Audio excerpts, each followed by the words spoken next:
I would like to thank, on my side, the SAPICS board for their support of this event. And to the speakers, I'm sure Selepe will thank them too, but I'd like to thank you for your prompt responses to me, and I'm very grateful for your ongoing support of SAPICS. And the SAPICS team, Bev and Connor, for their support on the administration and digital marketing and the running of this event. We're a small team, but we are doing good work, and we're grateful to each other for how we all work well together. And I'm going to now take this opportunity to hand over to Selepe. Selepe is a SAPICS board member, first and foremost, in my world. In his world, he is the national transport manager at BP Southern Africa, and he's had 20 years of experience in supply chain management in 2 consumer goods companies, Unilever and Nestle, and he now works for BP. He's very competent and has a lot of education behind him and a lot of skills in managing teams, performance, and developing people. He's passionate about supply chain management with an emphasis on lean and responsive, agile supply chains. He's been able to assist organizations he's worked for to achieve improvement in demand forecast accuracy, customer service levels, and reducing costs. He's a great supporter of SAPICS over many years, and we were delighted when he was nominated and voted onto the board of the SAPICS Board of Directors in May last year. So thank you, Selepe, for your ongoing support of us, and over to you to officially open and welcome this SAPICS Young Professional Student Conference. Thank you, Claire. As indicated, good afternoon to all Trailblazers. My name is Selepe Phetla. Fortunately, my title has changed. I'm now a Senior Manager for Logistics at BP South Africa still. However, I'm here as the board member of SAPICS. It is a great pleasure to welcome you all to the 2024 SAPICS Young Professional and Student Conference, sponsored by DP World as the main sponsor and MANCOSA as our support sponsor. It is wonderful to have young people from across various professionals and academic institutions gathered here to hear from some of the industry and academic leaders, and also have an opportunity to network. The theme for the conference is Trailblazers Unite, shaping the future of supply chain practices through innovation and leadership. It is quite an interesting and inspiring theme. And as we begin this conference, and as some of you also embark on your supply chain education and your supply chain careers, I would like you to ponder on some of these few thoughts I would like to share you to set the scene for the rest of the day. Firstly, in 2023, there is a survey that was done by FM Global, is an insurance company, and they surveyed 130 countries to measure supply chain resilience. Out of the 130 countries that were measured, South Africa came at number 38. Clearly, we are not at the bottom of the barrel. However, we are not in the top 10 or top 20% of countries with regard to supply chain. So there is a lot of room for supply chain to grow in South Africa and Africa in general. And as you guys are trailblazers, you have an opportunity to improve the African supply chain footprint in its various forms. And also in the process, you also have an opportunity to improve your personal lives and also improve the lives of those who are served by the African supply chains. So hold that first thought. So that's the first thought I'd like to share with you. The second thought relates to 2 quotations I would like to contrast. The first quotation goes like, "If I have seen further than others, it is by standing on the shoulders of giants." This quotation is made famous by Sir Isaac Newton, the scientist, and is quoted often in the academic field in terms of academics and research. I will repeat the quotation. If I have seen further than others, it is by standing on the shoulders of giants. The second quotation I would like to contrast that with is, it goes like this. The hope of a secure and a livable world lies with the disciplined nonconformists who are dedicated to justice, peace, and brotherhood. The trailblazers in human, academic, scientific, and religious freedom have always been nonconformists. In any cause that concerns the progress of mankind, put your faith in the nonconformist. This was said by Martin Luther King, inspiring people to be nonconformist to make a change. The one quotation suggests that we must use understanding gained by major thinkers who have gone before us in order to be able to make progress, while the second quotation invites us to be nonconformists in order to make great changes to our society and to lives in general. I suggest that the two thoughts can coexist.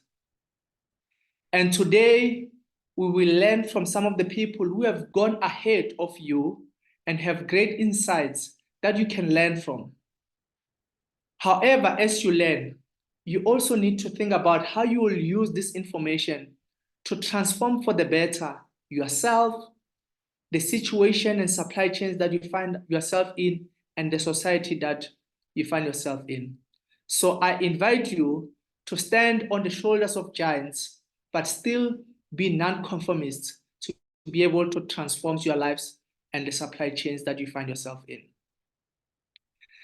The third thought I would like you to leave with you as we start is more from supply chain perspective. The Global Association of Supply Chain Management, abbreviated ASCM, so the Global Association of Supply Chain Management, of which SAPICS is affiliated to, released 10 trends for supply chain for 2024. I'll go through them briefly. So it's 10 trends, 10 top trends. The first one is digital supply chain. The second one is big data and analytics. The third one is artificial intelligence. The fourth one is supply chain investment. At number 5, we have visibility and traceability. At number 6 is disruption and risk management.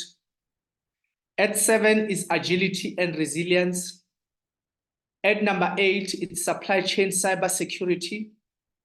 At number 9, we have green and secular supply chains. At number 10, we have geopolitical and deglobalizations of supply chains. So those are the top 10 trends released by the Association of Supply Chain Management. I want you to draw you to the fourth trend. The fourth trend talks about supply chain investment. And this relates to investment in supply chain systems, processes, but more importantly, it talks about investment in people who work in supply chain. So investment in people has become quite more critical for supply chain, and it has made it to the top 10 trends that are focused at in 2024. I hope several of your organizations are investing in you.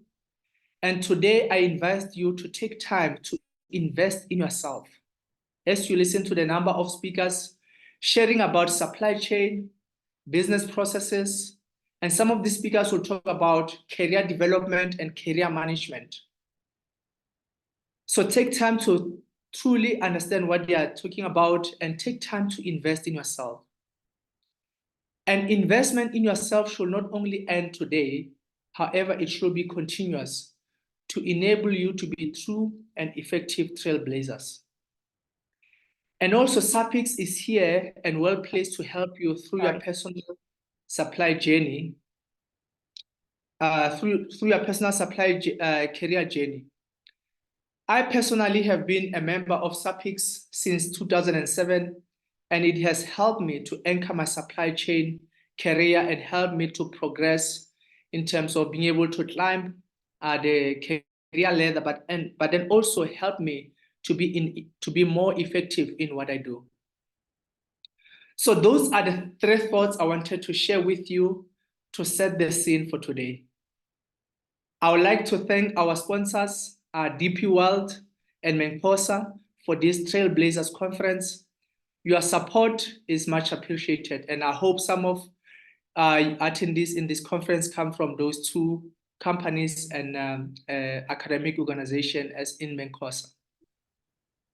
Also, I would like to thank the speakers for all your work in terms of preparing for today, and as you will deliver and share some of your experiences with the Trailblazers. Thank you so much. I'd also like to thank the organizers who put this session together. Your efforts are truly appreciated. And from the SAPICS board, I would like to thank you all for all this work that you have put in that goes into today. I'd also like to thank you all for attending this conference. And I trust that you will find it valuable and that it will really spark something in you and help you to be true trailblazers of the future, and that you will be future supply chain leaders in Africa and beyond. Special thanks goes to some of you who are SAPICS members already, and I would like to encourage anyone else who is not yet a SAPICS member to consider membership of SAPICS. There are various options of membership. Do check the website and you can choose the membership that is suitable for you. SAPICS has been at the forefront of supply chain development in Africa for many years, and we look forward to many of you young trailblazers taking this baton forward. And I look for some of you in the future, you also can be able to serve in the SAPICS board. So I would like to take this moment to welcome you to this conference and officially open this conference. Enjoy the rest of the day and do learn a lot and prepare yourself to be great trailblazers. Thank you. Thanks very much, Selepe. I think you can give him a round of applause. Oh, thank you very much, Alicia. I appreciate that. Thanks, Selepe. Thanks for your ongoing support of the association. Without further ado, just a welcome to all of those who have just recently joined us. Thank you, everybody, for muting. You're welcome to have your cameras on if you like.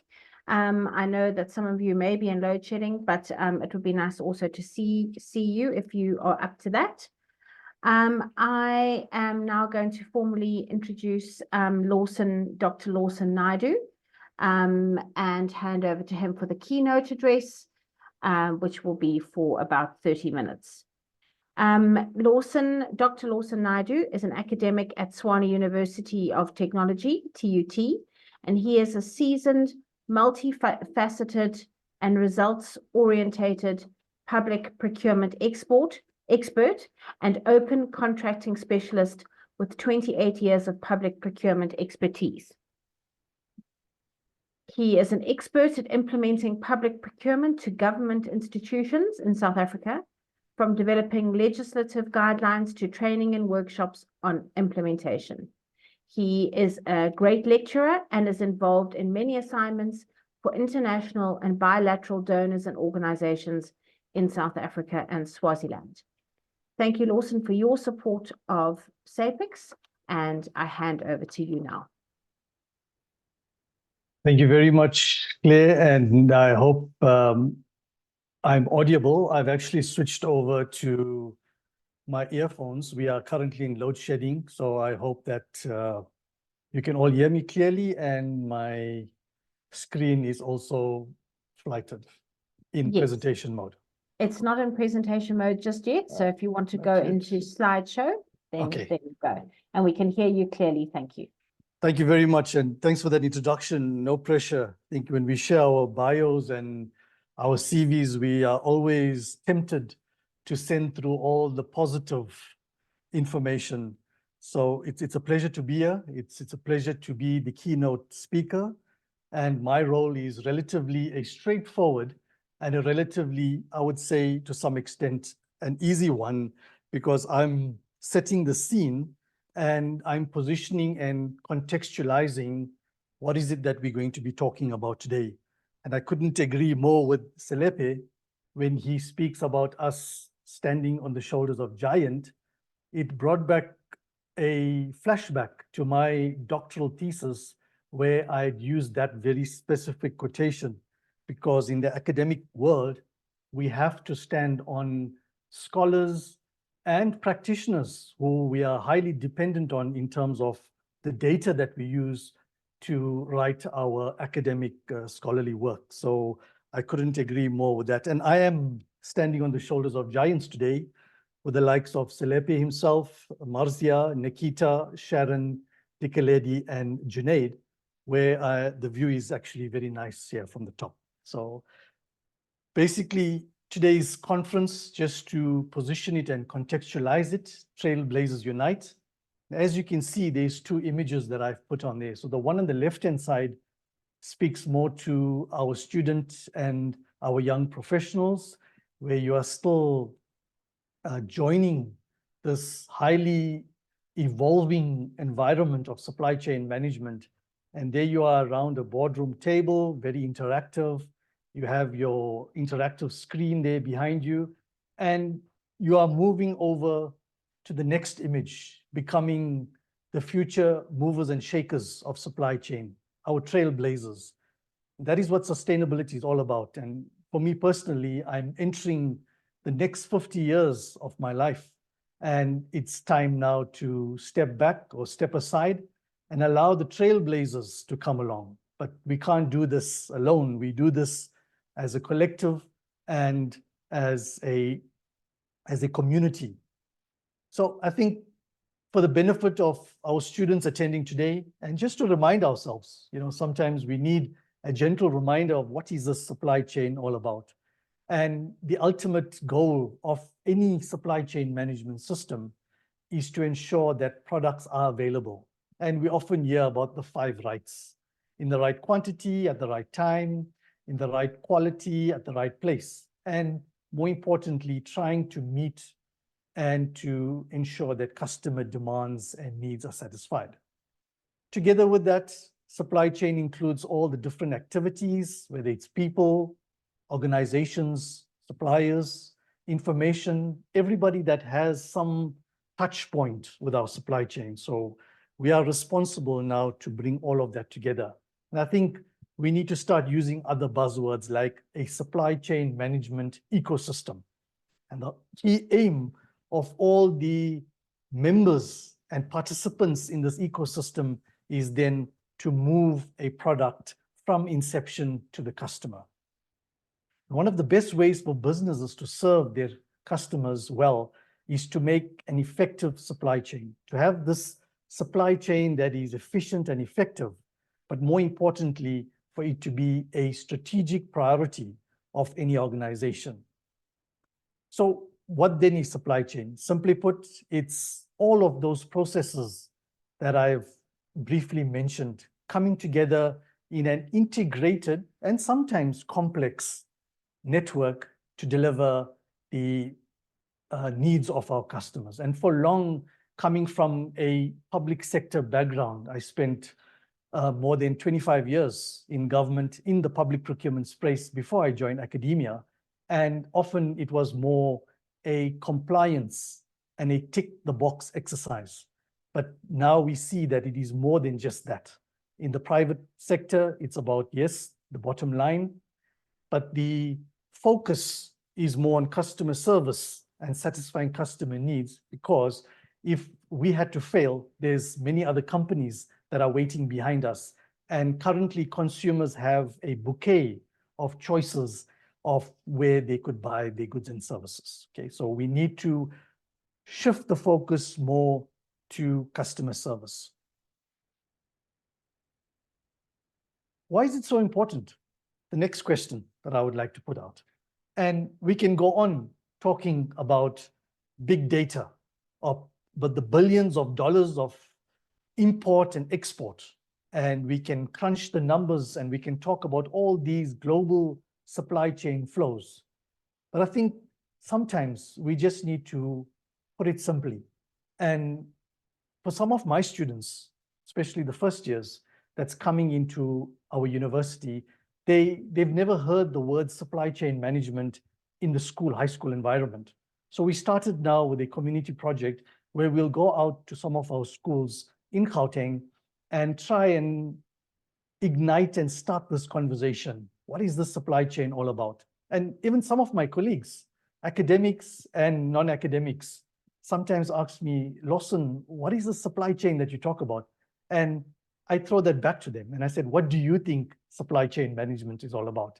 And the very common response that I get, which sometimes disappoints me, is that it's those trucks that we see on the highway. So often supply chain management is associated with trucks on the road. Yes, transport management does play an integral and important part in our supply chain system, but it is not the only element of supply chain. So I think we as trailblazers, we need to start shifting this conversation and the stigma of supply chain just being trucks on the road to a more strategic and more demand-driven environment. So I always ask my colleagues, and what do you think? How does your groceries get into your house? How does your toiletries get into your bathroom? How does your household detergents appear in your house? So behind that, if we take 100 steps backwards from the time the tea or coffee is in your cupboard or the milk in your freezer, there is this supply chain process that's unfolding. And for me, that is an important issue because it is important for the survival of humankind. We are, when I say we supply chain practitioners, we move containers around, whether by road, by sea, by rail, or by air. And in those containers are very basic, sometimes basic necessities, sometimes luxuries, but these commodities that are critical and vital for the survival of humankind. I remember the early days of my career, and I don't want to give my age away too much now. So way back in 1993, straight out of school, just with a metric certificate, I applied for a job in the Defense Force and part of the government cluster. And because I only had a grade 12 metric, I could not get very senior positions. So they said, no, we have some space for you in the warehouse. So that's where my career started, as in the stores, in the warehouses, driving, eventually promoted to drive and handle forklifts and other material handling equipment. But again, you know, lots of dust, working in overalls.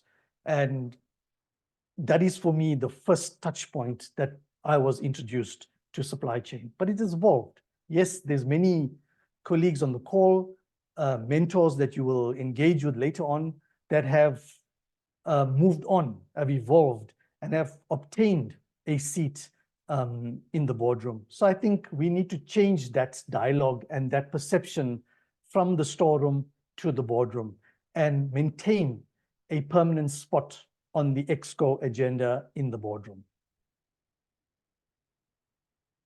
I then thought about what I could share with you as my SCM Trailblazers. And because this is a student conference, I was thinking of skills, and I think Selepe has touched most of it. And interestingly enough, and proving how synchronized the two of us are, and I'm sure my other colleagues who are coming after me, we tend to speak about the same thing. So I also had identified my top 3 skills to become a SCM Trailblazer.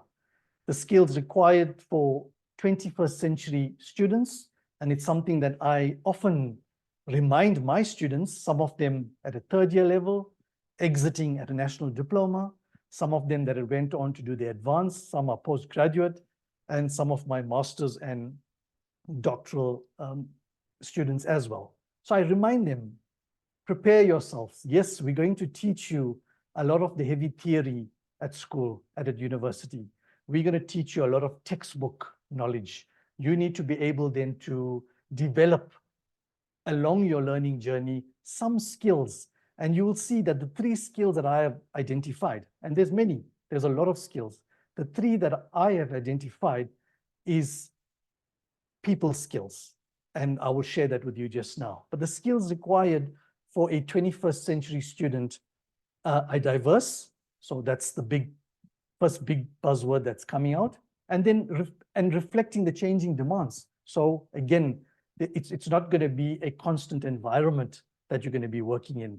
Every day is going to be a new day, for the simple reason is that you are buying a whole variety of items and commodities, from pens and pencils and stationery to large mainframe computers and building bridges and building hospitals. And I see some of our delegates are from the public sector. So you are also entrusted to build hospitals and schools. So that goes through a supply chain and procurement process. And then trying to integrate yourself and to become part of a workforce that is very diverse, okay? And you'll see the two images that I've put on the slide, and you can see that I am keeping up with the times. All the images that I've been using so far have been generated by artificial intelligence. So you can see the move as well from the image on my left-hand side of the diversity and the cultural tolerance and respect that we need to have. Not necessarily if you're operating in a locally, but also you're operating in a global environment. You're operating in different countries that would have their own cultural diversity. And then the image on the right, again, the futuristic supply chain trailblazer, working in an environment surrounded by a lot of technology. So that is my top 3 skills that I want to share with you. So the first one, agility. And I want to pair that with living in a VUCA world. I'm currently experiencing a VUCA world. We are in load shedding already, and I hope my inverter lasts for the duration of my presentation. But that is exactly where we are. It's and those of you who are new to the acronym VUCA, volatility, uncertainty, ambiguity, complexity, and it's not something new to us. We in South Africa have been living a VUCA world for many years. Load shedding, potholes, poor service delivery from government, those are all elements that contribute to a VUCA world. And most of us are also still reeling from the after effects of COVID-19, which is also a black swan event that just came in the dark of the night and presented itself and created total chaos. So coming back to supply chain, and how are you going to be agile and flexible in a supply chain environment in terms of volatility? It can stem from sudden changes in demand. You know, consumers with social media and a lot of pressure, peer pressure, their preferences and their buying patterns and behaviors can change. So that creates volatility. Unexpected disruptions like natural disasters, flooding, earthquakes, unnatural disasters like the war we are experiencing in Ukraine. Supply chains must be designed to be flexible. So you can't have a one-size-fits-all. You can't be too rigid in the way you approach. You need to be flexible so that you can respond very quickly. And the reason why emphasis on very quickly is because of the competitive edge that you want to have over your competitors. Uncertainty, the U in VUCA, this often arises from, once again, unpredictable consumer behavior, certain changes in the market trends, and also changes in regulations. More recent and fresh off the press, our South African Minister of Finance delivered the budget speech 2024 yesterday.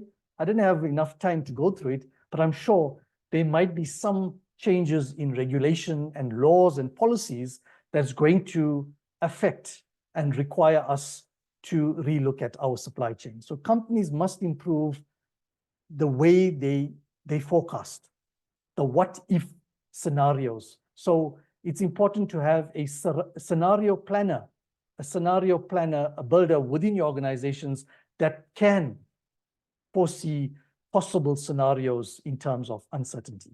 The C in VUCA, complexity. We are in a very busy, intricate supply chain, networks of suppliers, manufacturers, distributors. And we're not only operating in a macro environment within South Africa, but we are also operating in a global environment. So the complexity within supply chain just explodes even more. The interdependencies. So we are having business relationships and partnerships, and we have dependencies within the supply chain. So we can't move on if a supplier hasn't delivered a raw material or a semi-finished product. And key here is the sharing of a common vision, the shared goal, the shared end result.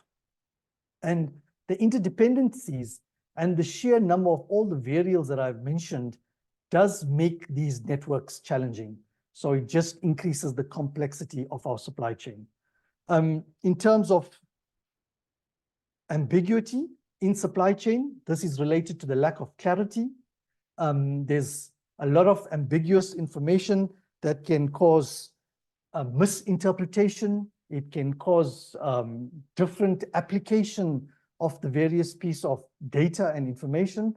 So we try and restrict this level of ambiguity. To manage a VUCA environment in supply chain, companies often adopt certain strategies, such as diversifying suppliers, for example, or investing in agile and adaptive systems that can very quickly adapt to a new situation. The second skill that I've identified, digitalization. It's quite a tongue twister, and I'm still learning how to pronounce this word because it's now becoming, it's being used more often in my vocabulary every day. So we need to become digi-savvy.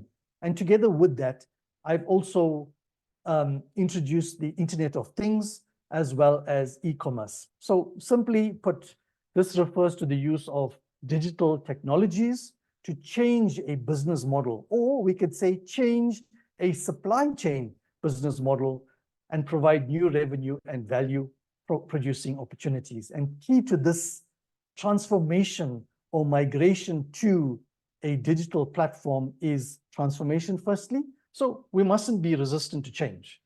Like I said, I'm in the next 50 years of my life, and I had to also keep up with the trends and the developments.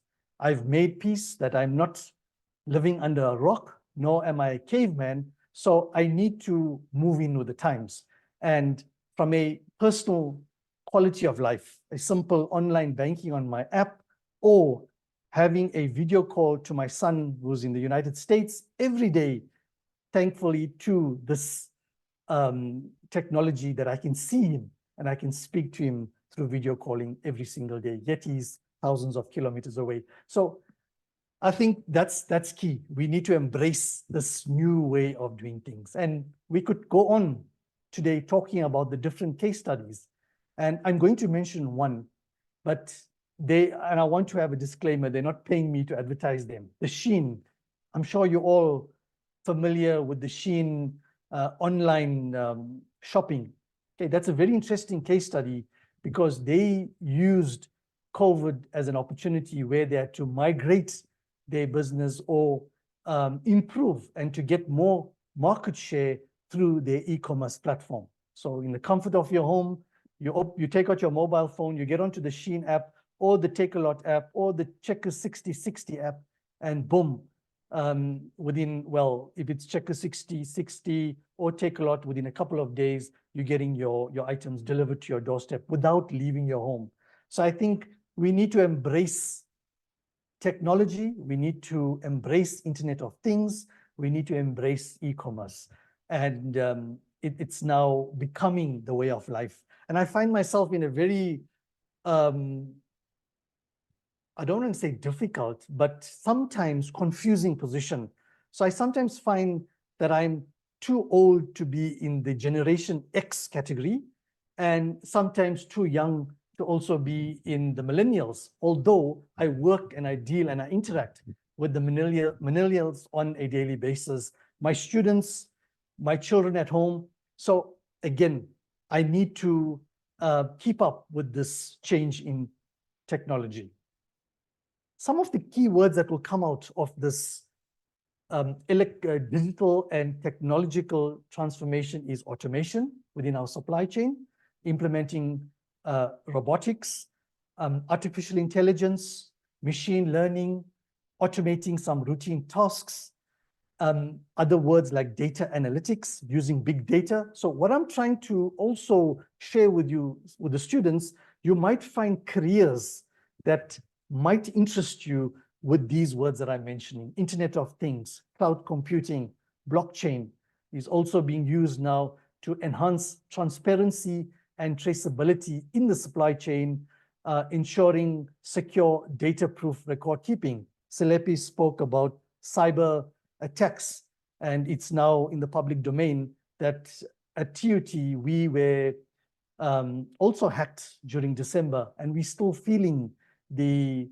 negative repercussions of that, especially now when we are busy with registrations and trying to get the academic year going. So cyber attack and hacking is there. It's a professional job. So when we talk about digitalization, we're talking about companies in supply chain that is being more responsive, being more transparent, and also efficient, which can lead to obviously the bottom line factors of cost reductions and improved customer service that we talk about.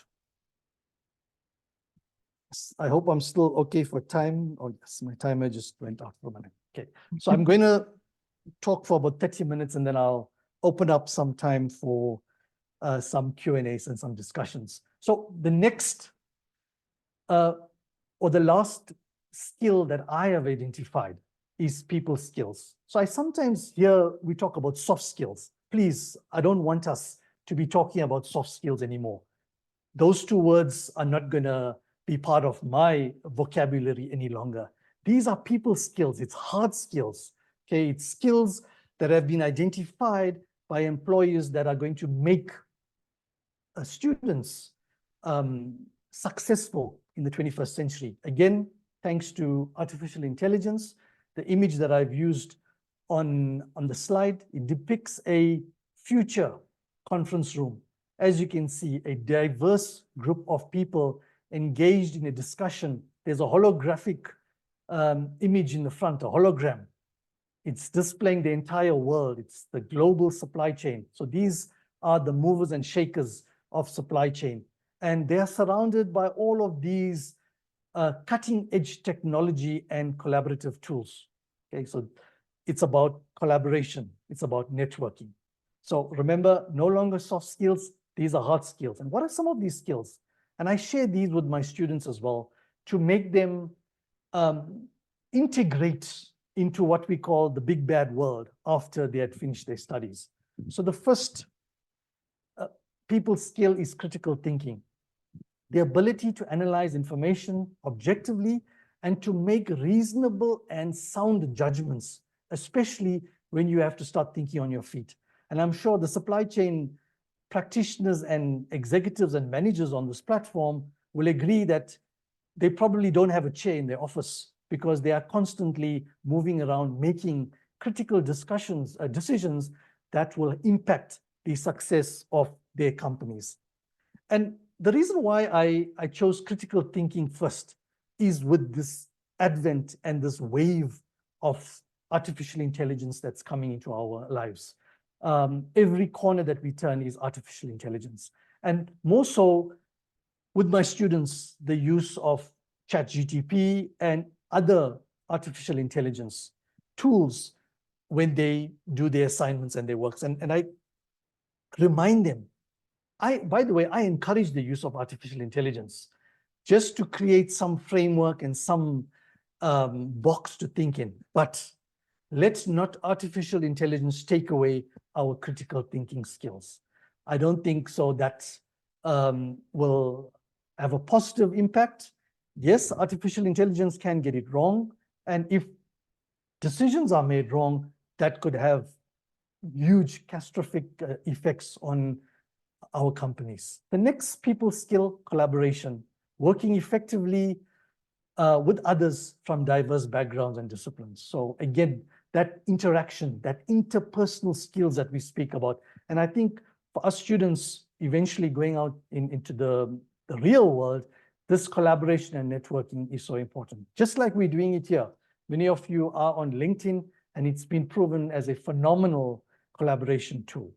The third people skills, communication. Exactly what we are doing now. We are communicating, whether verbal, whether in writing. And believe it or not, I was totally scared of public speaking. I could never get up. I was the one that would shy away when there was volunteers to do public speaking. But as time went on, as I grew older and more mature, I think the more practice that I got with communication, both written and verbal and presentation, I think it does add to one's confidence levels when you have to participate in board meetings or any platform for that matter. So every opportunity you get for presentation to speak, maximize on it. The next soft skill is about data literacy. We are going to be bombarded. There's always going to be lots of data. But again, information overload. What do we do with this data? So here, key is the ability, firstly, to find the data, to evaluate it, to organize it, and then to present and use it effectively or for the purposes that it's needed. The use of information technology application, proficiency with the use of computers, software, internet. How do I share my screen during COVID and when we're online? The common phrases we heard was, am I on mute? Can you hear me? Can you see my screen? So this is all about our comfort levels of working with technology. I had to learn very quickly coming from the industry and having joined academia. There's certain platforms that we use for our learner management systems.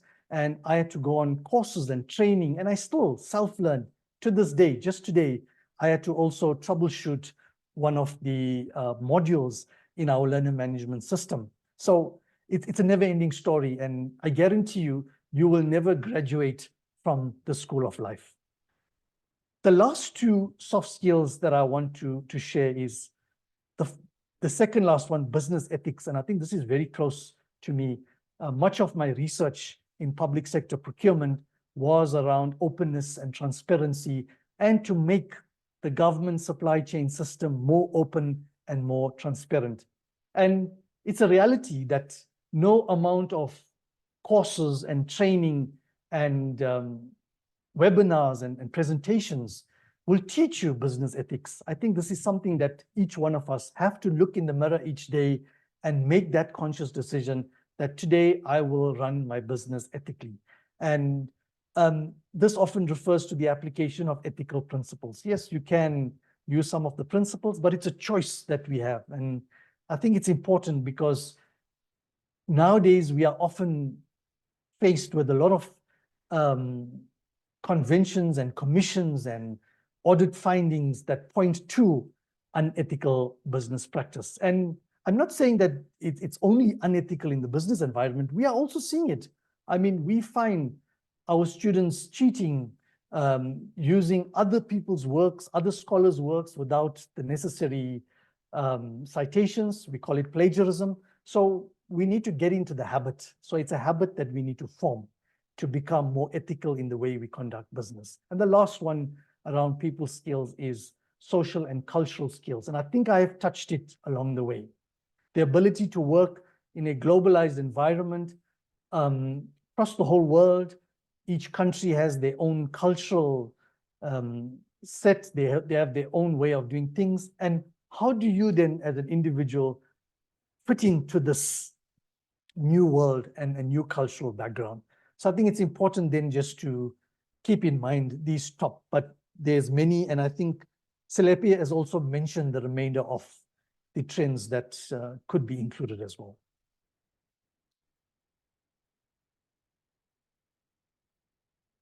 Ladies and gentlemen, just as a closing remark, and as we navigate the tides of the VUCA global supply chains that we were discussing, let us remember that change is not just a phenomena to withstand, but a wave to ride. So we must embrace that change is the only constant. But how do we embrace it?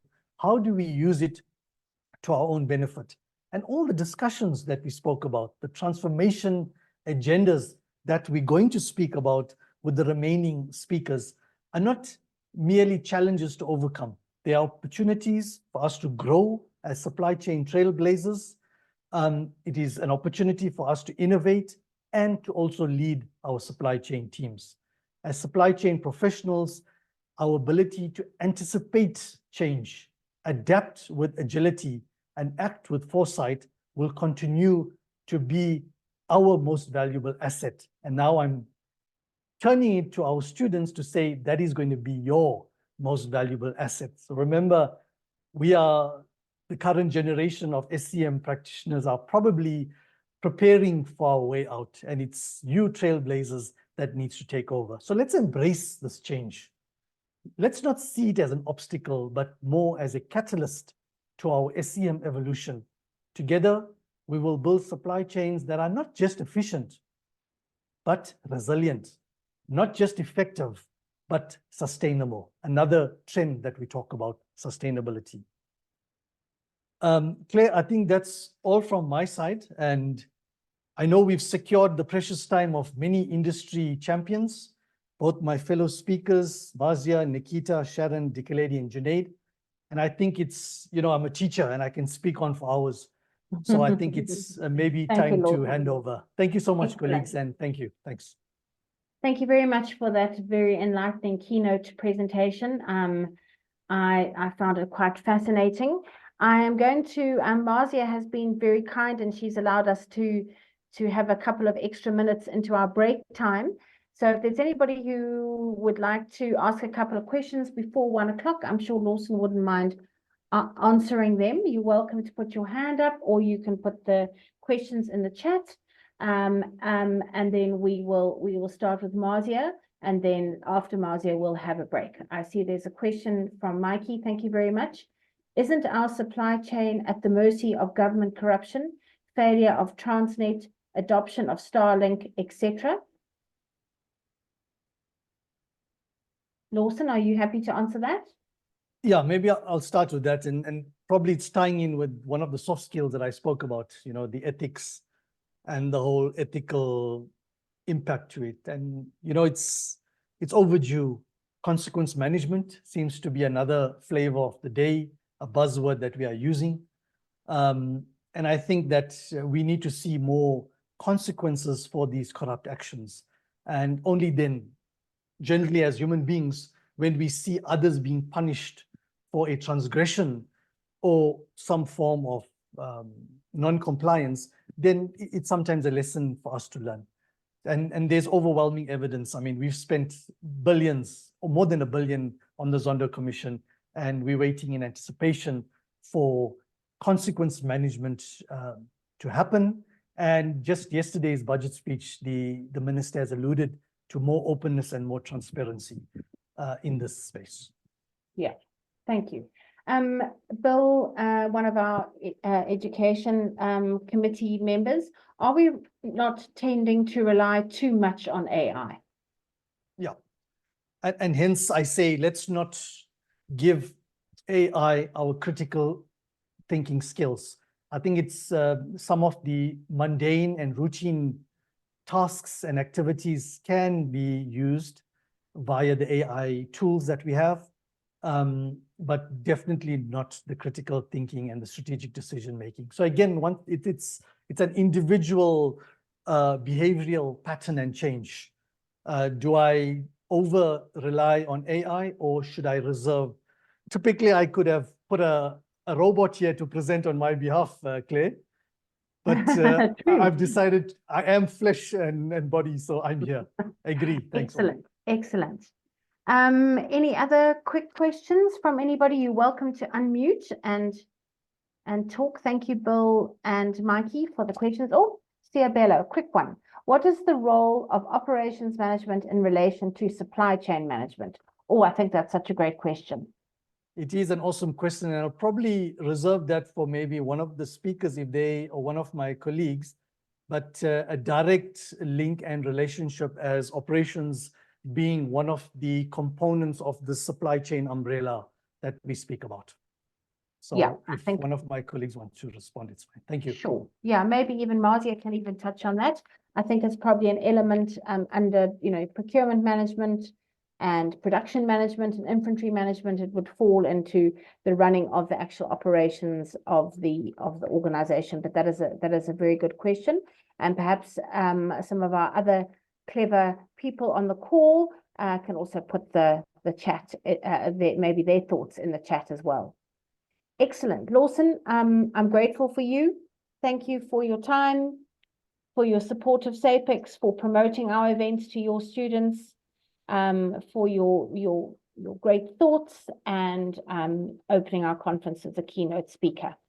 You're welcome to stay on, of course, and thank you so much. I think if everybody's happy, we will put up Marzia's slides. If you want to start sharing your slides, Marzia, just so we don't get too far behind in our time for the afternoon.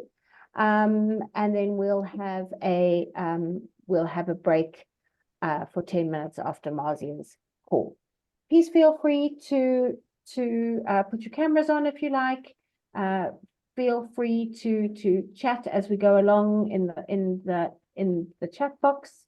And just a reminder that at 2 o'clock we may lose some coverage, some power. So we may just go off for a minute or two until we back up again. But I hope you are all happy and enjoying the session so far. And I'm going to now formally introduce Marzia. Marzia is the head lecturer in supply chain management at the IMM Graduate School. The IMM Graduate School is a affiliate partner of SAPICS. So we're delighted. This is a new relationship, and we are delighted to have her on our program today. Marzia is an experienced specialist with a demonstrated history of delivering results in the pharmaceutical industry, FMCG, financial services, and education sector. She's a highly skilled purchasing professional with a graduate diploma in procurement and supply through SIPS. And she's a strategic thinker with strong business acumen, highly organized with a wealth of experience in leading and executing projects that include analysis, conflict management, and problem solving. And she's going to be talking to us today on the correlation between marketing and supply chain management. As a marketing person, I do like to hear the words marketing when people are talking about supply chain management, and we'll hear from Marzia now on why the relationship is important. Over to you, Marzia, and thank you. Thank you, Claire. Can you hear me okay? We can, and we can see your slides. Thank you very much. Okay, lovely. So thanks for that glowing introduction, but I think I wrote it myself, so it's really not very fair, but thank you. Thank you. And thank you all for taking the time to join us today. So welcome to the young Trailblazers, but I'd also like to say hello to the more experienced and mature Trailblazers. Bill Schneider, I saw you out there, and also Mike Johnson. So welcome to you too, and thanks for making the time. Okay, so my passion is supply chain, and I have spent, as Claire mentioned, many years in practice and only the last 8 years in academia. Some of my friends think I've actually moved to the dark side, but I learned in those years in multinationals like Cadbury and Estee Lauder, and in some of the finance organizations that I worked in, that there are some critical elements to success. And I'd like to share those with you today, and to explore some reasons or some examples of how it can be achieved and how it certainly wasn't. And this segue is into my topic, the marketing and supply chain interface. And I'd like to start off with 2 paradigms. The first one is a generally held paradigm, and Dr. Lawson actually mentioned, Dr. Naidoo actually mentioned it. That's society's paradigm. When they think of logistics and supply chain, they think of someone in overalls that's driving a truck, or someone with a hard hat loading stuff into trucks. That's the general idea of what supply chain people do and what they look like. And I think by the end of the session, you and I will agree that that couldn't be further from the truth. Second paradigm is also largely widely held, but certainly amongst marketing people. And that paradigm is around the role of marketers. What is it that marketers do? And what I've found over the years is they tend to see themselves as creative people that are part of creating something that is original and exciting and new and different. And once it's created, then it's somebody else's job to use that creation productively. This is what I'm going to cover today. And in the interest of time, I'm not going to explain each one, but you'll see what I mean as we get into the discussion. And I'm going to start off with this question. Whose job is it? The job of enabling the delivery of an idea, a creation, a product, whatever. And hopefully by the end of the session, you'll be able to give me an answer as to whose job it is. Okay, so I'd like to start off with giving you some examples of where stuff went terribly wrong. And when stuff goes terribly wrong, the business hurts. It bleeds money, it loses opportunity, and sometimes it fails outright. So this is the first one. Hope you can see it. And if you don't recognize it, don't be surprised. So this was launched in 2015 to great acclaim. It was called the hoverboard, and it was actually sold through Amazon and through Walmart. And it seemed like a wonderful idea. Millions of dollars were spent into developing, promoting, and launching the product. And a few months after that, it was withdrawn and it sort of quietly disappeared out of living memory. Here's another one, the Nike Plus Fuel Band. So this fuel band was, I believe, introduced to compete with the current competitor. I forget the name, but effectively it was intended to take the larger, the Fitbit. The competitor was the Fitbit, and the intention was to basically take a large portion of the market. And like the previous product, it wasn't well thought through. So if you imagine that hoverboard, anyone other than a very young and extremely fit person would need something more than that board for locomotion. Even if, and indeed that board had a self-balancing functionality. Even with that, it kind of didn't appeal to anyone other than very young and very fit people. This one appealed, or was intended to appeal, to anyone who exercises or who is interested in keeping healthy. And what they found after the launch was that it actually was extremely useful if your form of exercise was walking. So if you went walking, the thing did what it was supposed to do. The minute you used it for cycling, it didn't record any activity. And indeed, if you were in the gym and you were working out very hard and you started to perspire, that interfered with the functionality and it wouldn't record any of the body metrics that it should have done. So needless to say, a few months later, and many millions of dollars in development and promotion and what have you, this product also slipped into ignominy. This one is still a current, it's still a going product. And I guess those of you who are very fond of iPhones and iPads understand the pressure if you have one device that is designed by Apple, how very important it is that you have more of them, or all of them if possible. So this was a lovely new idea, and Apple is very well known for its designs, very elegant, very modern, very appealing. However, the Magic Mouse had some serious flaws. The major flaw and the complaint, which came in very shortly after people started buying it, was that you couldn't actually use it while it was being charged. So it's battery operated, the batteries run down, you've got to recharge it. And the charger gets plugged into the bottom.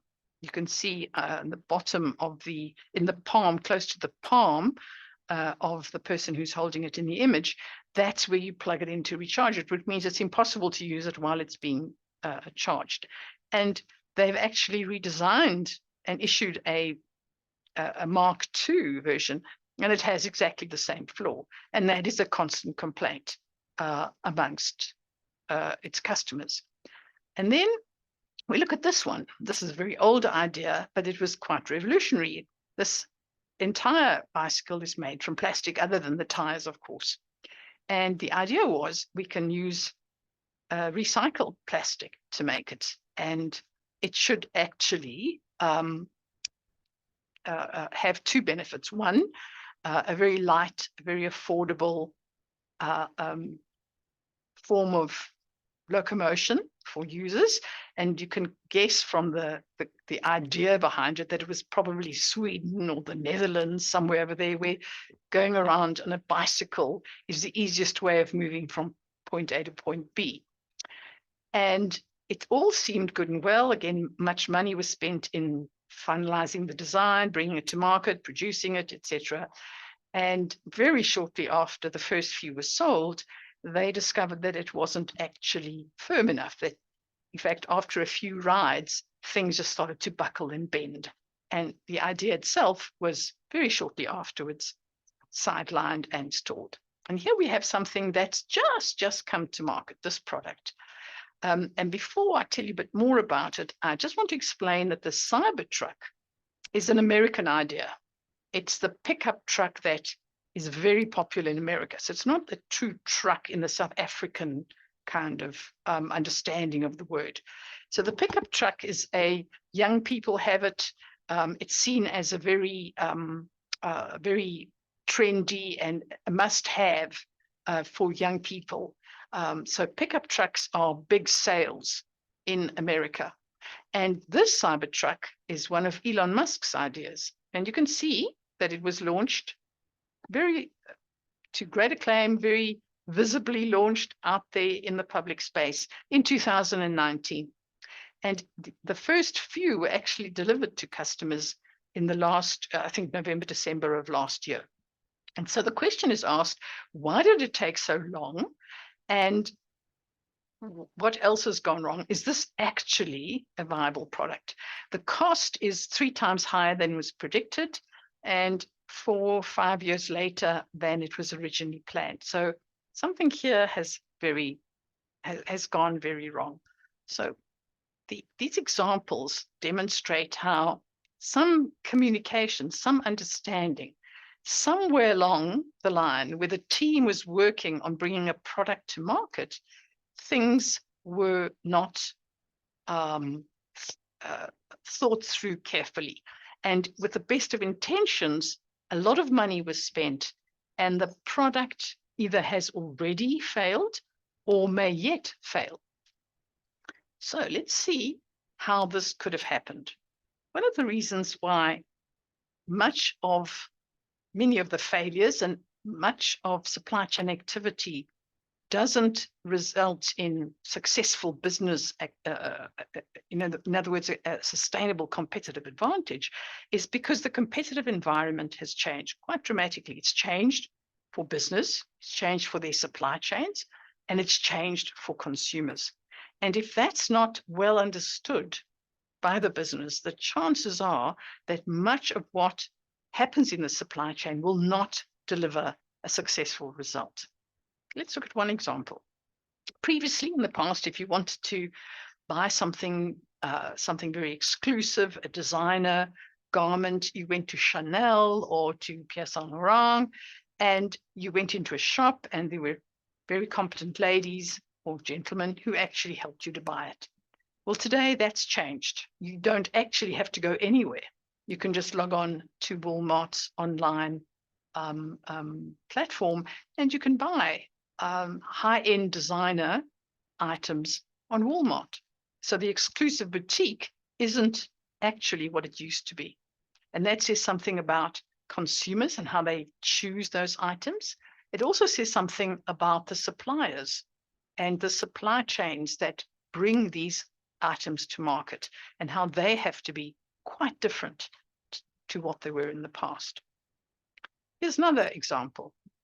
So the local library generally meant, certainly for when I was at school, many, many years ago, I'd have to get onto a bus and go to the local library and take out a couple of books. That's what the library looked like.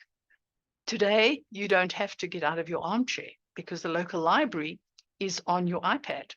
It has endless resources. It's just a function of how much you're willing to pay, but you can have the biggest library on earth if you want to, without getting out of your comfort zone and leaving your home. And that says, again, something about the consumers of library services and the suppliers that offer the services. So much has changed in the competitive space that it requires supply chains, and many have, but too many have yet to do that, to completely change the mindset and how they operate. And I'd like to now just quickly mention or speak to that excellent question on the role that operations plays in the supply chain. Well, operations is a specialism, and there are many. Warehousing is a specialism, procurement, another specialism, distribution, a third specialism. Operations is a specialism, and it's the middle bit between the inbound supply chain and the outbound supply chain. And so it's a critical part of the functioning of any supply chain. And supply chain professionals are, broadly speaking, tasked with making the operations work of any supply chain, whether it delivers a service or whether it delivers a good. So that's, as I see it, and perhaps some of the subsequent speakers can bring some new ideas to that.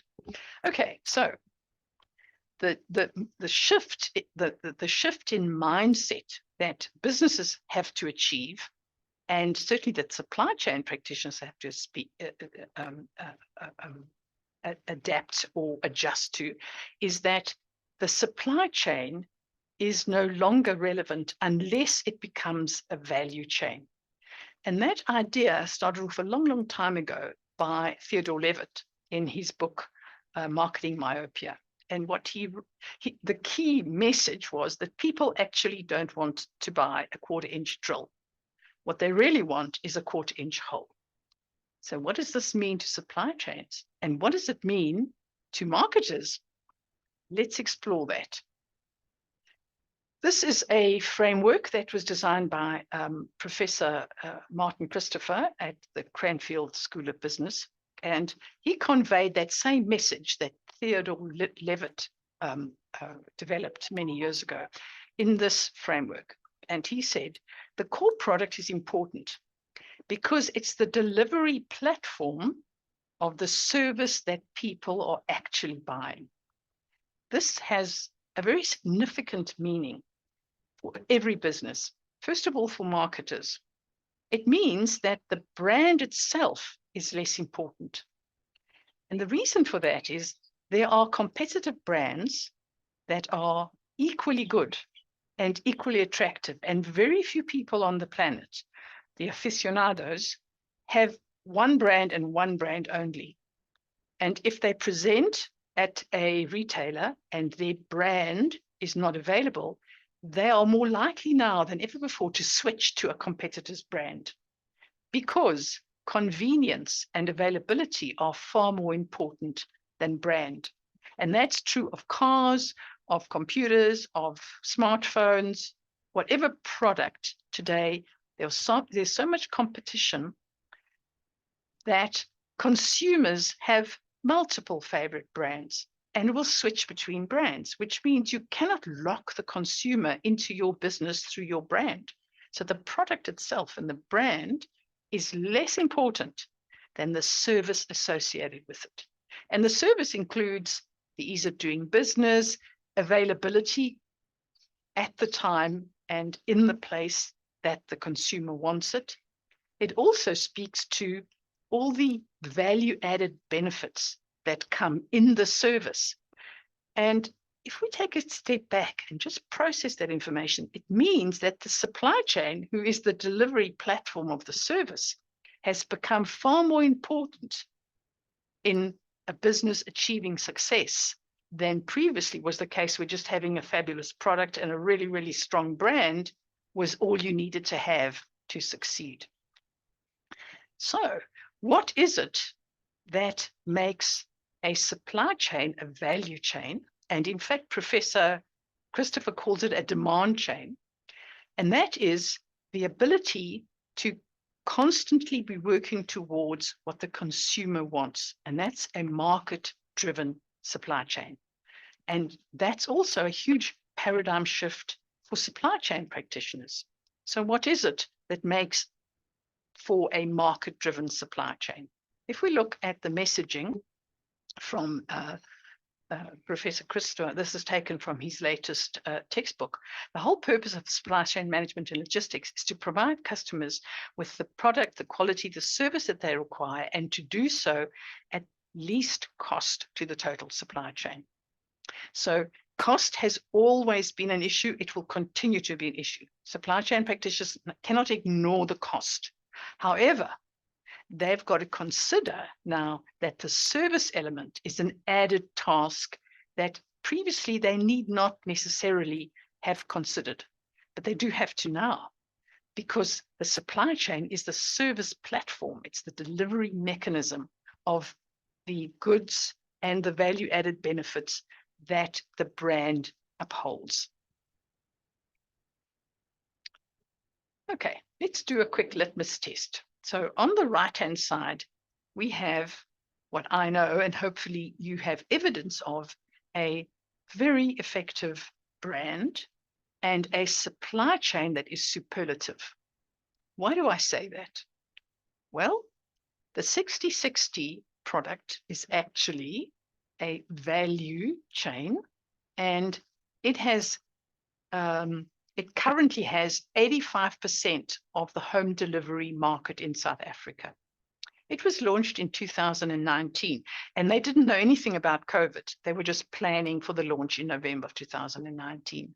And they were able and smart enough to grab the opportunity that COVID presented to South Africans, because we were locked into our homes.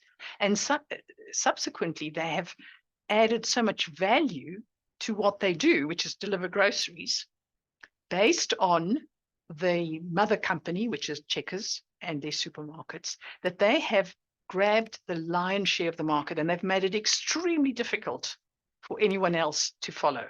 And ASAP at Pick n Pay is trying, and so is Woolworths Stash, but they've got a long way to go before they actually begin to earn any market share or take some away from Checkers 60/60. So here's a brand that's valuable, and it's valuable, and people select it because the supply chain doesn't let customers down. Every customer that uses 60/60 feels like they're the only customer in the business, that everything they want from the brand is delivered to them. And if it's not so, they have a remedy. And those are part of the value-added benefits of that particular supply chain. Let's look at another supply chain. A very good company, wonderful ideas, great innovator, Elon Musk. But what we know about it today is that it's maybe 5 years later than was planned. Something has gone dramatically wrong in the operations. So the design was great, the idea fabulous, because every American that's 16 years or older wants a pickup truck, and this is, you know, the kind of latest idea. However, operations discovered that building this vehicle was not as easy as they thought, and they've had nothing but problems, and only some solutions have come to bear before they could launch it. So one of the problems, it's made from stainless steel. One of the problems they discovered, and that's why it's so angular, is because you can't actually make round shapes with stainless steel. So they had huge problems with that. They also had other kinds of problems, which were all linked to the fact that they wanted to make something that was well, it is bulletproof. I'm sure you've seen some of the tests on YouTube that they put it through.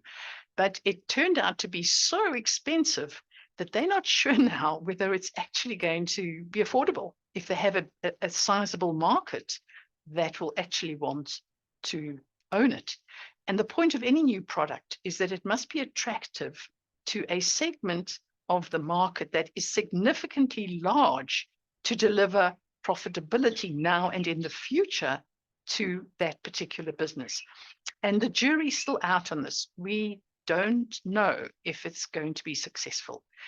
A lot of people love the shape. They could never afford it. It's, I think, $80,000 in a country where cars are not very expensive, because that's the place where they launched in America. And it also has other complications. Obviously, a lot of batteries, very heavy batteries, and other kinds of issues which were not even contemplated when they first decided to launch the product. Why am I telling you all of this?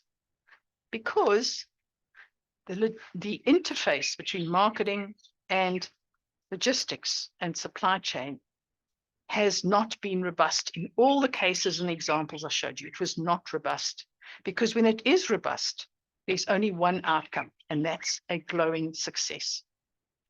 So this is what marketing, and I guess there are some marketers in the audience, some marketers believe in the 4 Ps of marketing, and they focus on the first 3, and they dedicate all manner of ingenuity and creativity.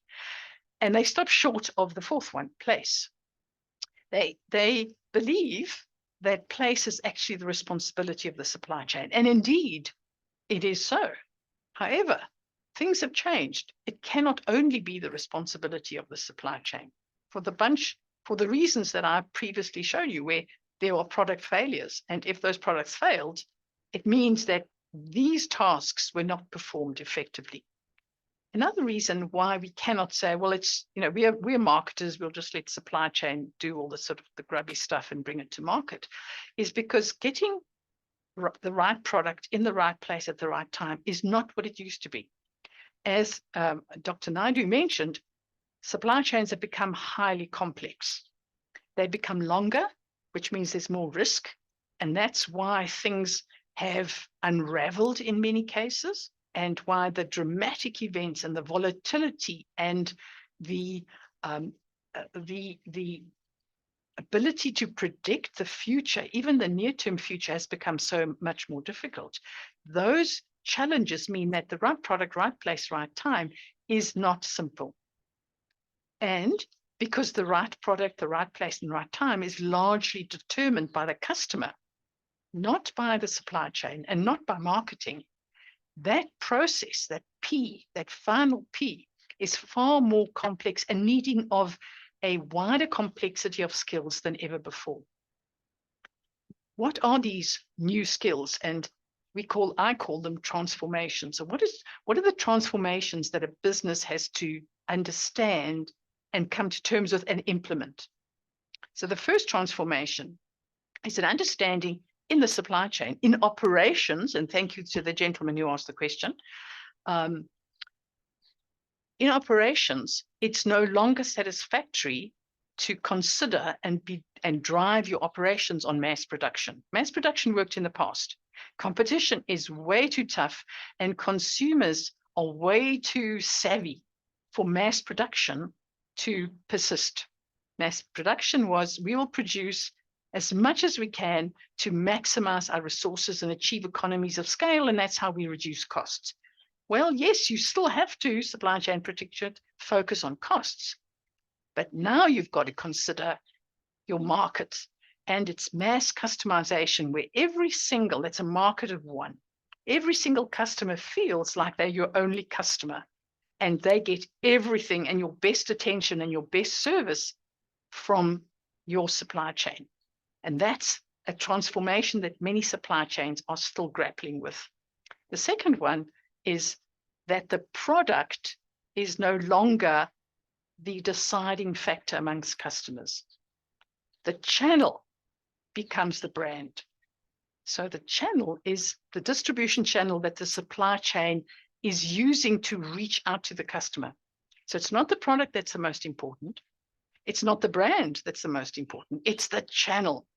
So if the channel is working, the brand has value. If the channel isn't working, the brand doesn't have so much value for the consumer. Another set of shifts that we have to, as supply chain practitioners, come to terms with. So supply side, those exist. We cannot ignore them because they are factors that influence the ability of supply chains to perform optimally. Yes, you've got to deal with turbulence, and Dr. Naidoo mentioned governance. Yes, you've got to implement governance. You can't overlook that. You do have to be flexible. You do have to keep your mind on costs and reducing them, but that's not where it stops. You have to be looking now as supply chain practitioners at the demand side. What are the global spending patterns? Who's got money to spend? So today, the people who have money to spend are the middle classes, and they have different buying patterns. They want different things. They're not looking for luxury stuff. They want different things, and that's the growing segment. So you have to be aware of that. In South Africa particularly, the shift from rural to urban, and what that means for urban environments, and what it means for you as a distribution channel distributing in urban environments. The distribution of wealth. Previously, and by previously I mean 100 years ago, you had very rich people and very poor people. However, there's a growing middle class. It doesn't feel like it to many of us, but there's a growing middle class. So the distribution of wealth is different. It's moving away from rich people into a middle class. And yes, all the classes are suffering now because we've got global challenges, economic challenges. But the reality of it is there's more expendable income in the middle class and those aspiring to enter the middle class. And supply chains have to be aware of that. As was previously mentioned, information-based is what supply chains are today. Whether you're using blockchain or need to use blockchain, whether you're using machine learning, and much of procurement is part of machine learning today. Those technologies mean that anyone in the supply chain has got to understand how to deal with information. So those supply chains are not inventory-based, and they can't be inventory-based because inventory means my customer must buy whatever's in inventory. And we know today that customers don't do that. They buy what they prefer. And if you don't have that offering for them, they just go somewhere else. And again, every mechanism, every channel must deliver the value that the customer seeks, not the value that the company thinks is valuable, but the value that the customer seeks. Okay, so what have I said in this long soliloquy? The new paradigm is, in fact, the value network. It means that supply chain people have to walk in the shoes of marketing from the very beginning, even to the point of the design of the product. So let's think, and this is a hypothesis, let's think about what would have happened if you had engineers who understand the properties of stainless steel sitting on the team that designed the Cybertruck and said, forget it, you're not going to get steel to do that. Besides which, if you do use it in steel, it's going to be so heavy, you don't have batteries enough to drive this vehicle because of the weight. Maybe that could have changed something. Maybe they could have developed a new alloy that then was stainless steel, but had some other properties. So if, for example, you had marketing people involved in that hoverboard and allowed the marketing people to go out there and say, who's the likely segment that we would be targeting? They might have found out that the segment is so small, it's not worth it.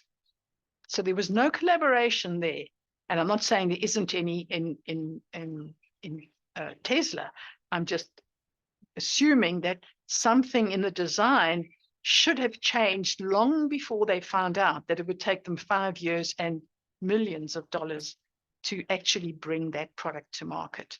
It also means that marketing people must walk in the shoes of supply chain and understand that they too are part of the supply chain because they have valuable information which supply chain people can use, can leverage to improve their performance. And the supply chain has valuable information that can help the marketing team to refine the product or improve the service or have a better messaging to the consumer in terms of the value being offered.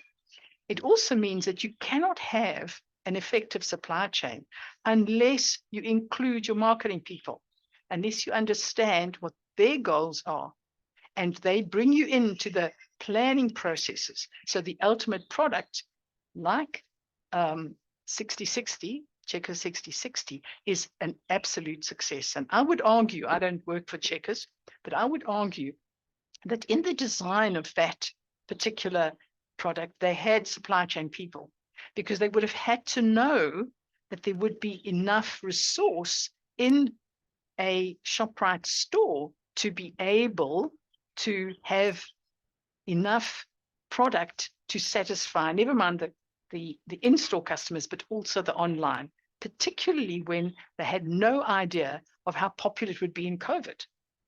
Because in COVID, so many people just shifted to online. There was no way of planning or predicting that.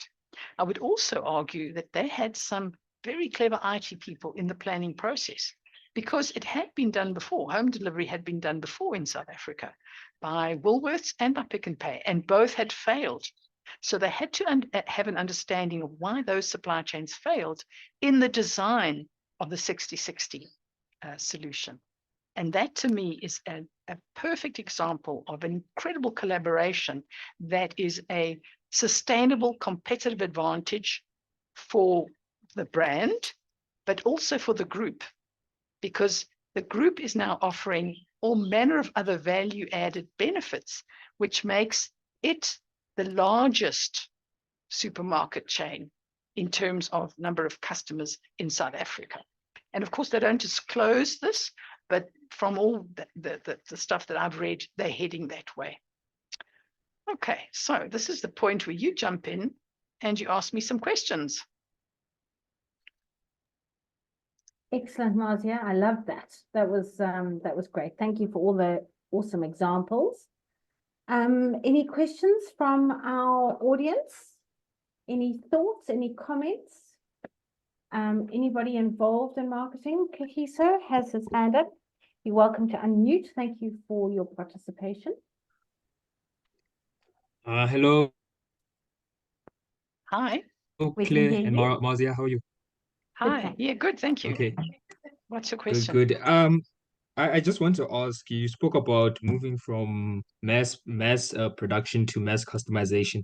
Does Yeah. that mean that obviously the aim of supply chain is to reduce costs in every way, shape, and form? Does that mean that we have to move more towards agile supply chains, like supply chains that are more lean in the upstream, and then that are agile to the downstream? Yeah. Let me break that up. It's an excellent question. Thank you. Let me break that up. So some supply chains can, by their very nature, be lean. Okay, so if you look at Toyota and the automotive, that's a lean supply chain. The problem with lean supply chains is they don't have flexibility. And flexibility is the ability to change your production patterns to meet demand, either scale up production or cut back production based on demand, on what consumers are asking for. So lean is good, but it can't work in any supply chain.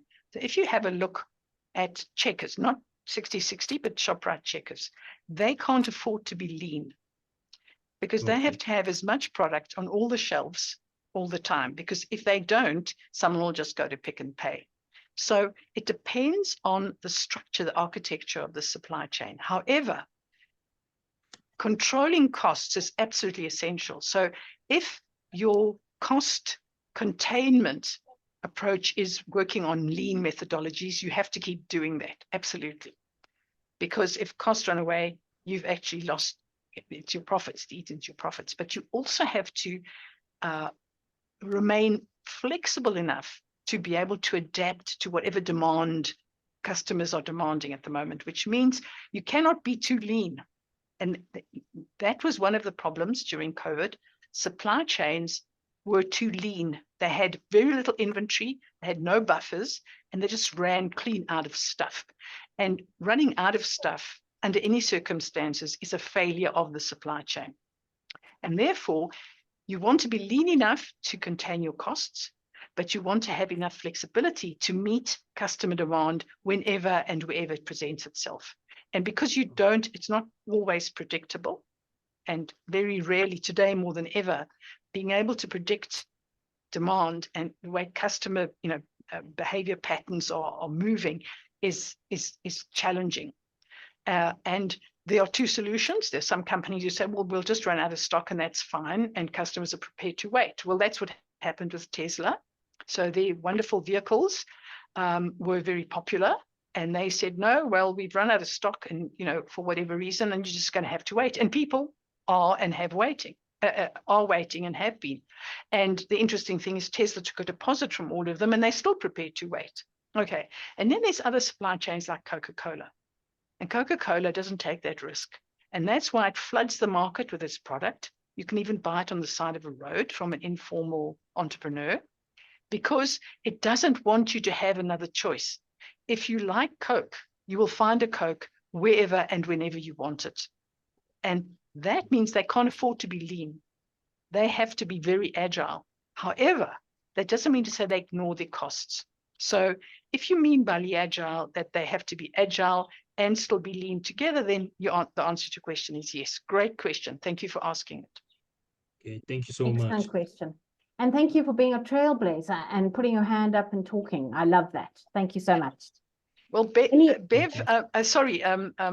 Claire, Bill was going to challenge me, and I don't see any questions from him. Right. Where's Bill? Where's Bill? Mike? Oh, we do have one question in the chat while Bill is plucking up the courage.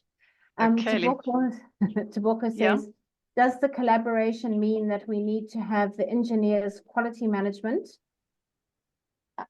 I've got a little thing over here, etc., residing in supply chain management departments? If not, how do we get that collaboration? Okay, so the key word, great question. The key word is collaboration, and it can't be superficial. So the first thing is the people in the supply chain have to see themselves as parts of a greater thing, so it's not, oh, well, I'm in procurement and that's all I do. Okay, and marketing don't have to be shy and think, or reserved and think, well, we can't get, down low with us, our supply chain people. So it's not just collaboration, because collaboration can mean sending emails and sharing information. It means that the problem solving team has to include quality management. It has to include your procurement people. It has to include your design people. And if you are in an engineering environment, your engineers definitely, and your creatives. Those are your marketing people, because we don't want to lose those wonderful ideas, but we want to make sure that every idea, or as many of them as possible, actually comes to fruition and delivers value, profitability for the business. And the way to do that is to grab and hold those ideas, put them through the supply chain test. And if that actually works and the product is successful, then the company itself is very profitable and will continue to be successful. Excellent. Could you hear Thank me? you. Yes, Bill, we can hear you. Okay, Marzia, well done. Congratulations. Thank you. My concern, or not concern, or observation between marketing and the supply chain is, for the last X number of years, and we've got into detail now, I've yet to see one marketing guy on a supply chain course. In all my years, and there are many, I've yet to see one guy on the supply chain course. And it always also seems to be this rift between marketing and logistics. The guys in marketing, not into trouble for saying this, but the guys in marketing can always sell something that's not in the warehouse. But they're great pains to try and explain why they can't sell what we have got. How do we get this better synergism, if you like, between marketing and the supply chain? That's actually a great observation. Thanks, Bill. So it takes me back to the question of whose job is it? So basically, if marketing see themselves as part of the delivery mechanism, So they're not just the crazy people or the autistic people or the ideas people, and they don't see it as grubby work being in the supply chain.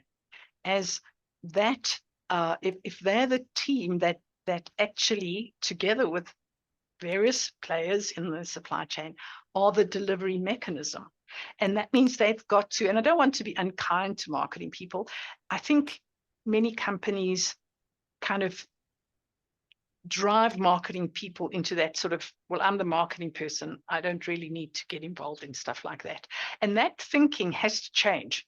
And it has changed in companies who've realized that you can have a wonderful marketing idea, but if it actually isn't doable in the supply chain, then you've wasted a lot of money and opportunity.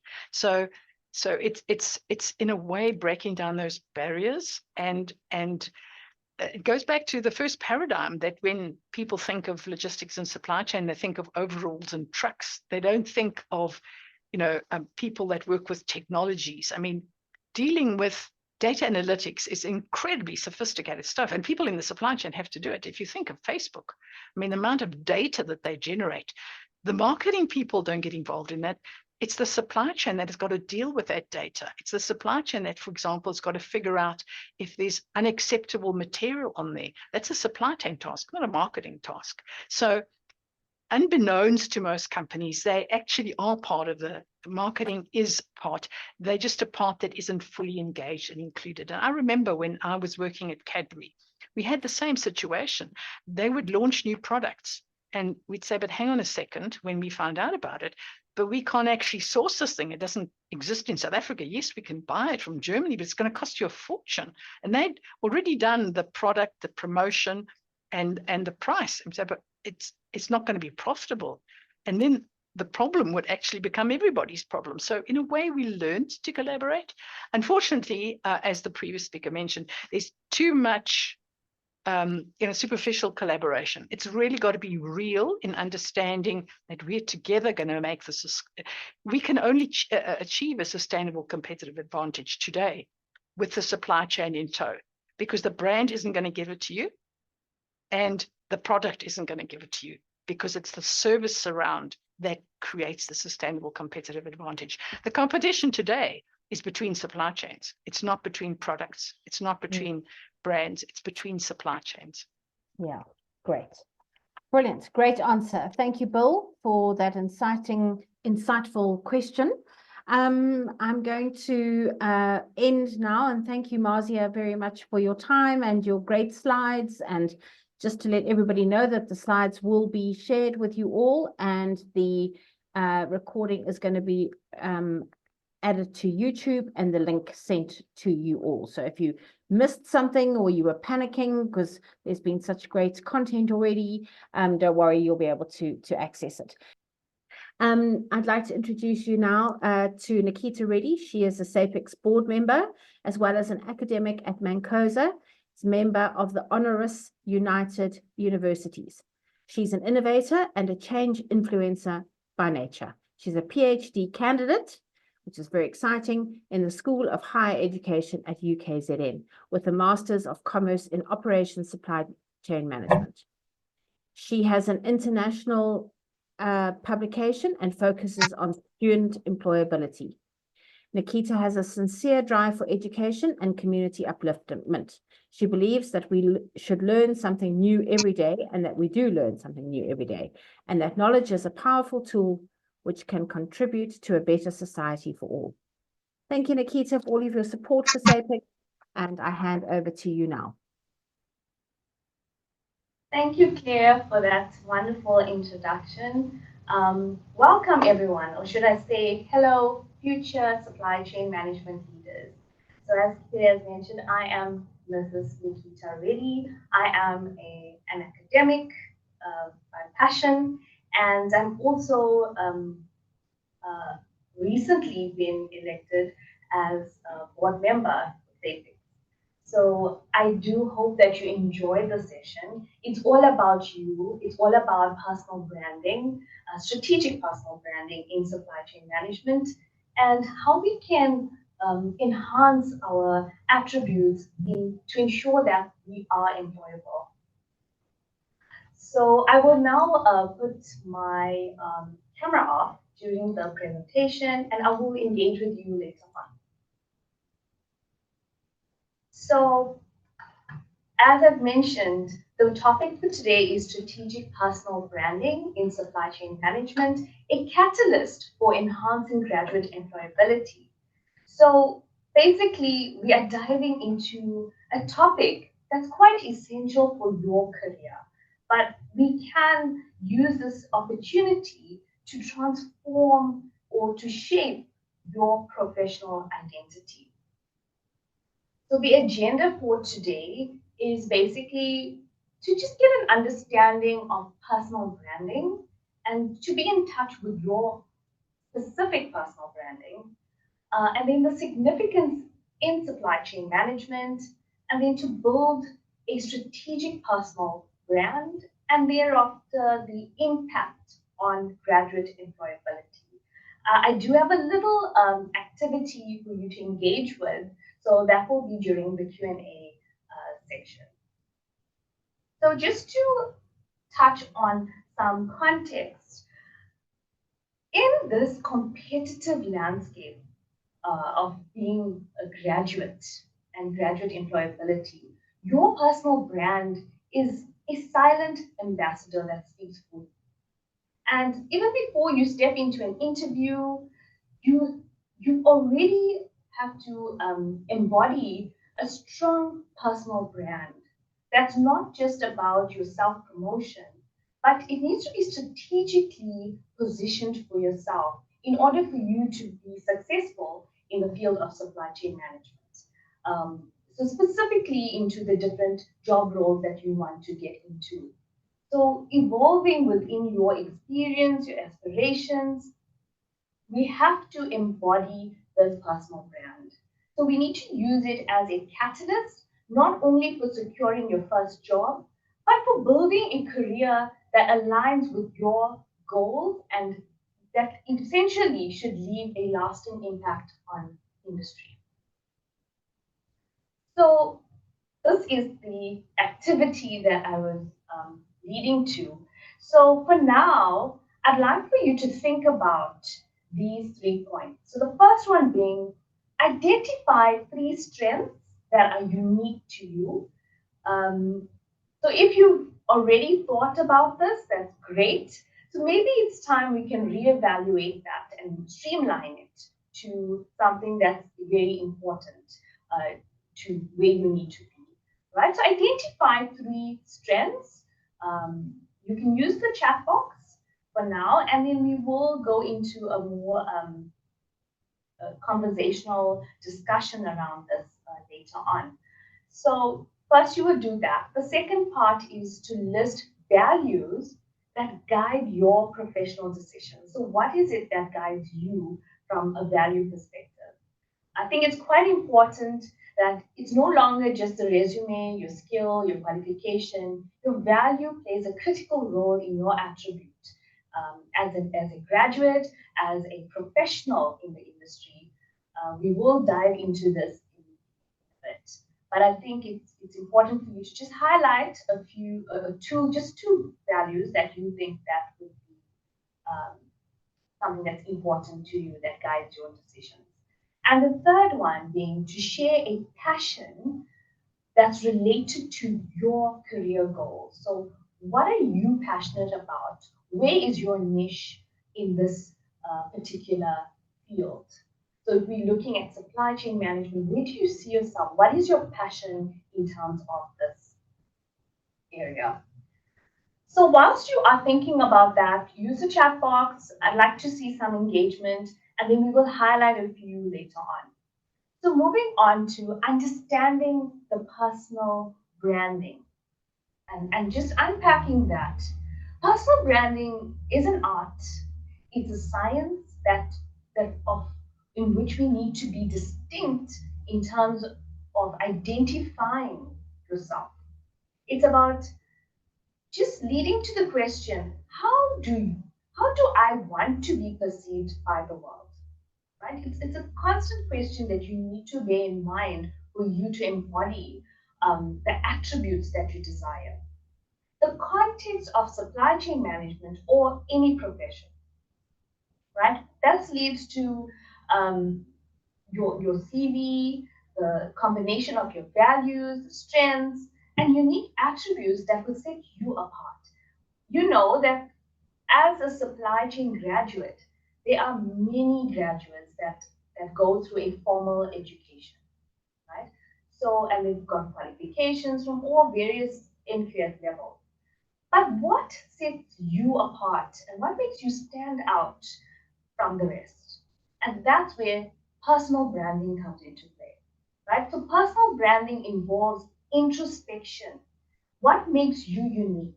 What are your strengths, your values, your passion?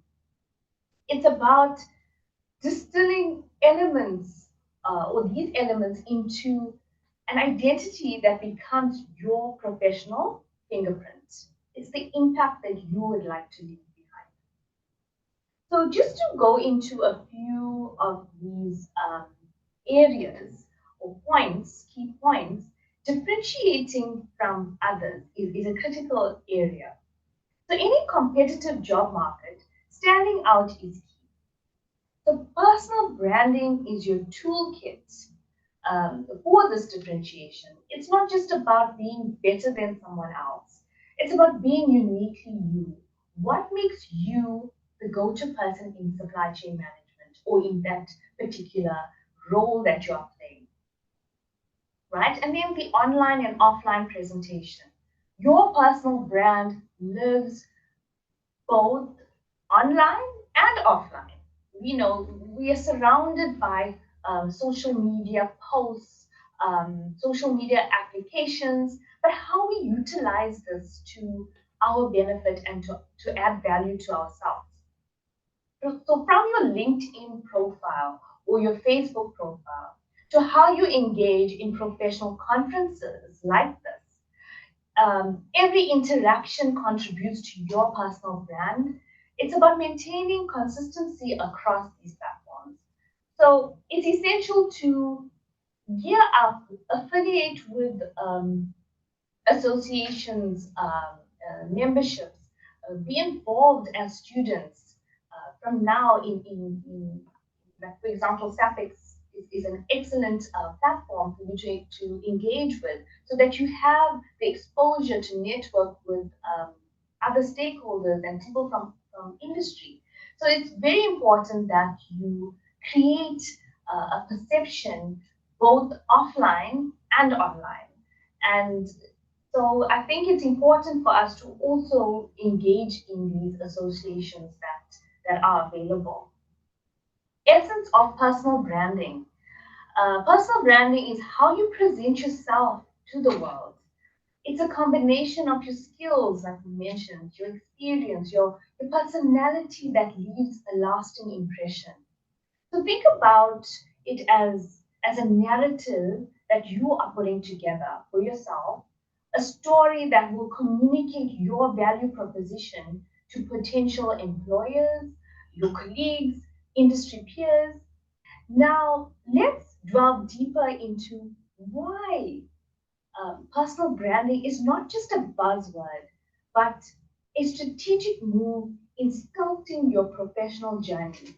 In supply chain management, it's critical for you to have attributes that will align to more than just your CV and your experience. You're dealing with people, you're dealing with products, you're dealing with a whole lot of challenges that you need to see to and to ensure a smooth process. So now let's look at why personal branding matters in supply chain management. Okay, so a few things like navigating for competitive landscape. Supply chain management is I don't want to say volatile, but it is an extremely diverse field where excellence is expected, pressure is upon us all the time. So personal branding should also serve as a compass in navigating this competitive landscape. It's what makes a recruiter or an industry professional stop and take notice of you, right? So we all want to be noticed. So let's put in that effort to create a brand of our own so that we can navigate through these uncharted fields and landscapes.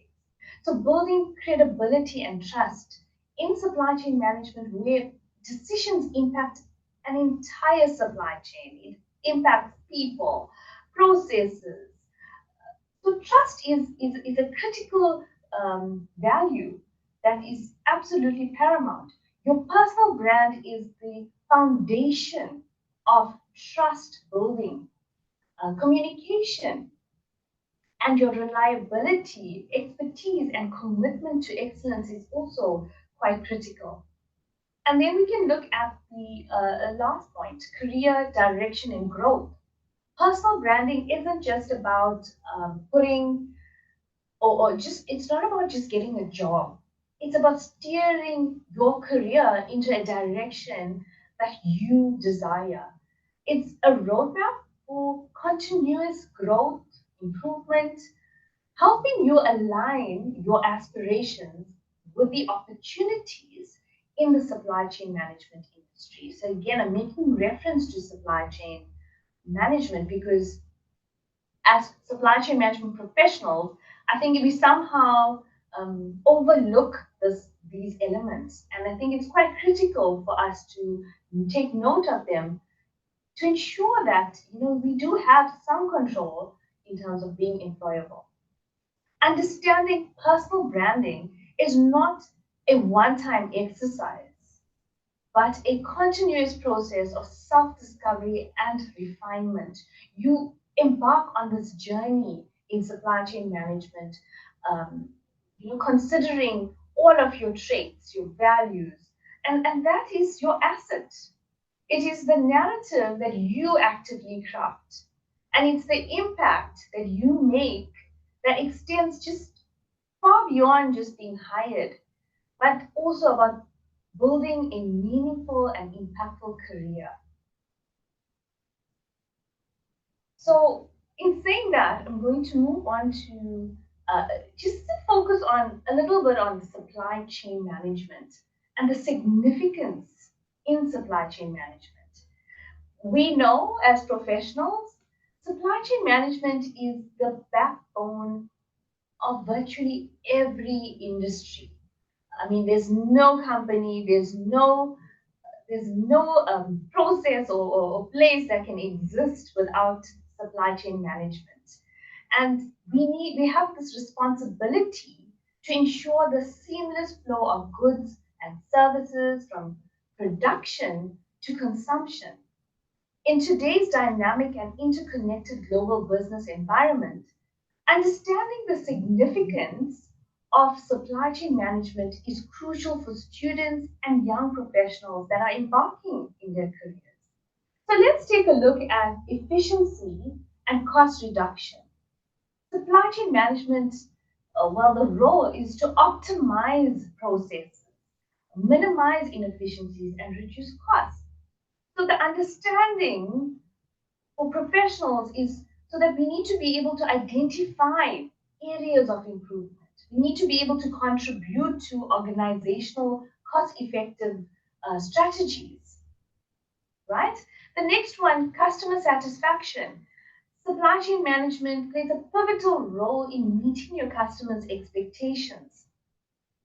So we need to ensure as professionals that delivery is timely, is on time, quality control is there, effective communication is happening within the supply chain especially, and to contribute to enhancing the experience or the satisfaction of your customer.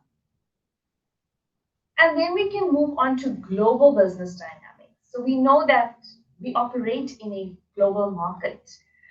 Supply chain professionals need to navigate complex international networks. There's policies, there's legislations, there's a lot of barriers along the way or red tapes, but we need to be able to we need to be equipped enough to challenge that and navigate through it smoothly. So we need to understand global supply chain dynamics, the vital purpose in business, and we need to remain competitive on a global scale. And then we can look at risk management as the other area. Risk management involves assessing and mitigating risk throughout the supply chain. So we know that we currently face numerous challenges. There's things that just happen overnight, and we need to be able to face it. So therefore, we need to have the flexibility and the adaptability to manage risk. And professionals that are skilled in risk management, they need to contribute to organizational resilience and in the face of unseen challenges. So if we can embody and start networking, belonging to associations, belonging to a committee or community, we are able to contribute better to the supply chain field. And it's such an important, I'm so passionate about supply chain because I feel that supply chain makes the world go around, and there's so many challenges that are upon us like lately, but we need to be skilled and equipped enough to face them. So we can't say to overcome them, but we need to face them. And the last one is innovation and technology integration.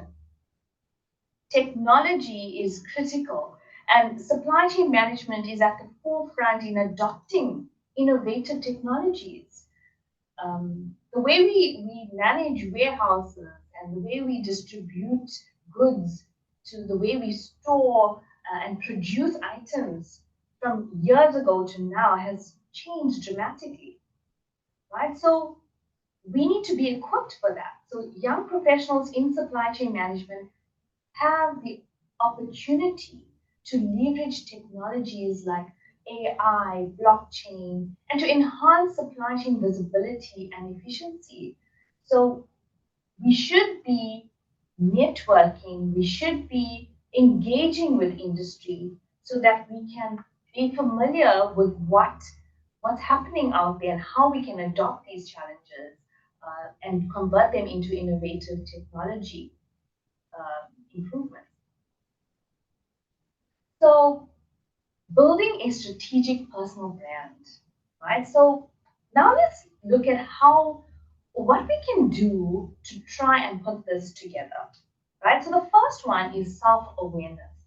Self-awareness in identifying your strengths, your values, your passions, understand who you are is the cornerstone of personal branding. So as you embark this journey in supply chain management, take the time to assess your strengths, like the activity I'm giving you now. Assess your strengths. Identify your core competencies in supply chain management. Whether you're an analytical, whether you're problem solving, you are good at communication. Knowing your strengths, positions, will allow you to excel in specific areas of supply chain management. You then have to look at defining your values a bit more. What principles guide your decision making? How can you unpack that? Understand what these values mean. Values in terms of your personal brand and how you can align that with ethical and professional standards. And then to explore your passions. What aspects of supply chain management excites you? Are you into logistics? Are you into purchasing, operations? What part of this field excites you the most? And then we can look at consistency, maintaining a cohesive image across your platforms. So you need to ensure that your image is coherent. You've got a uniform style of messaging. So maybe your CV, your LinkedIn profile, your professional bio, all need to add up. You need to be speaking the same language. You need to bring out your skills in all of these areas, your values. And it sort of starts with creating your brand for you. Because supply chain is quite a big area, but finding your niche is also quite critical because we all can't be experts in everything, right? So I think that's a good start, is to try and find your niche and remain consistent. And then the online presence, leveraging platforms effectively. So there's various platforms that you can utilize to put your content out there, to put yourself out there. So right now, there's LinkedIn. You can optimize that, highlight your skills, your experience, your achievements, talk about your journey, join groups, participate in discussions, reach out to industry stakeholders, reach out to your academics if you're in higher education institutions. Look at building a network online as well as offline, because you need to be able to meet these people, brainstorm, come up with ideas together and collaborate on projects and research outputs. Networking, building meaningful connections. So that's what it's trying to lead to. You need to build a strong network in supply chain management, in this particular industry.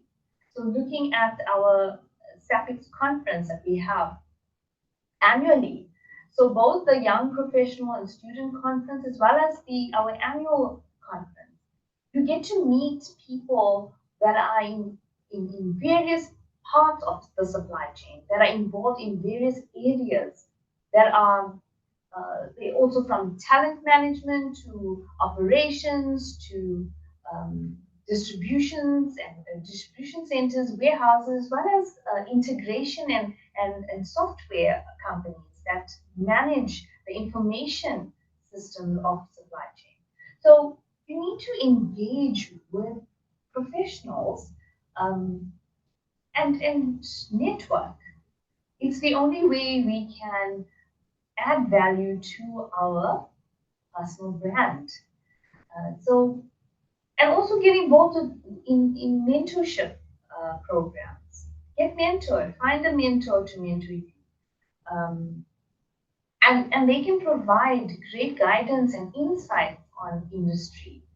Because when we look at your formal qualifications, your degrees, your certifications that you're studying, you're learning content knowledge, you're learning how to apply some of these content, but the actual experience comes from engaging with these industry partners. So we need to involve all stakeholders. So as much as we try to prepare you for the world of work, but there's also a responsibility on yourself as students and professionals to take on the opportunities that's there and engage with industry and make a brand for yourself. So we can then move on to the impact on graduate employability. Right? We're starting to see a picture now. So differentiation is critical because we've got a large number of graduates that's entering the job market. So what makes you different again? So differentiation is crucial, and we need to find ways in which we can develop a strong brand, personal brand, that would make you stand out. So if we look at highlighting, if you look at your CVs and your applications that you send through, how would the recruiter or your interviewer know you, besides looking at your CV and what you're saying at your interview? You need to create a memorable experience. So you can only do that is when you have your brand and your values that's attached to it, and in all of your networking and online and offline platforms, right? So you have to be distinct in your unique skills and what you have to offer. Adaptability. You need to showcase your willingness of being able to adapt in terms of the technology integration, illustrating that, okay, you are able to be innovative, you are in touch with the latest AI software that's out there, you engage with stakeholders that are talking about blockchain. So you need to be adaptable so that you can embrace the change that's there. You need to have a mindset of being a lifelong learner. You need to be continuously learning. We learn every day. I think I learn the most when I'm on LinkedIn or on social media, because the amount of content that is shared, it's amazing. You can watch a video for a minute and it sticks to you. You understand that, and therefore when you start to follow these pages and make reference to certain industry experts, and you follow their feeds and look at what they are saying, it somehow builds onto you and adds to your knowledge as a professional. Also develops you from a problem-solving and critical thinking area to highlight your personal brand and how you can reflect on these abilities of problem-solving, critical thinking. So you need to be able to adapt and find creative solutions to the challenges that are in front of you. And the last one being visibility, enhancing your presence in the job market. So building a strong personal brand enhances your visibility among your potential employees. So again, I'm using LinkedIn because that is the platform that I use quite often. And when you put in keywords, you share key posts, all aligned to your area, your niche area. You then get people that will follow you, connect with you, because they also have similar interests. You'd have job opportunities that will pop up because of the interests that you have or the data that's been recorded on the app. So you need to know how to optimize these platforms for your visibility. Update your profile, write posts, share content, comment on discussions, and show your interest in the field. Create an online portfolio, showcase your achievements, your projects that you've done, what you're busy with. No project or activity is small. We learn from every area or anything that we engage with, we learn. So be proud of that and post and create that network for you. Active participation is critical in ensuring that we engage in these online platforms, discussions, industry events, and just add to the conversation, because you may have insights that even industry leaders may not have thought of. So the more we engage, the more we are visible. So I'd like for you to just take a moment and, after commenting or thinking about the 3 steps that I asked you to do, I'd like for you to describe how you would introduce yourself in 30 seconds. So you can use the three elements that I've mentioned earlier: your strengths, your values, your passion, and use that into your introduction in 30 seconds. So I don't know if we can open the floor for, before I conclude, I just want to do this engagement. So I'm just going to check the chat if there's any comments. But is there anyone that would like to share their introduction in 30 seconds? There will be a surprise gift for anybody who's brave enough to do so.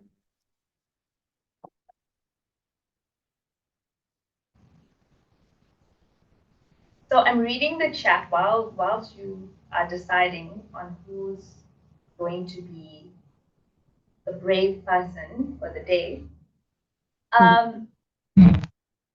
So I'm just seeing there are there's a few that's here. I think it's Hope. And she says that her three strengths are unique to her. So it would be that she's resilient, she's perseverance, and she's a risk taker. That's quite good, especially in this field of supply chain management. And then her values that she said that guides her would be authenticity and continuous learning. Yes, absolutely. And the passion, you didn't mention your passion. So based on that, if you can put that together in your introduction and carry it through your social medias, through to your CV, people will see you as your brand.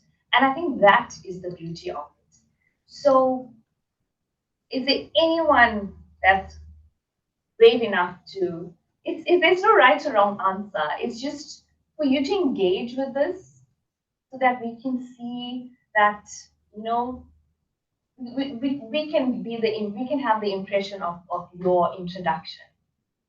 So it's not even, we're not even going to critique it. It's just for you to say it out loud and embody that. I mean, take it with you as you progress in your journey. For anyone. Hi, Miss Nikita and Reddy. I did Hi. on the chat. Sorry. Oh, Carry on. oh, I was mentioning that I did add my passion on the chat. So I was saying that a passion of mine that is related to my career goals is being aware of the glass ceiling and trying to break that in order to advance in my career and to empower others. Because I feel in order to even establish a career, I need to be aware of the challenges that that I could experience beforehand, and then managing to tackle that means that I will basically thrive in my career. Absolutely beautiful. Absolutely beautiful. Well done. Thank you. And that's an introduction. I mean, you said that in 30 seconds. And I think the more we say it, the more we believe it, and the more we can highlight our personal brand and what we stand for. Because this field is competitive. I'm sure you all know that. There's so many graduates out there without a job. So what would be the solution? What would be the way forward? Unless we give ourselves the opportunity to showcase ourselves. You know, anything could happen. I'm just going to read another. Laura has one in the chat. I think it's Laura. So she says, "Good day, my name is Laura. I describe myself as responsive, flexible, and a lover of knowledge." That's absolutely beautiful. Thank you. But I think we need to, we put so much of effort in everything that we do. I think we should take the time and put that effort in our own brands, and create the brand for ourselves and to be strategic, about it. And that alone speaks volumes. And with that, you go to these sessions, you go to these conferences, join these associations, so you get the confidence that you need to get out there and shine, you know. And I'm so proud of you all for joining today and for contributing to this session. So is there anyone else that would like to We do give it have a try? we have another one, Nikita.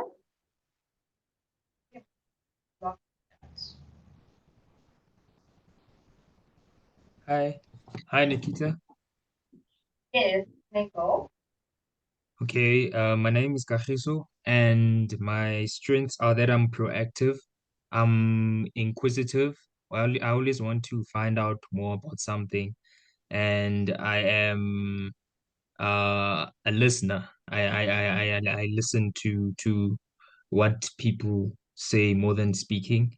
And my values are I basically value friendships, I value family, and I value being of service to people. That's absolutely wonderful. Thank you. And it's also good to be a good listener because we take the right information and we can then implement accordingly. So even in supply chain management, as an attribute, it's really good to be a good listener. So thank you for sharing that. Thank you. So I see there's another comment from Savelo. So he says that I have critical thinking as my strength and ethics as a driver of my values. My career goals as an operations management student is to efficiently manage our planet's limited resources. Wow, that's really, really good. Thank you. I'm so glad that you guys are engaging with this, but I do hope that you go into your networks, your social media, your CVs, whatever, and just put that phrase there, put that line up, and then you start to embody that and speak it. So thank you for sharing today.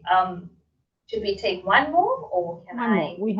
We have Kalani, so let's do that. Sure. Go ahead. Kalani is he or she says, I'm a cross-functional player, critical thinker, and a challenger of logic. I love that. Might have to steal that one. Wow. Hope you don't pay much for that. Wow. Values. Great. Thank you. And the values is an enabler of limitless opportunities. Laura has also added a few more on, which are just amazing and wonderful. And Nomfundo has listed, thank you, Nomfundo, observant, dedicated, and passionate about my career and academics. And that will translate to the rest of your life as well. Absolutely. But you know, the more we speak of this, it's how we embody it. And if we look at the roles we play as supply chain professionals, it's such a critical role. You know, we shouldn't overlook that. And that's why your personal brand should speak volumes. We deal with everything as a supply chain professional, whether you are working in a retail store, whether you're working in a factory, or whether you're working in a distribution center. But there are challenges all around us. But these values and these attributes that you just highlighted today are critical for us to sail through that and to try out and put our best foot forward so that we can be effective.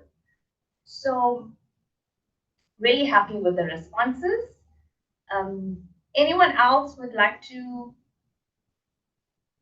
mention it online?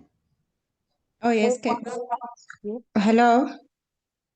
Carry on. Oh, yes, it's Sena here, Sena Mile. So my strength, I'm disciplined and I'm able to adapt and I'm very analytical. And I value loyalty, accountability, and my passion. I'm passionate about health, and I'm passionate about as well. I think I like business and how it works overall. So at some point I thought I wanted to be an entrepreneur, but I don't think that was it. Hence I found this course, and I think this is where I need to be. So operations and seeing things work is my passion. Fabulous. Excellent. Yeah. Thank you. Thank you. Sorry, is it possible to ask a question? Of course. Oh, okay. You were speaking about personal branding, and I wanted to know, as a student, in this economy, it's a bad economy. Is it advisable to be picky, or maybe to just get something in the field so that you put your foot in, and then you can venture into whatever you need to do from there, or what you're passionate about? I don't know what you would advise for someone to do. So that's a very good question.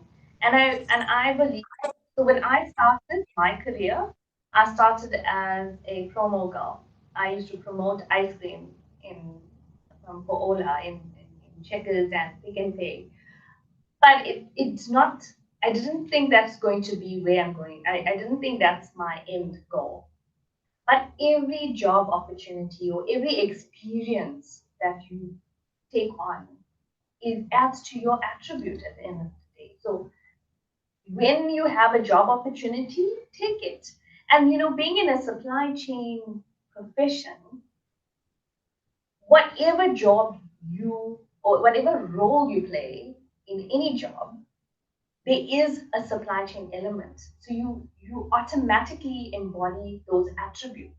So my advice would be, we know jobs are limited, it's scarce. So if we can't create our own jobs, take on opportunities that are there. Don't let opportunities slide. And you will reach that point where whatever you go through now, you will reach that point of where you need to be. And as a supply chain professional, you can do anything. So even if you are doing admin work, you put in doing paperwork, someday it's a skill that you would have, that you would keep forever. So as a student, my advice would be, go ahead, take on the challenges and opportunities that are in front of you. Hope that answers your Thank you, question. Nikita. That is a good question. I agree with that. Get into the workplace, build up your CV, get some references, even if not exactly what you want. That would be my recommendation too. But thank you very much, Nikita. I think we should close now. We've got sorry, I beg your pardon. I thought you finished. Apologies. I'm sorry. Just one more slide. I just thought I would have the engagement and then end off. Okay, so I'll just end off my presentation and then we can close off. Sorry. Okay, so to conclude, just a minute, change the slide. So in conclusion, strategic personal branding is not just a buzzword. We clearly established that. It's a powerful tool for graduates entering the supply chain management field. Invest time in developing a unique and authentic personal brand to stand out in the competitive job market. So thank you for your attention today. Feel free to connect on LinkedIn as well. You can reach out to me. You can follow my content. I'll follow you back. So we start the networking and the engagement now. And best of luck in building your own personal brand and enhancing your employability in this exciting field of supply chain management. Right? So to contact us, your program and qualifications, that if you're interested in any formal qualifications, you can go onto the MANCOSA website. So we've got undergraduate and postgraduate qualifications. We also got the Career Center. So if you are a student with us, you have access to our Career Center, the platform.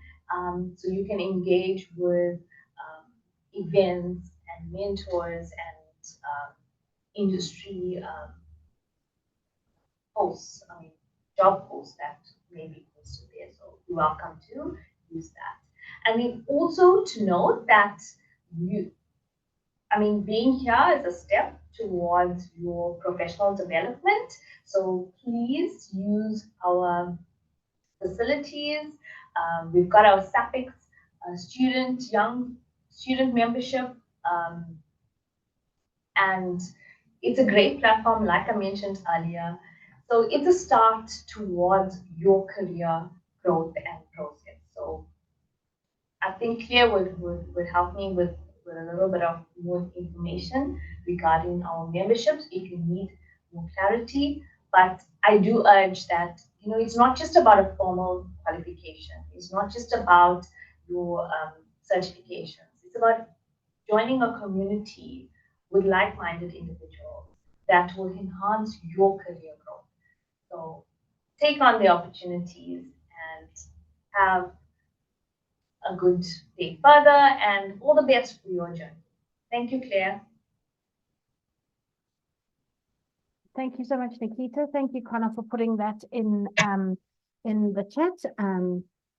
That's great.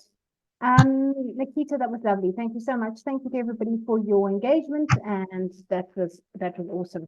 And Nikita did raise a very important topic, which is twofold. One is that if you have an APEX qualification, that's a CPIM or CSCP or the other qualifications, you can use this event to put 6 points towards your maintenance of your certification. So that's quite important. And also, if you're not members, we will be sending the membership link to you for in our email that will follow up, but I'll put it on the chat just now, so that you can check out to see what type of membership, and you are then a formal part of our community. Hi, welcome back, everybody. Thank you very much for staying on the call and your engagement. And remember, if you have any SAPICS questions or any questions about our speakers, or you would like their contact details, feel free to put something in the chat and we will answer that. Great, it gives me great pleasure to introduce Sharon Brand now, who is going to talk to us for the next 45 minutes or so. Sharon is the Deputy Dean at Cornerstone Institute, and Cornerstone Institute has just become a corporate member of SAPICS, and we are very grateful for their support and look forward to a long and mutually beneficial relationship. Sharon has a Master's in Business Administration from the University of Stellenbosch.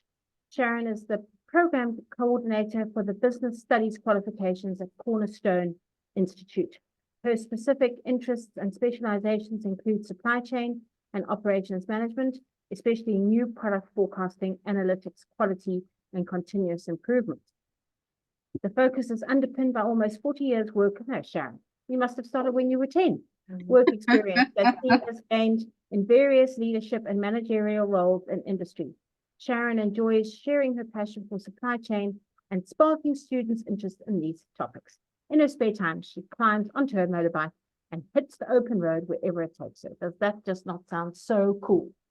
Thank you, Sharon. Over to you. Please ask questions and engage in the chat, or put your hands up at the end in the question session. And welcome officially to the people who have just come on recently. Thanks, Sharon. Thanks very much. I just want to check, can you see my screen all right? And can you hear me? We can hear you very clearly and can see your slides beautifully. Thank you. Okay, perfect. So a very good afternoon, and thanks to all our young professionals and students that have joined today. It's with great pleasure and enthusiasm that I share some of my research and insights in the practice of forecasting new products. But just a little bit, I think, about myself and about Cornerstone Institute. So you've heard, yeah, my name is Sharon Brunt. So I'm the Deputy Dean for Business Studies at the Institute. and I've worked in corporate for many years, and I've only recently joined academia and thoroughly enjoying it. So in our business studies department, we offer the highest certificate in business studies and a BCom qualifications. Both programs are accredited and they are online, fully online, and they offer the flexibility to working professionals. And we have both a January and a June intake of students. And we have specializations in the BCom, which is operations management, so that covers manufacturing and supply chain. We also have human capital management as a major, as well as economics and marketing. So you have quite a good choice. We aim to equip our students with relevant 21st century knowledge and practical skills to succeed in a changing world of work. So in this presentation, I hope to offer you some fresh, thought-provoking perspectives and learnings in new product forecasting so that you can integrate these into your demand planning processes. All right, so that's a little bit about me, and there's the link to the Cornerstone website. All right, but let's dive into forecasting new products. Okay, so what I'll do is in this presentation, I have a couple of areas that I'd like to cover, and this is the agenda. So we'll cover the importance of new product forecasting, why it is so important for businesses, some of the challenges that demand planning practitioners experience. Then we look at growth strategies of organization and how that intersects with new products. And then we'll look at some key elements of new product forecasting, and then look at an approach, in other words, things that you need to consider if you're trying to forecast new products. What should your approach be? And then I will conclude. All right, so let's get going. Okay, so we all know that supply chain decisions on product supply are based on forecasts. So therefore, the forecasting process is a key process in supply chain management. And the development and commercialization of new products are a means of growth for manufacturers, having the purpose of both increasing both revenue and profit. However, the success of new products is at risk when customer demand and the timing of this new product demand is either overestimated or underestimated. So in other words, there are forecast inaccuracies. So accurate forecasts are needed to support the success of a new product launch so that sales can make decisions regarding sales support materials and training, and also so that finance can make decisions on corporate budgets and financial expectations. So in addition, new product forecasts also drive a variety of other multifunctional decisions during pre-launch preparation and during the product launch. So it'll drive decisions such as raw materials procurement, manufacturing scheduling, finished goods inventory levels, as well as sales and marketing activities. So we see it has a wide-reaching effect. And so these decisions are extensive. And any forecast error at a commercialization stage, in other words, when we go to market with a new product, will have organizational-wide implications. And if the forecasts are wrong, they can translate into significant bottom line consequences. Therefore, our goal as demand planning practitioners is to minimize forecast error. So we see that new product forecasting is a crucial element of supply chain management, and it's becoming increasingly important as organizations bring new products to market quicker, and these products have very short life cycles, so they are brought to market quicker and more frequently. While forecasting demand of existing products has improved over the last couple of years and decades, it's the forecasting the sales of new products that have shorter product lives that has really become a challenge for demand planning practitioners. And the key hurdle or challenge here is that forecasters and demand planners experience is a lack of historical data, right? It's a new product. We do not have historical data. So the next slide, what I'd like to do is dive into some more specific challenges that practitioners experience. Okay, so some of the biggest challenges are, as I mentioned, there's minimal data. Since there's no past sales data to analyze, forecasting relies more on a qualitative market research, some expert opinions, and analogous products. However, these sources may not fully capture the unique characteristics of the new product. So it's a little bit judgmental, right? It's qualitative data. Also, the demand patterns are unknown. With historical data, identifying demand patterns becomes more speculative. Market research and customer surveys can provide some insights, but they may not accurately predict actual purchasing behavior of our consumers once the product is released. Then we have limited analytical capabilities in terms of knowledge and skills. Also, the time and effort of demand planners is typically focused on forecasting existing products, whereas we need to, going forward, spend more time and effort in forecasting new products.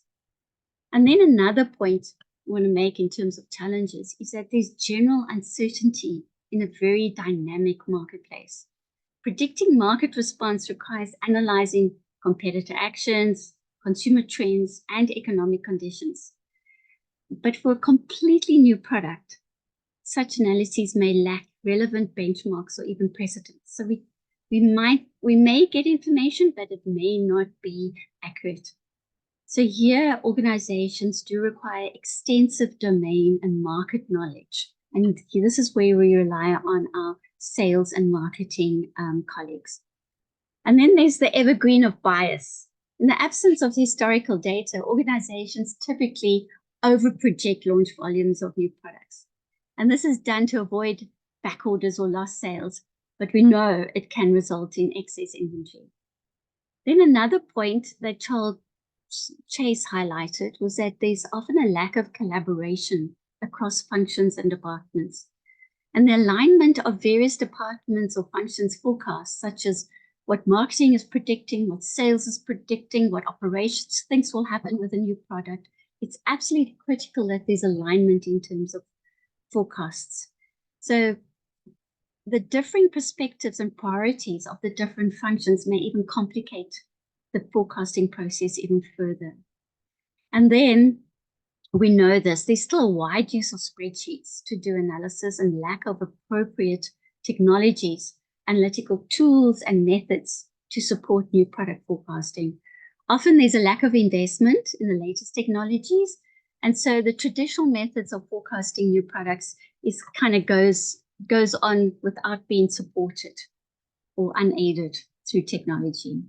And then when we look at products that have been launched that incorporate new technologies and new innovations, this is a particular challenge because these innovative products often lack direct competitors, right? It's brand new to the world.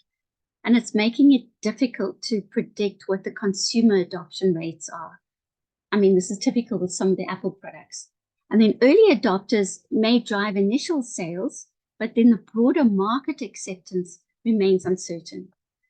So just to wrap up on challenges is that often with over forecasting, excess inventory is a result, as we've seen. But then to get rid of this excess inventory, organizations often offer the product at a discounted price. Then this erodes the newly established brand or sub-brand, as well as the revenue and profits, just the thing they're trying to grow.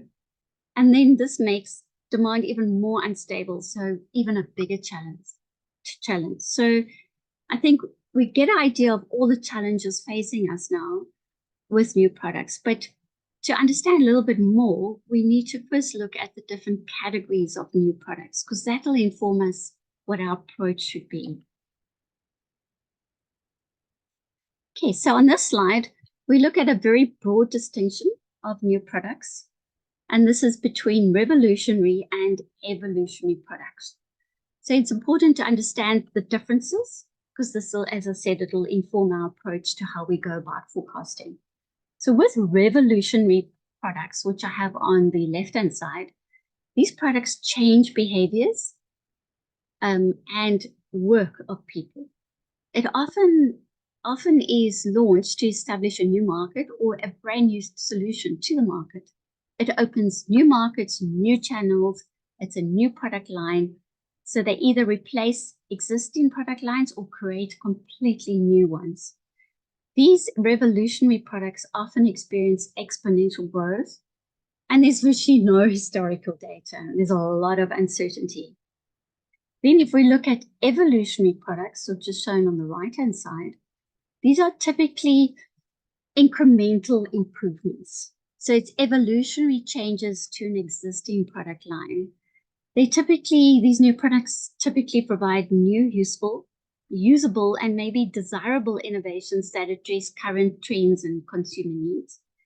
They emphasize new value to consumers to ensure that consumers stay connected with the product.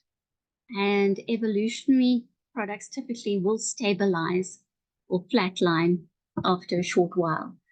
And note that 85 up to 90% of all new products that are launched are actually evolutionary. So these are incremental improvements, and only 10 to 15% of new products are actually brand new, revolutionary products. Okay, so now let's look at a deeper categorization. And we need to understand that organizations develop and execute various product growth strategies to increase their revenue and profitability. And they do this through the introduction of new products. So these new revolutionary and evolutionary products are typically categorized into these 4 broad categories and 7 new product types. So if we look at the top left-hand side, there we see in a current market using current or existing product technology, this quadrant is known as market penetration. And here we're looking at new products that provide cost reductions as well as product improvements. Then if we look across to product development, here we're still selling in the existing market, but with some new technologies. And these products are typically line extensions. Down at the bottom on the left-hand side is market development quadrant. And this is where we're entering new markets, but with existing technology. So here we need to find out a little bit more about the market, and these products typically open up new markets to the organization. And then the bottom right-hand side is the quadrant known as diversification.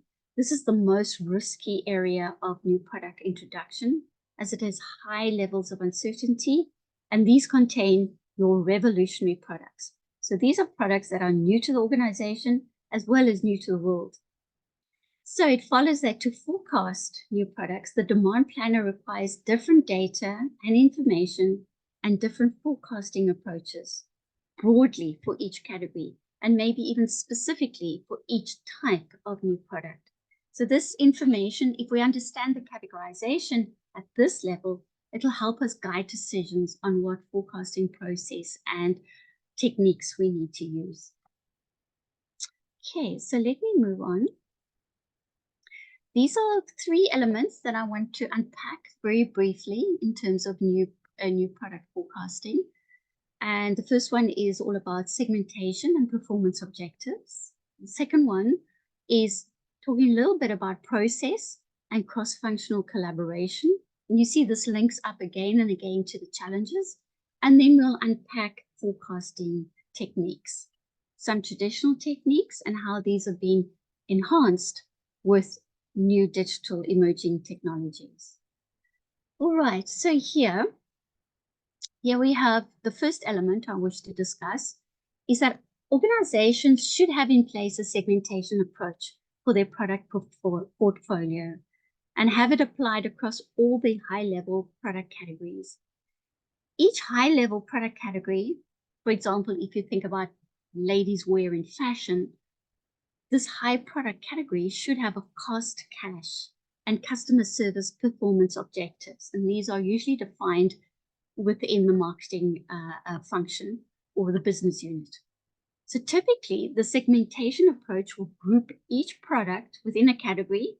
In this case, if we think of ladies wear, so they will group each product in this particular category into a logical segment based on the market requirements and the organization requirements.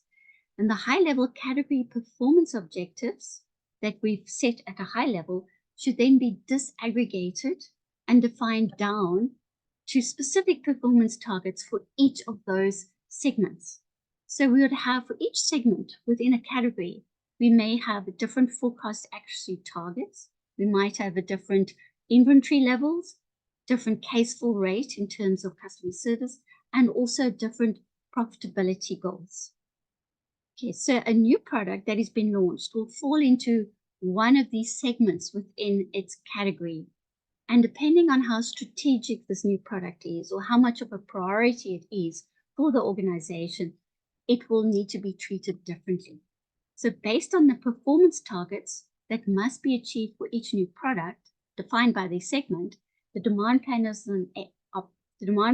are then able to apply a differentiated amount of time and effort and resource to the different new products. For example, not all new products need to achieve the same level of forecast accuracy, nor on-shelf availability, nor need to be forecasted all the way down to the customer segment and location level. So this is something to bear in mind. We cannot treat all new products equally. We cannot spend the same amount of time and effort and money on forecasting all new products in the same way. So we need to have a segmentation approach and then have those performance targets defined per segment and then per product. Okay, the second element that I wish to discuss is about process and cross-collaboration. Look, we know that forecasting or demand planning processes interface with multiple other cross-functional processes. So demand planning interfaces with customer service processes, order fulfillment, procurement, manufacturing, new product development, and commercialization.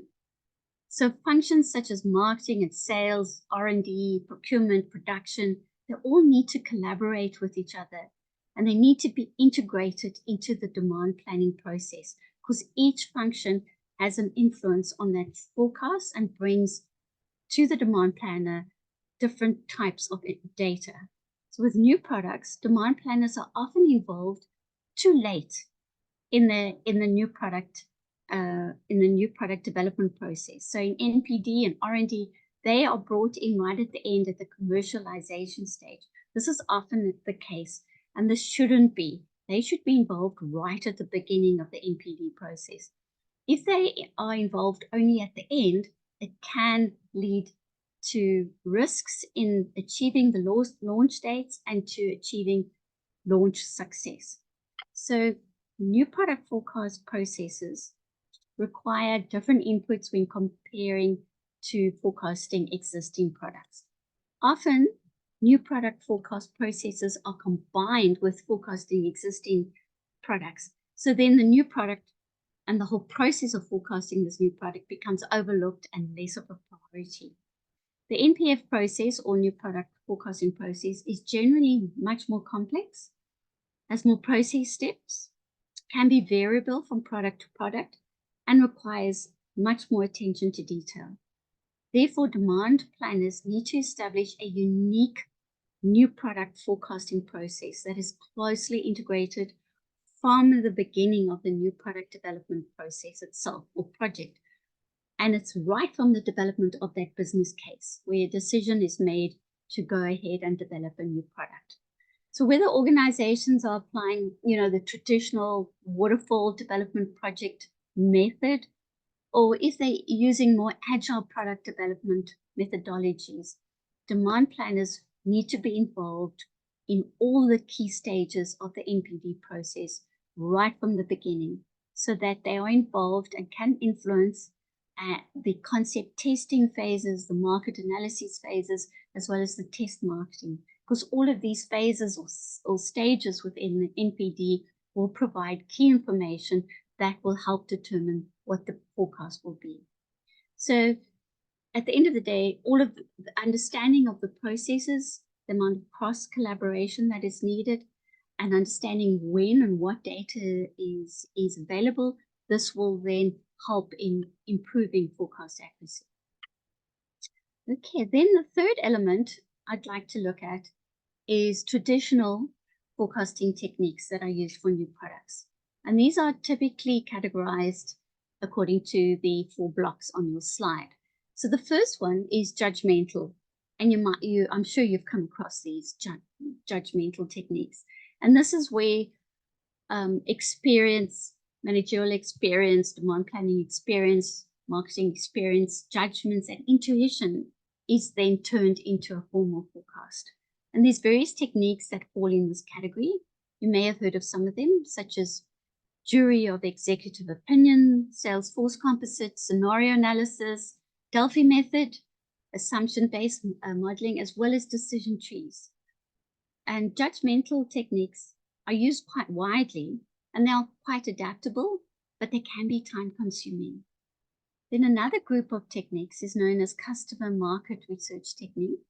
This is where they collect customer and market data to make inferences about demand. And so, as I mentioned earlier, we'll have concept and product use and market testing. There might even be some conjoint analyses being done. You might make use of the quality function deployment or even the Cannon model.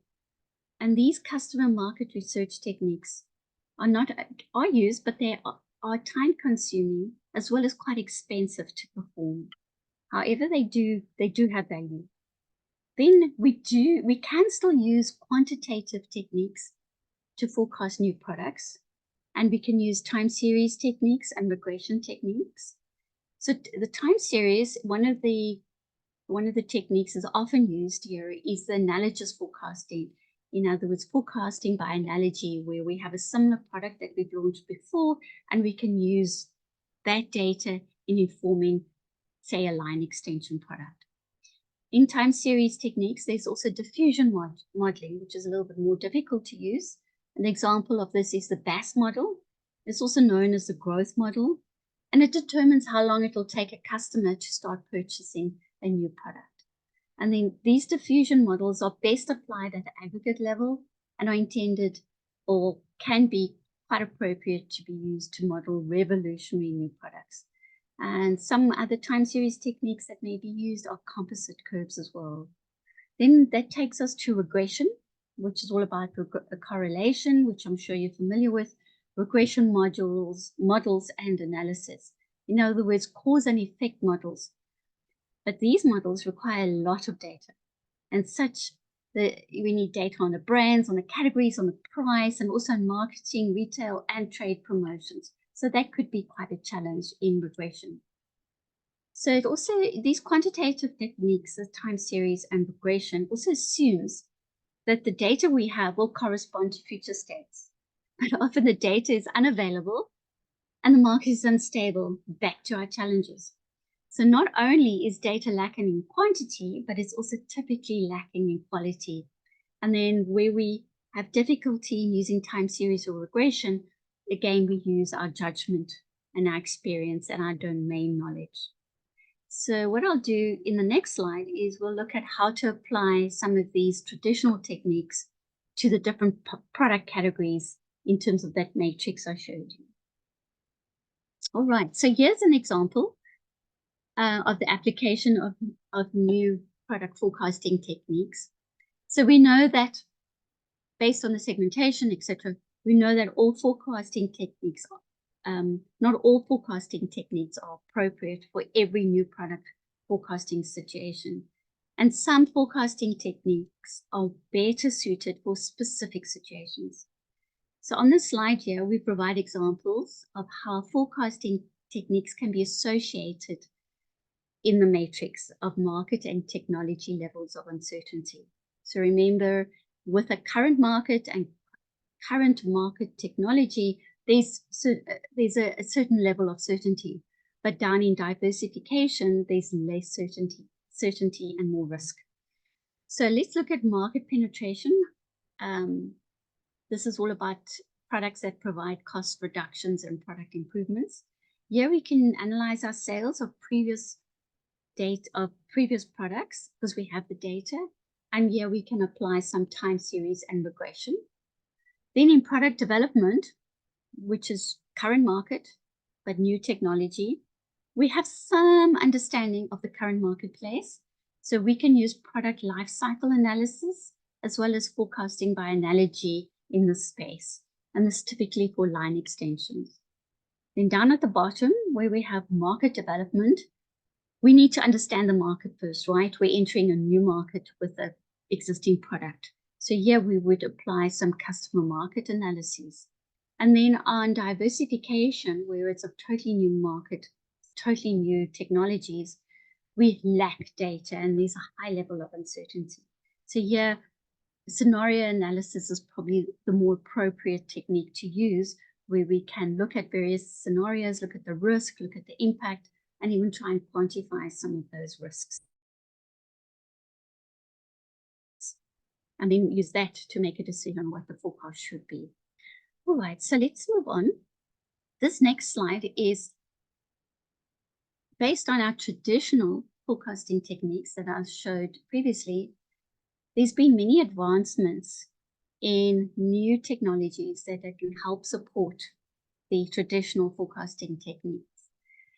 And a recent progression in forecasting is that forecasting has shifted from a very model-based approach, in other words, you have a model and you apply it, to a more data-driven analytical approach that uses the data to create a brand new model rather than applying a known model to the data that you have. And technology can help us with this. What I'd like to do now is go through a couple of sort of snippets out of a couple of articles to show you how these new emerging digital technology are actually enabling and supporting the traditional forecasting techniques. So there's an article by Charles Chase. He's a well-known author in the forecasting domain, and he's highlighted the use of structured data in forecasting. So Chase describes a method of adding structure to data that is used in analogy forecasting, in other words, like products. And he uses data mining techniques that are applied effectively to identify candidate products that have similar attributes and characteristics as the new product. This is as opposed to only using judgment. He's using data mining techniques. And once these candidate products are found, they are filtered, sorted by technology, and they provide a formal approach to combining stats and domain expertise, in other words, judgment, to enhance a structured judgment procedure. And this method that he speaks about in this article shows that it tends to be more accurate and helps reduce the time needed to create the forecast. Another application that he speaks about is using machine learning algorithms, or ML. And in this procedure, the analysis of the internet search pattern data can be used to explain the new product diffusion curve. So it'll explain the shape of the new product diffusion curve, and internet search volume will help predict the rate or volume of new product diffusion. Also, judgment is improved by integrating structured data and unstructured data into something that's called a sentiment analysis. And in sentiment analysis, text mining techniques collect unstructured data from social media, internet, etc., to examine what people are saying about a particular new product. And they're actually gathering this data in real time. So it'll be data on whether the consumer likes the product, do they like the promotions, can they find it on shelf, for example, and what do they think of the product's quality. So then in sentiment analysis, these sentiments are extracted in real time. And with the use of statistical modeling and rule-based natural language processing techniques, patterns of customer opinions are displayed. So we can see various patterns and get a handle on what customers think of the product. For example, do they like it or don't they like it? What do they think of the quality and the packaging? And what is the level of availability? Is it good? So this information together allows the organizations then to predict the new product diffusion. So with the sentiment analysis, they can predict the product diffusion, and then they can adjust their new product forecast and their sales and marketing activities a little bit sooner in the weeks just after launch date. So again, it allows a quicker response, becoming really, really agile in adjusting your forecast, knowing what the sentiments are out there. Another study by Yara LLM, I hope I pronounced that correctly, he provides a framework to use quantitative methods to forecast new product sales. And you may have heard this, but of Bayesian models, right? So Bayesian updating is a process where the parameters estimated by the BAS model are revised once there's sufficient sales data have been recorded. And this then, so it's plugged back into the Bayesian model and then provides a better forecasting result. Here the researchers write about using AI, artificial intelligence, neural networks in this Bayesian updating process.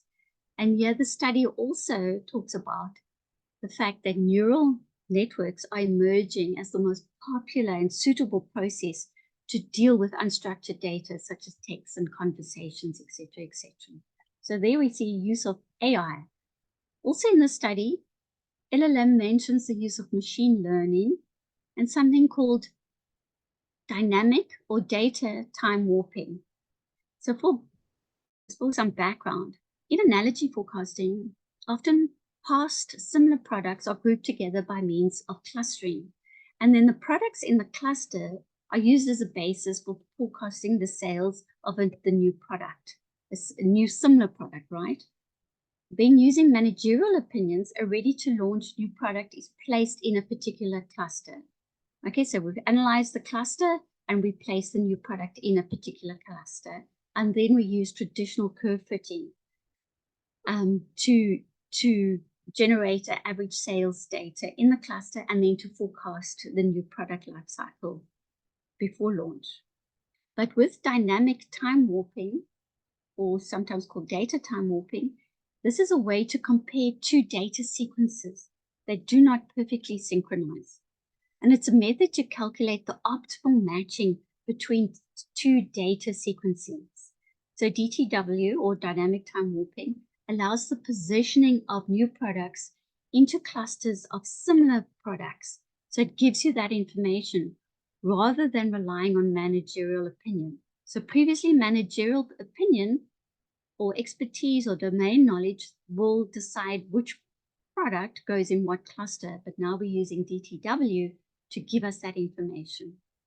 Also, there are other machine learning techniques for time series forecasting.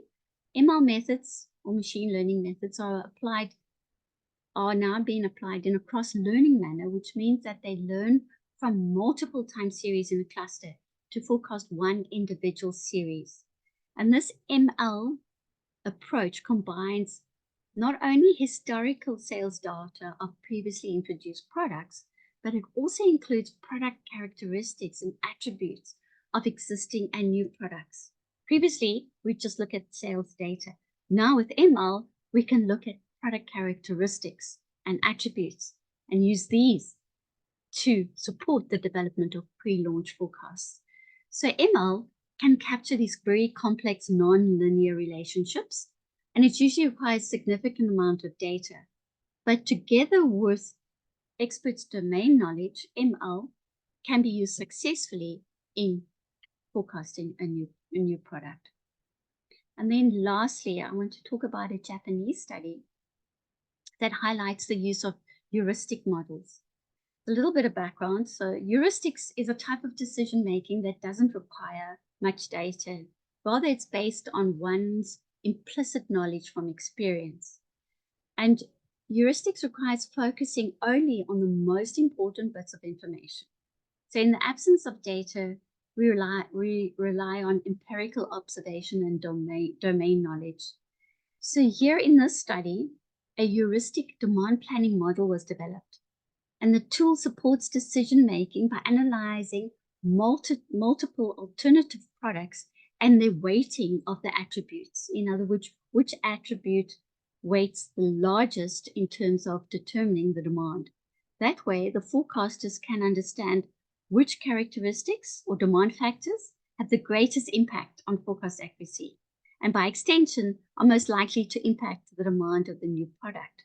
So they look at the most important product characteristics or attributes, and then this becomes the most important bit of information that you can use in heuristics. So this model can be useful to new to the world products, in other words, revolutionary products, as it helps to shift that high level of uncertainty and risk to being able to quantify the risks. Okay, and then there's one more study I'd like to mention is the use of macro flow models and virtual reality to forecast pre-launch sales. So in this particular study, the macro flow models predict the flows of potential buyers. In other words, the paths they take when they move from one state in the purchase journey to the next state and the final state in the purchase journey. So this macro flow models are used to make predictions before launch, and a purchase journey simulation is then developed. And the simulation incorporates the potential buyer's behaviors, the flow between the various behavioral states, and the determinants of that flow. So what makes them move from one state to another? For example, the first state might be becoming aware of the new product. Then they do a whole lot of info search in terms of tell us more about this product, and this will finally lead to a purchase decision. So here the determinants of the flow become the independent variables in the forecasting model. So these purchase journey simulations are used together with virtual reality to actually use it and watch individuals' reaction to the new product. And then so the flow in virtual reality, the flow of the individual, how they move from behavioral state to the next, is studied. So they look at awareness creation, how they do info searches, how do they make and when do they make that purchase decision. So the researchers in this study tracked individual level behavioral data, the type and number of actions they took, the timing and the number of visits to the information sources, and then the timing of purchase decisions.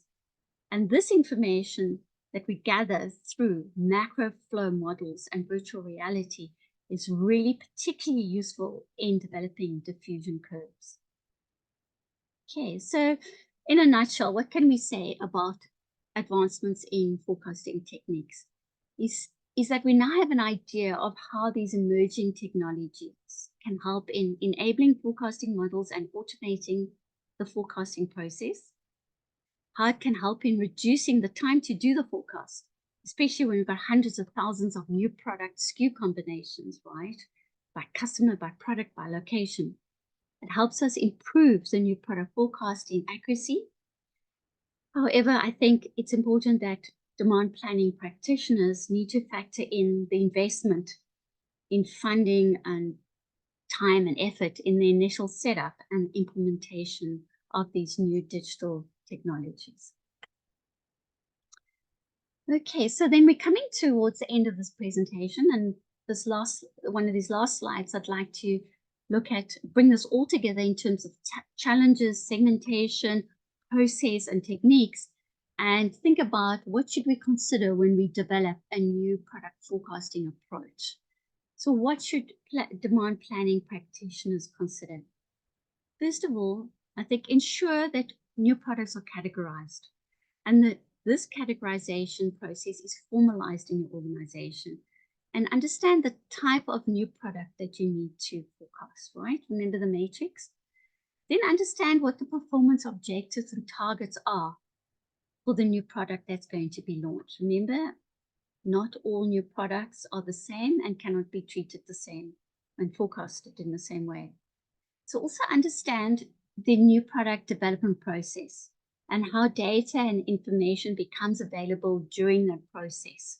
Understand what marketing and sales and R&D are doing and what is driving decisions, and help influence some of that process and decisions that are made within the new NPD process.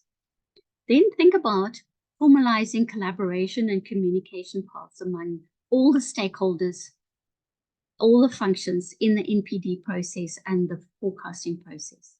And then that brings us to establishing a separate, unique NPF process separate from the forecasting process of existing products, and ensure that this separate process includes close cross collaboration with functions and departments such as R&D, marketing, finance, sales, as well as in supply chain, supply planning, procurement, manufacturing, distribution, right? Another point is consider exploiting what technologies you have at the moment within the organization. So exploit those existing technologies and try and gain access to new technologies to improve forecast accuracy and help in ensuring a very successful launch. In other words, what are those new emerging digital technologies? How can you use predictive analytics? How can you use ML? How can you use artificial intelligence? And then experiment, play around, develop new models. And then always a final recommendation in developing an approach is begin with a pilot product category. For example, a low-risk new product launch. For example, a line extension. So begin with these low-risk products and then use the learnings that you gain after the product's launch to adapt and adjust your approach to NPN. All right, so now brings me to my concluding slide. And I think I still have a few minutes, is that in this presentation, we have seen that there are many ways to derive a new product forecast, and new emerging digital technologies are really enabling forecasts as never before. However, as demand planners, as forecasting practitioners, we need to remember that it's not only about techniques and models.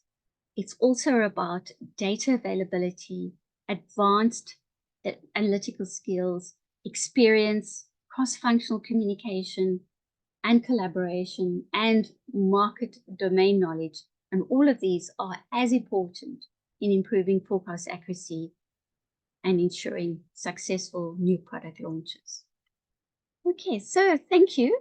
That brings me to the end of my presentation. I just want to thank SAPICS, and in particular Claire, for providing the opportunity to present. And I think we still have maybe a little bit of time for questions, and I'll take a look at the chat now. Thank you. Great, thank you. We've got about a minute or two before we introduce Dikeledi. So there are two questions. Thank you, Sharon. That was very interesting. I think it's very important in these programs of content of conferences that we also include quite a technical element. And I think that you will all realize that this is actually very important in supply chain management. Forecasting is key. So two quick questions, one from Teboho. Which model is best suited to existing product services, and what skills are required for the best forecasting models in existing businesses for maintenance of existing equipment? Cool. Thank you, Teboho. Thanks for that question. That is quite a long question. So the first part, the model for existing products and services. So this is you're asking about for products or services that have been on the market, that have been launched, right? Am I correct? This is not a new product or service.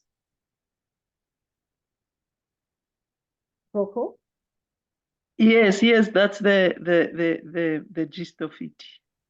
Okay, so I mean, traditionally you would go to time series forecasting, right? Because you have sales data, and there's a multitude of various models that you could use. And I think there's lots of texts as well as articles that deal with forecasting existing products. And I'm sure if you do a little bit of research, you might find that match in terms of what you're trying to forecast as the existing product and what time series that will be best suited. So there's a lot that's been written about forecasting existing products.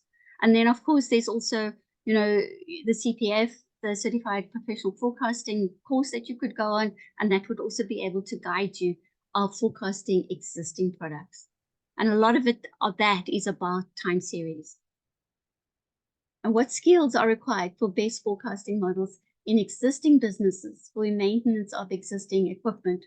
Okay, I think this is, where we can be really, really thankful for data science and our data science practitioners. And it's, once you've got a good grounding in supply chain management and you wish to grow into the demand planning space, there's lots of data analytics and data science courses and modules and programs that you could follow that will give you those necessary skills. And that's why, as supply chain professionals, we're so thankful of this sort of explosion of data science, because that is where you'll play around with various models and then be able to understand what is best suited. And of course, there's a whole lot of tests that you could use in terms of fitting curves or models to existing data. And these approaches and methods that you could use. Awesome. Thank you, Sharon. I think that if there are further questions, you're welcome to email me and I will send them to Sharon because this is important. But Dikeledi's been generous and allowed us another couple more minutes. So one more question from Siabello. Won't data mining mislead forecasters or forecasting if there is data duplication? Sure, that was very badly said. Sorry, Sharon. Okay. Won't data mining mislead forecasters? Yeah, so I think that's a great question, right? If there's data duplication, that means you haven't done a proper data cleansing. So right at the beginning, it needs to make sure that you do not have this, that your data is complete as you can get it, and that there are no duplications. And then you can use that in terms of data mining.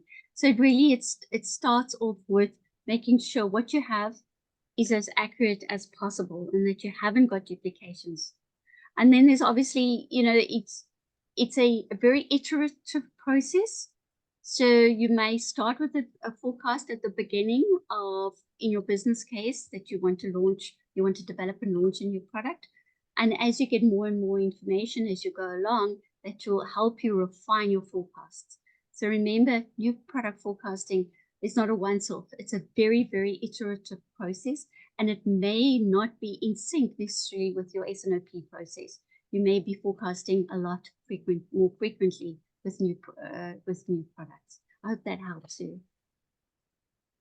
Thank you very much. Kalani mentions, and I agree with them, that I think this topic is critical to be envisaged and promoted in South Africa to ensure that we build on new product focused in the export market to assist with economic growth. So I think it's a very important, very a topic. Thank you, Sharon. I'm going to end now, if that's okay with you, and thank you for your support on board as a new member. Great to have you, and please check out their website that Sharon has got the link on her sites, which will be shared with you, and you can see what courses they offer, as well as those from MANCOSA and Tshwane University of Technology. So thank you, Sharon. Enjoy your afternoon. You're welcome to stay on and listen to the rest, of course. And just with that in mind, before I introduce Dikeledi, I just wanted to remind you that we do have 6 mentors that are coming on board at about 5 o'clock this afternoon to chat to you in the rooms that will be listed at the bottom of the Zoom page. You'll be able to see them, and you're welcome to just jump in and have a chat to them, connect with them. We have great SAPICS mentors. We're very lucky, and they've been very instrumental in helping lots of our young professionals and students and others during in their work. So very short introduction to Dikeledi, because I didn't want to steal her thunder, because she's going to be talking about her journey and the lessons learned from working in supply chain management in a fast-paced organization. And she has only a short amount of time, because she's got to make sure that when we ask for our TAKEALOT deliveries to be done within 24 hours, that they're done. So we're very grateful to her. But no, seriously, just like to formally welcome Dikeledi, who has a CSCP So that means she's got the highest qualification in our SAPICS basket of qualifications from ASCM, and we congratulate her on that. And she's the Group Head of Planning and Digital Transformation at TAKEALOT. And from my point of view as a marketing manager of SAPICS, her most important accolade should be the fact that she was the best speaker, won the Best Speaker Award at the 2023 annual conference, and last year in Cape Town. And it was a great presentation. And if you would like to listen to it, it's on the SAPICS YouTube link. So over to you, Dikeledi. Welcome again to the SAPICS platform, and thank you for your ongoing support. Thank you so much, Claire. Layering the pressure there. I hope this presentation is also as insightful for everybody. Let me just share my screen. If I can get a confirmation that you guys can see it, that would be wonderful. So it's loaded. There we go. Brilliant. And we can hear you beautifully. Thank you.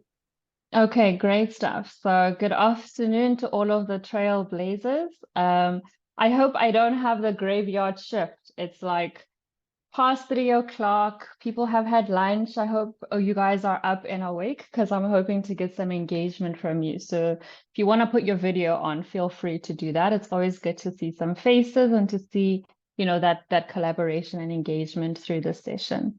So like Claire said, I will be chatting through my journey a little bit. This presentation is very different to the ones that I typically give that are very content specific. I really just want to share a couple of stories with you guys, and lessons that I've learned along the way as a young professional. Like many of you who are either, you know, graduating or just about to graduate or recently graduated and are now in the corporate environment. I started my career at UJ, so I'm a UJ alumni. I did an honors in logistics and supply chain. And then I started my career at Sasol, but I'll talk through that as we go through the presentation. So Claire has introduced me my current role at the moment. I head up planning and digital transformation at TAKEALOT, that is South Africa's leading e-commerce platform. I hope I have customers in many of you. And yeah, just a little bit about myself. I obsess around supply chains. I'm a bit of a coffee person, so I tend to understand what's happening in that environment. And people always laugh at me when I say, well, I've moved away from normal milk to oat milk. But Oatly as a company had a lot of drama, supply chain drama, that is, a couple of years ago. When they just could not fulfill the market because of from a demand perspective. So they really had massive spikes. So they are a good example that I always reference till this day. So let's get into it. Before I do, I love to understand the people that I'm chatting to and what is your understanding of maybe the context that we're talking about. So we're all digital people, at least I hope. This is the QR code. If you guys can just pick up your cell phones, go to the camera setting, and literally just scan it, there's one question that you just need to answer. I want to get a gauge for what you guys think a fast-paced environment means, especially for supply chain professionals. You know, what does that mean? What does that mean for you guys? I'll put mine in as you put yours in, and then we'll see what the results are.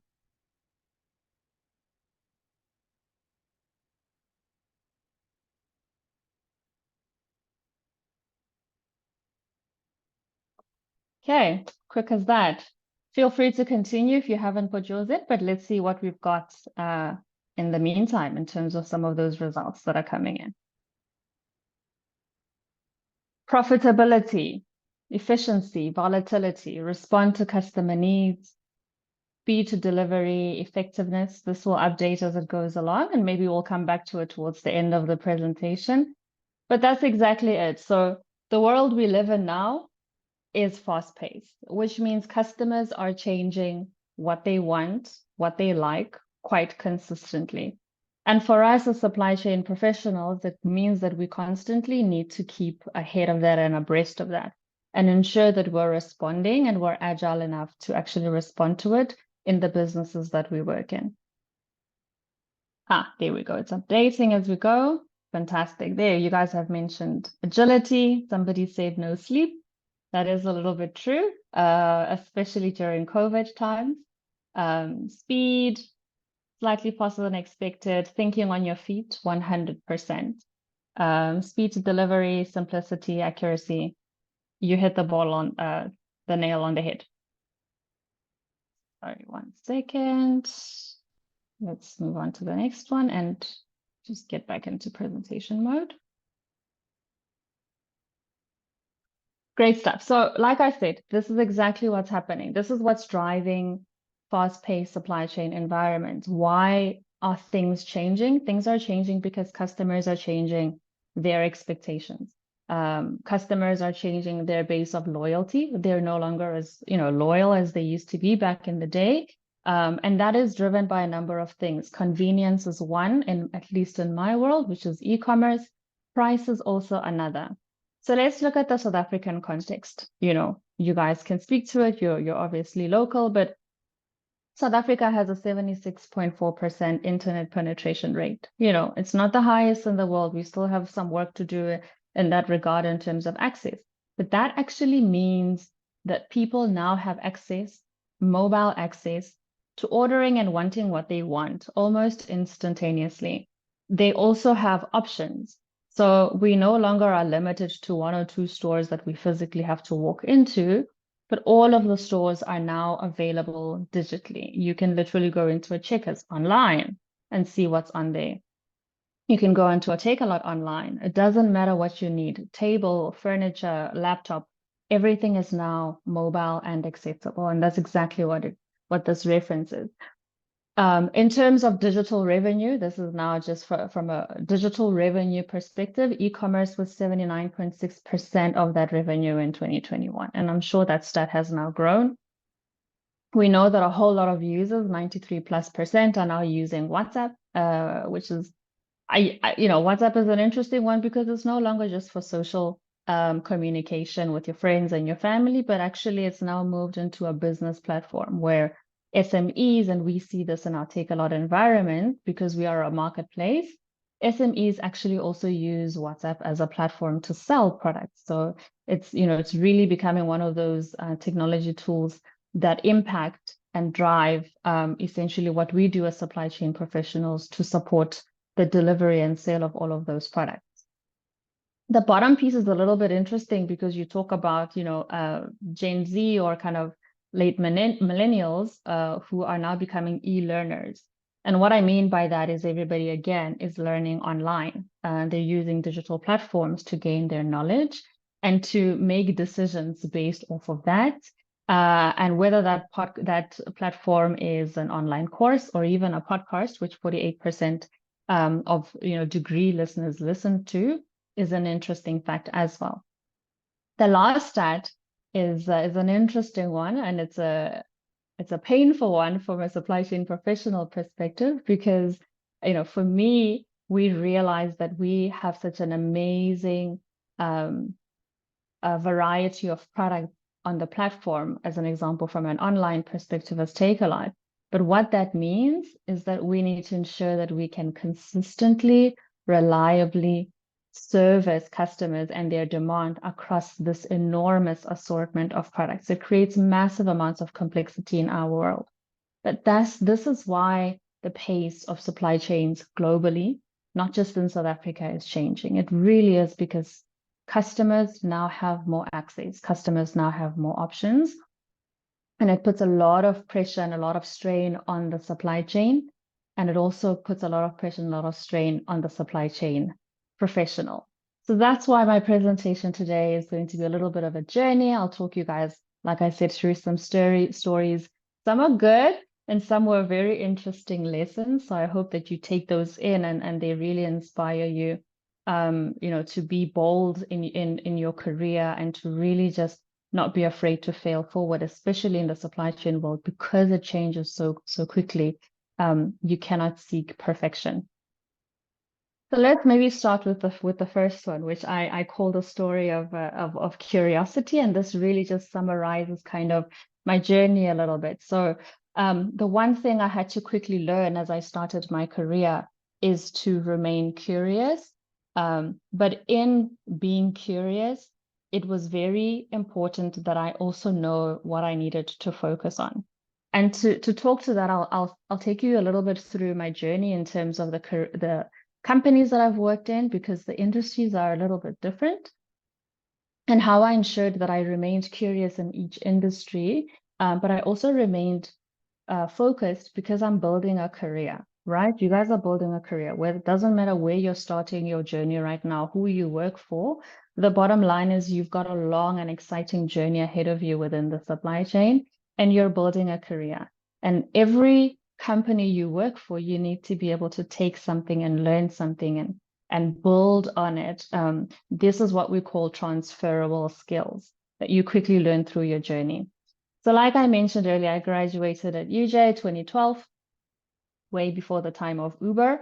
Now that just tells you how much technology has advanced till today. We've got Uber and instant, you can order a burger in 20 minutes, for example. I then worked for a petrochemical company or gas company. It depends on how you want to look at it, Sasol. So I did some work in Secunda, Sasolburg, and then eventually in Durban, where I was essentially planning their imports and exports from a chemical perspective. After 2 and a bit years there, I thought, well, this is when I started to really be intentional about my career. Okay, I'm in supply chain. If I'm going to be in the supply chain, I need to work for some of the best in the world. So I went on to Google the one day and I Googled best supply chain in the world. And I think I read an article from Gardeners at the time, which highlighted Unilever as, the company with one of the best supply chains in the world. I was like, well, this is the company I want to work for. Okay, how do I apply? Where do I find them? Where are they? I didn't know very much about Unilever at the time. And I spent a couple of months researching and obviously looking for those opportunities. And eventually towards the back end of 2015, I was successful in applying and being accepted into Unilever. And my first job was in demand planning. So when Sharon earlier was talking about, the different demand planning and forecasting methodologies and time series and heuristic models, it was a lot of nostalgia for me. So I worked at Unilever from 2015 until 2019. And I think maybe the takeaway from that Unilever journey and what really is important is in remaining curious. So you can understand I'm coming from petrochemical, right, which is a completely different business model to what FMCG is. The pace has sped up. We've gone from looking at manufacturing of petrochemicals that pretty much happens consistently, and then you deliver truckloads of those to Durban, and you store it in tanks until a vessel comes and you get it onto a vessel and it goes off to Europe, to we're producing Vaseline. We're producing thousands and thousands and thousands of units of Vaseline, which need to quickly go to retailers and quickly get to the customer. So that pace already changed. And that's something that I needed to quickly adapt to and remain curious in learning about the FMCG industry, remain curious in ensuring that I'm learning and I'm understanding what is this business doing that makes it the best supply chain in the world? What are they getting right? What are the structures and the frameworks and the takeaways that I need to gain from this environment? And I'll come back to Unilever because I have an interesting example of failure there, which I think you guys will enjoy. And in 2019, or maybe sometime in 2018, I then realized, where the world is moving, and that's really a lot more digital. And it was fantastic because I think I maybe came to this recognition a little early versus a lot of other people. And that's when I was intentional about trying to find the next career move. And back end of 2019, I then realized, e-commerce and online is where everyone is going. I need to understand that environment. I recognize that I had a gap in that in my professional journey. Unilever did not sell online to anyone. You can't just go onto the Unilever website and say, can I please have 9 kgs of Omo to be delivered to my house? So where was the best place to learn? Well, South Africa's leading e-commerce, of course. So I took some time to obviously learn more about that company and what they do and how to best position myself for an opportunity there. And I moved there, early 2020. But as you know, the world changed in 2020 and COVID happened. And I put it there because it shakes things up. And the reason it shook things up is because, again, the pace from FMCG at Unilever to the pace at TAKEALOT, completely different, chalk and cheese. TAKEALOT e-commerce is a lot faster. Everything is instantaneous because you can go on the website today and I can be out of stock in the next 10 minutes because you've decided to order 100 units of whatever you want on that platform. So being responsive and being agile and understanding that you can be stocked out in a split second at midnight or at 7 in the morning or at 2 in the afternoon. That's what I mean when I say the pace completely changed. And you can imagine before 2020, online had a specific level of adoption. I think that 2.7% or so of overall retail GMV came from online, and post 2020 that pretty much doubled to about 4.7 or 5%. So that obviously also pushed that pace, to become faster. And this leads me maybe to my second story, which is now that we've spoken about curiosity and how you remain curious, it's then when you are in those environments and you're learning and you're being curious, you need to be able to know that you can ask and you can ask for help. So funny enough, this is something that I had to learn a little bit the hard way. I'm a bit of an A-type personality. Some people ask, what is your personality type? I'm ENTJ, which means I'm a bit of a perfectionist. My degree from a graduate perspective was on a bursary and a scholarship. So there's lots of high expectations that we also put on ourselves as supply chain professionals to get things right and get things perfect because we understand the implications that has on the business. But I think it's important for you guys to really take this in, especially early on in your career, that it's okay to be a perfectionist, but you need to be able to know that it's also okay to ask and to ask for help. So my first month at Unilever, I'm a demand planner. I've never done demand planning in my life because I did planning, but I was planning trucks, and logistics. I wasn't planning products and production. So I did demand planning at Unilever. And in my first month, I had to develop the forecast for Knorr products. So Knorr and Knorox, which are some of the savory products. That was my portfolio. I needed to make sure that people have their Knorox cubes for their stews in their homes.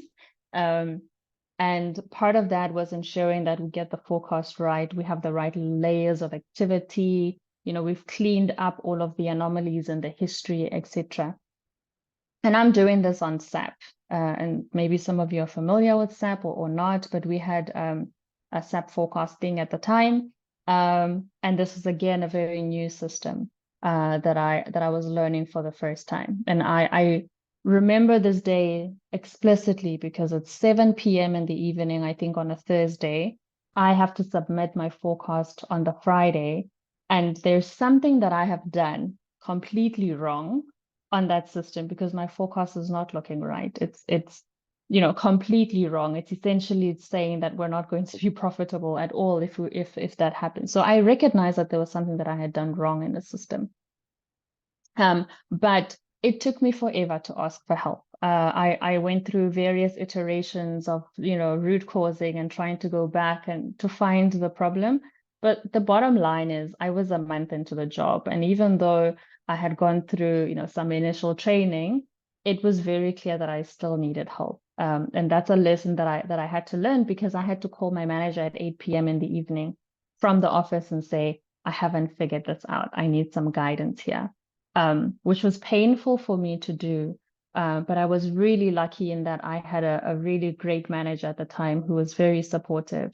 But this was also feedback that she gave me, which I really appreciate early on in my career, to say, it's okay to ask for help. And sometimes you have to do it earlier. So you're not calling people at 9 o'clock in the evening saying, we're not going to meet the deadline because something's wrong in the numbers here. So that was a really good lesson for me to take away and to share with you, to say it's okay to ask for help. And you really need to know when to ask, be curious, give things a go quite early. but also understand that in a world of supply chain, things move quickly. And if you are not progressing with it and quite quickly saying, this is where I need help so we can move with the pace, you're going to struggle. The third one is very interesting because you guys have spoken about personal branding today. So I listened in on the presentation earlier, which I absolutely love. So I won't dwell on it too much, but maybe what I want to focus on in terms of personal branding here is internal personal branding. So earlier we spoke a little bit around personal branding and understanding, what platforms do you want to be part of? Do you want to sign up and be a SAPICS member? Do you want to mentor? How do you differentiate your CV and ensure that you're actually looked at? What does your LinkedIn profile look like? And what is your brand story? And that's 100% important externally, but it's also 100% important internally. I had a mentor quite early in my career as well. And one of the first questions he asked me is, what is your brand? What do you want people here to know you for? And I had to think about that and really reflect on it. And my personal brand, which I carry with me, throughout my entire career now, is a internal brand of reliability. I want to be that person in the organization. When I say I'm going to do something, I do it. When I'm committing to a deadline, I own it. When I'm being asked to look into something, that's a challenge that I take on, a challenge that I explore. And when I don't have the answers, I'm very reliable and honest in saying I don't have the answers. So my personal internal brand is a brand of reliability, because I think it's important in supply chain to recognize that with the pace that things are moving in, from a leadership perspective in the supply chain, you really want to have talent that is trustworthy and reliable. And the reason for that is because things are not perfect and because the pace makes things move really, really fast. And when someone says, I will look after this thing, you can for sure feel comfortable that it's being looked after because they've proven their reliability over time. So really think about what your internal brand of reliability, your internal brand, personal brand is going to be, so that you carve that out for yourself, whether you want to be known, as the person who is reliable, or you want to be known as the person that, people can really brainstorm with and pick their ideas and know that you've got some fantastic ideas. Or you want to be the person who finds the devil in the detail and can really draw that out. That is something that you need to think about personally, because that messaging internally makes you talent that is admirable, but also talent that every company wants to keep. And it also positions you externally brilliantly, because if you ever decide to move on or change organization, then you're not one of those, talent that people are willing to let go, but you can have the opportunity to do a bit of a tug of war from a negotiation perspective. So keep that in mind. Think about what your internal brand is going to be. How do you want to work, and how do you want to be known from a work perspective? This is just a couple of stats, maybe talking to that. These are some of the skills and some of the elements that you can take from an internal branding perspective. The top skill or the most important skills in supply chain, I think this was 2020, was leadership and strategic management skills, followed by critical thinking and operational expertise. The critical thinking one I find quite fascinating now in the day of chat GPTs and all of these GPT algorithms is Google has always been there. You can find quick answers to very simple questions, but in our environment, critical thinking and applying the simple answers to problem solving is probably where, that sweet spot and a skill that you definitely need to hone.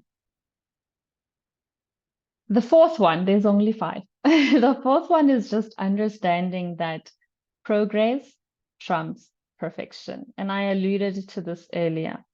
So maybe to give you guys a little bit of context in terms of my current job. So I currently look after planning and digital transformation, but I also, as part of that, look after an analytics team, which is weird, right?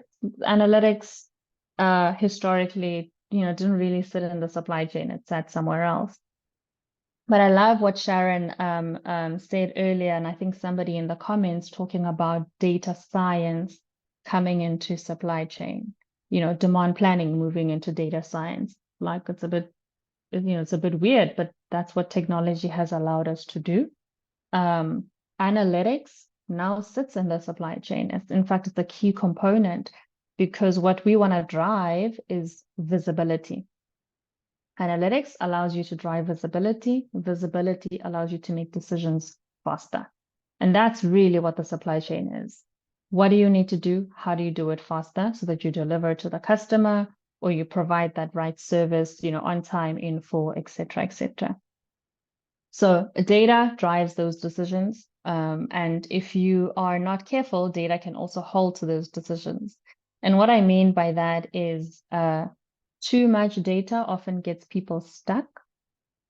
You get into analysis, what we call analysis paralysis, which means you just keep looking at the data, you keep pulling in more data, until you are so confused that you've got no direction, to move forward.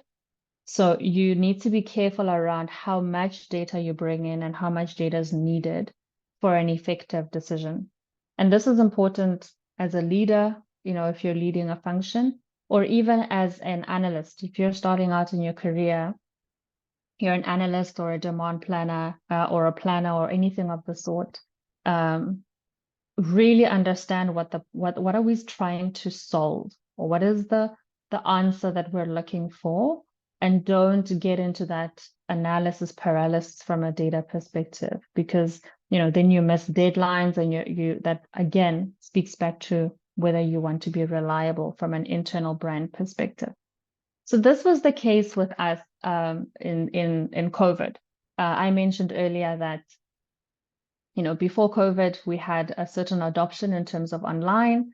As you can imagine, everybody went online with COVID. Nobody wanted to walk into the stores and be exposed. So we had a massive influx in terms of customers coming onto our website. We were out of stock like there's no tomorrow on so many products. And we needed to understand, how do we respond to it? Is it a once-off thing? How continuous is it? So there were lessons that we learned during that time, and there were also lessons that we learned as the environment stabilized. And this just kind of talks to it a little bit. So like I said, in terms of online percentage of retail sales, early 2020, 2.5%, sometime in 2022, 4.7%, and it's a lot higher now. 70% of those shoppers were shopping on their phones, mobile. So in South Africa, there's 60 odd million people. We service, close to 10 million people. Those 10 million people on their phones constantly shopping. That's an incredible pace. That's not a pace that you can respond to if you don't have the right data. You don't have speed in that data and speed in decision making to understand, I need to actually ask this supplier to pull in their order forward so we can get back into stock, so we can support this customer demand, etc. So that's what the power of data actually gives you in the supply chain. Back in 2020, 48% of at least our online deliveries were done in 1 to 5 days. That stat has completely changed. We're doing a lot more of our deliveries in 1 to 3 days. And in fact, my last slide talks to how we're trying to get to 1 hour from a delivery perspective. Okay. Right. So I think in the context of DP World really supporting the development of young minds with this conference, I recently spent some time in Dubai, and I went to DP World Jebel Ali Port. So I thought I would just share that with you guys, especially in the context of being responsive and progress trumping perfection. So interestingly enough, what DP World has done in Dubai is incredible. As a supply chain professional, I was in absolute awe. So the left-hand photo is just a snippet from their port. We took a bit of a tour around their port, which is in this red section here that you can see on the left-hand side by Jebel Ali Port. But what I mean by what they've done in terms of what they build from a responsiveness perspective, they have connected their port, which is that red section, and they've, through collaboration with the different service providers, suppliers, businesses, as well as government in Dubai, then built various free zones for companies and supported that with a logistics corridor, connecting it to the international airport for cargo at the end. So let me give you an example of what that means. And I'll make this example with Amazon because I'm in the e-commerce space. Amazon, for example, has a warehouse in their Jebel Ali free zone, which is this green section here. And what it means is Amazon can import all kinds of products via container ship from China, from India, from anywhere around the world, and have it arrive at the red section, which is that Jebel Ali port, get it directly shipped to their warehouse through their logistics corridor, store it, or process it in that warehouse, completely tax-free, and then decide if they want to export it back through the red section via sea or through air, again, completely tax-free. The only time that business will ever pay tax from a Dubai perspective is if they take those products into the local market within the UAE. Now, I find this fascinating when it comes to really understanding what data drives business in their environment, and then really putting in place the infrastructure to support faster supply chains in that region. So this is just something I thought I would share with you because it was it's a DP World infrastructure and development, and really we got to share in the story of how they actually got here. And it's really a phenomenal one from a supply chain perspective. Last but not least, in my little 5 stories around pace here is agility and responsiveness. So we've moved away from a responsive supply chain. We need to be building supply chains that are agile, that are nimble. I think Sharon earlier spoke about lean supply chains, if I'm not mistaken. Or was it Dr. Lawson? One of the speakers spoke about lean supply chains, and like Toyota is a lean supply chain. It's very consistent, you know exactly what you're making, the parts that you're bringing in. But when we talk about fast-paced environments, you cannot work with lean supply chains. You need agile supply chains that are quick to respond to customer shifts and demand, but also supply chains that are using data to innovate. So to illustrate a little bit of that, I'll share with you what we've done at TAKEALOT in using data and finding ways to innovate around it. It would be great if you guys can raise your hand if you've heard of the concept TAKEALOT now. It's a bit of a new concept, something that we are MVPing and trying out at the moment to assess, demand. And what it is we have our platform, TAKEALOT, the main website. And through that, you can get your order delivered in a day to 3 days, 4 or 5 days, etc. But what we've noticed is the consumer is shifting to immediate consumption or immediate convenience.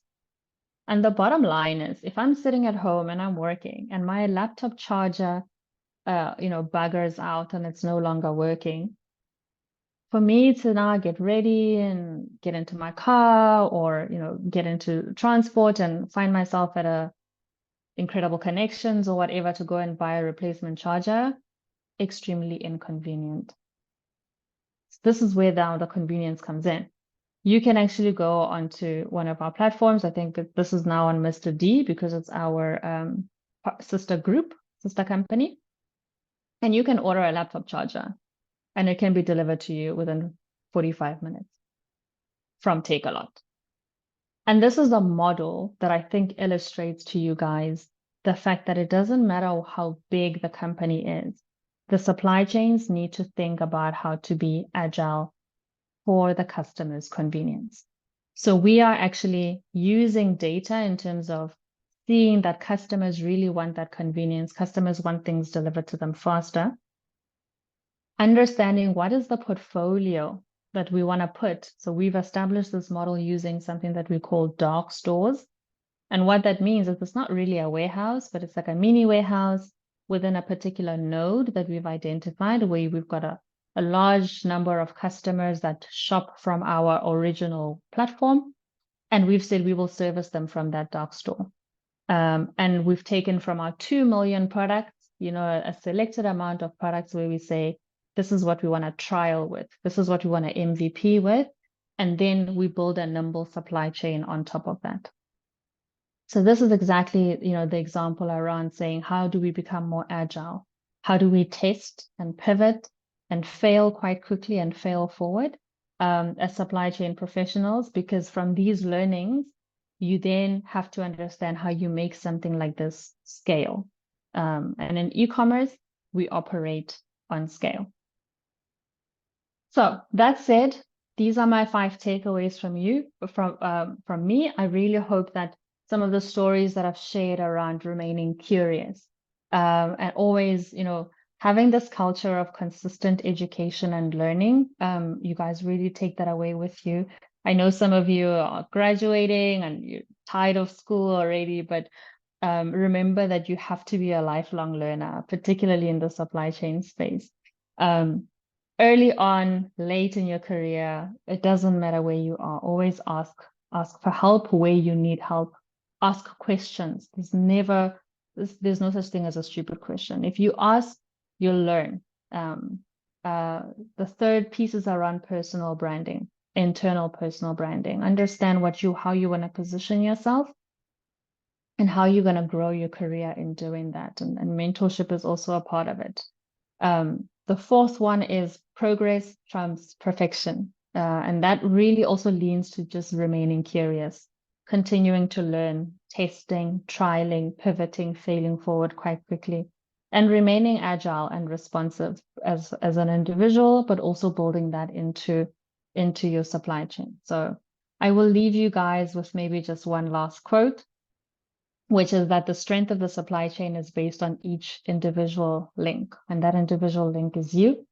Each link determines the overall strength of that supply chain. And supply chain management is about teamwork, about collaboration, and making the overall system as effective as possible. So I hope the stories that I've shared, whether they're failures or wins, really, I hope that you're able to take something away with you as you guys continue to build your careers. So thank you. Amazing. Thanks very much, Dikeledi. That was so fascinating. Thank you for all the stats and your insights, and what a great company to work for. And but as you highlighted, it is a journey, and it's teamwork, and it's great. Yeah. I have 2 questions if you've got time for that. Thank you so much. Of course. Sure. Your ability to gradually elevate and shift different companies. Were you intentional about your growth and assuming new roles? SA has shrunk in job opportunities as compared to a decade ago for a young graduate. So what are the chances of targeting companies of preference and yet getting a job, or for at least commencing the journey of acquiring experience? Yeah, that's such a beautiful question. And I think intention is important. I am 100% intentional.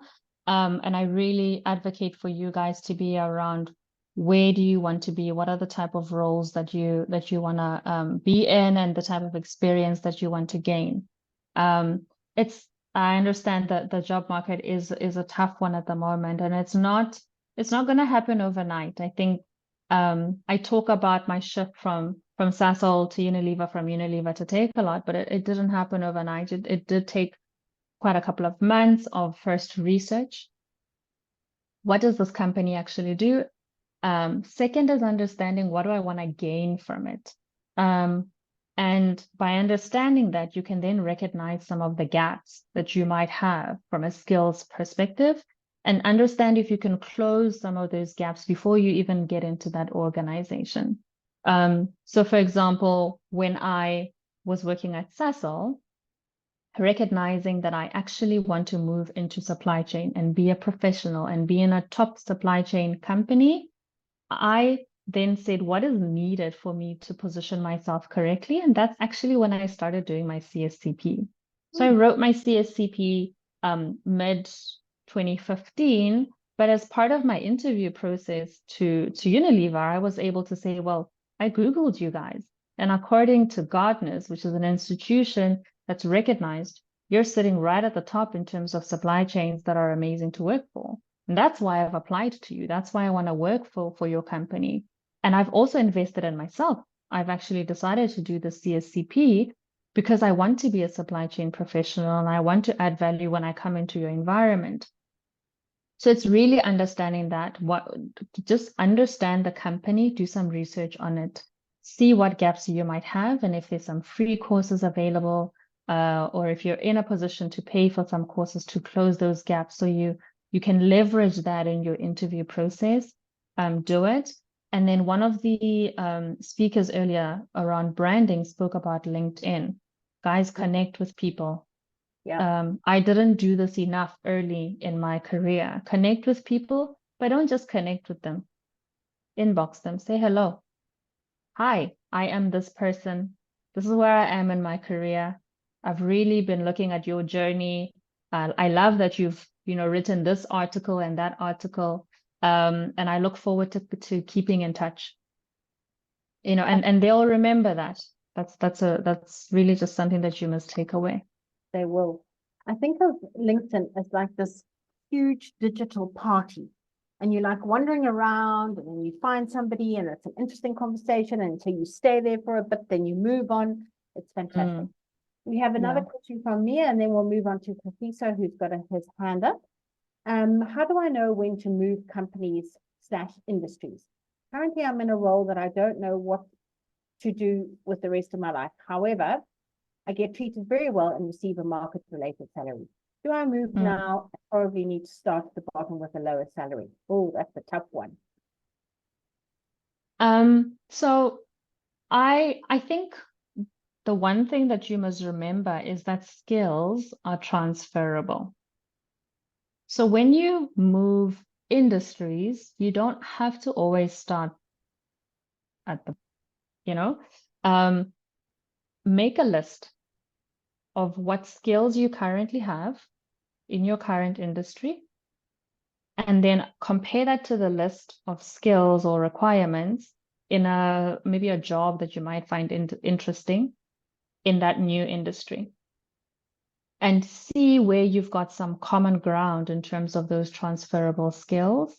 And then, of course, if there are gaps, the question is there something you can do now, even in your existing company, to close those gaps?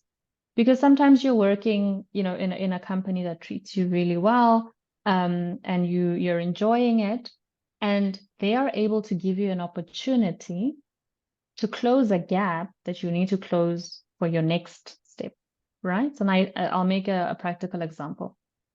Say you're working in a supply chain environment and you don't have a lot of exposure to the finance stuff. You want to maybe increase your financial repository and knowledge, and really understand, when we do this on a supply chain side, what does that actually do to financial metrics? Because maybe you want to move into the financial sector or into banking, they also have supply chains. The best way I would go about maybe closing those gaps, outside of maybe some free courses and etc., is to then say to your manager, I really want to just improve my financial knowledge. Can I take on this project in the company that allows me to work quite closely with finance? Or is there an opportunity or a pain point that your manager might have? Maybe it's he or she has a pain point in understanding some of the financial numbers, and you can help them with that. So by doing that, you're positioning yourself now internally as someone who's proactive. You're also positioning yourself internally as wanting to take on a challenge. You're learning and closing the gap for something that you also want, that's part of your long-term goal. So think about what you've got right now, where you are. How do you maybe close some gaps that you might have for a future industry using your current company, but you're also adding value to them as well. Brilliant. Thank you. Nikita, would you like to ask your question? Yes. Hi, Dikeledi. How are you? I Hello. hope you're doing well. Good. Thank you for sharing your story with us. Okay, I just want to ask, after you said you graduated with an honors in UJ. So I just want to ask, how long did it take before you got your first job? Because a lot of like the problems that graduates are experiencing now is finding jobs. So, and I just want to find out, what did you do to make yourself stand out from other people? And do you necessarily have to have an honors to be able to enter the job market? Or can you enter with just like a bachelor's or an advanced diploma? Or yeah, I'd like feedback on that. And then also, Yeah. what do you think recruiters look for Yeah, when they it's a really good question. So let me first answer your other question quite directly. So I don't think you need an honors to enter the job market. You can enter the job market with an undergrad, you can enter it with an advanced degree, and even with a diploma. Learning is continuous. You can always add all of those other things on. My circumstance was a little bit different. I will say that I was in a lucky situation in that I had a bursary at the time with Sasol. So I got the opportunity to work for them because I had to pay back their money. I had to work back the time. So I didn't have a challenge in finding my first job. But bursaries don't always guarantee you a job, and they tell you this quite early on. So I did go through the application processes. I interviewed with a number of companies, and so did my friends at the time. So I'll share with you a couple of things that we did, and then I'll also maybe share with you what I look for now, because I hire graduates in my teams. So the first thing is, what does your CV look like? As a hiring manager, when we put up a post, we're going to get 100 plus CVs. So how do you make your CV physically stand out? There are some templates available online. Just if you really look at, high or good quality CV templates that pass, I think you must specifically search for this, that pass like AI assessments or AI screening. So a lot of companies now are using technology to filter through some of the CVs. So they look for certain, things within your CV. Okay. Brings me to my second point. The words you use in your CV are important. When you have a job scope that you're looking at, and it says we want somebody resilient, we want somebody problem solving, we want somebody is dynamic, we want somebody who's X, Y, and Z, put those X, Y, and Z words in your CV, obviously where it's relevant, please don't lie. Okay. Because that's also what the screening technology will look for. It will say, oh, do they match problem solving? Yes. Do they match dynamic? Do they match this and this? Which then brings me to my third point. One CV is not the right CV for 10 different types of jobs. Positioned correctly for the right role. So if you're early on in your career, you've done one or two things, it doesn't mean that that exact CV is the same one that you're going to apply for, let's say, a consultancy role or logistics role or an analyst role. If it's an analyst role, bring out the things that you've done that have shown that you've got analytical abilities. If it's a logistics, specific role, bring out examples that you've done that show that you have an interest in the logistics environment, etc. So be flexible to tweak your CV, because that helps from a screening perspective. That also shows interviewers and hires that you are interested. And it works the same way with, motivational letters. It's a lot of work, I know, but you have to be able to curate those letters according to the right industry. And maybe now, as a bit of a technology tip, I will say that there's nothing wrong with using technology like, let's say, a ChatGPT as an example, to help you structure things, right? Don't let it write it for you, because then you're no longer unique, but it'll help you structure it. You can say, I need to write a CV for a mining company. I really want to apply to this type of role. How would you recommend I go about it? And it will give you 1 or 2 or 3 or 4 points, and then you think about them and you make them unique to yourself. Okay. Thank you so much. Thanks very much. Our next speaker is having a little bit of sound issues. So, Dikeledi, do you have a couple more minutes for me Sure. to just ask 3 more questions here? If you don't, Yes. we can take it offline. But That's fine. We can do one more. Thank you so much. I'm happy to do it. Yes, let me know if that's working. Oh, hello. That's me. We can hear you. Hello, I think Junaid. that's We can hear you. Perfect. Hi, Junaid. Yes, We it is, hear you. Junaid. Okay, great. Let's ask you one more question, which is a very big question. Oh, I've lost it now. Legacy of supply chain management. What legacy can one create or leave behind in supply chain management? Wow, that's a big question. That's a big one, Mike. It is. Oh, that's hard for me to ask you on a Thursday afternoon. Sorry. Yes, it is a hard one, but interestingly enough, it's something I've been thinking about, not necessarily supply chain specific, but also personal, right? We all want to do value adding work. We want to do purposeful work. And many years as you get into your career, you realize, oh, is this adding value, not corporate wise, but also just to me? Is it fulfilling? I have always been a bit of a, in high school, one of the subjects that we did or topics that we did in English literature was Macbeth.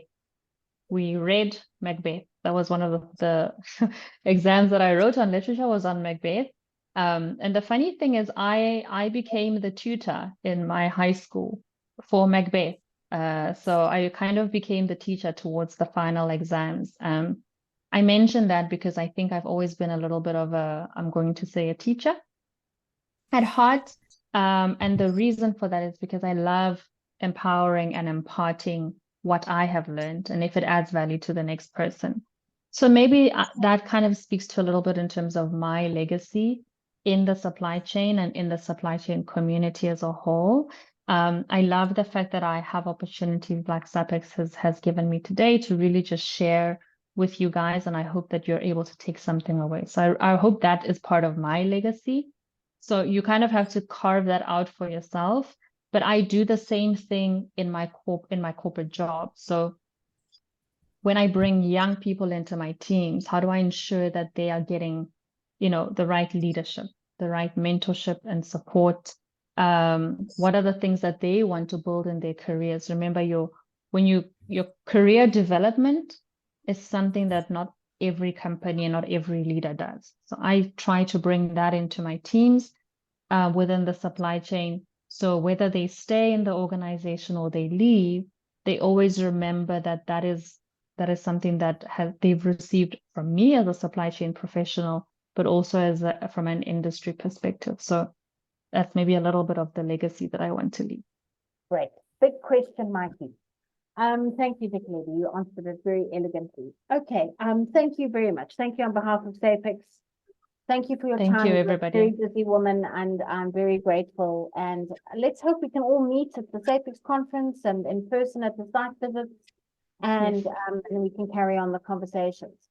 But we do have two more questions, which I thought, Junaid, and I'm going to welcome you now, is perhaps those two questions could be taken and answered by you, Junaid, which at the end of your talk, which I will read out to you later. So don't panic, because it is kind of sort of linking to what Dikeledi was talking about. And thank you for that very inspiring talk. And thank you everybody for all your questions. Don't forget to stay on for the mentor session at just after 5. So, and it'll only be for half an hour or so. And I think it'll be worth your while to meet our SAPICS mentors, and anyone on the call who feels that they're looking for another mentor, they're also welcome.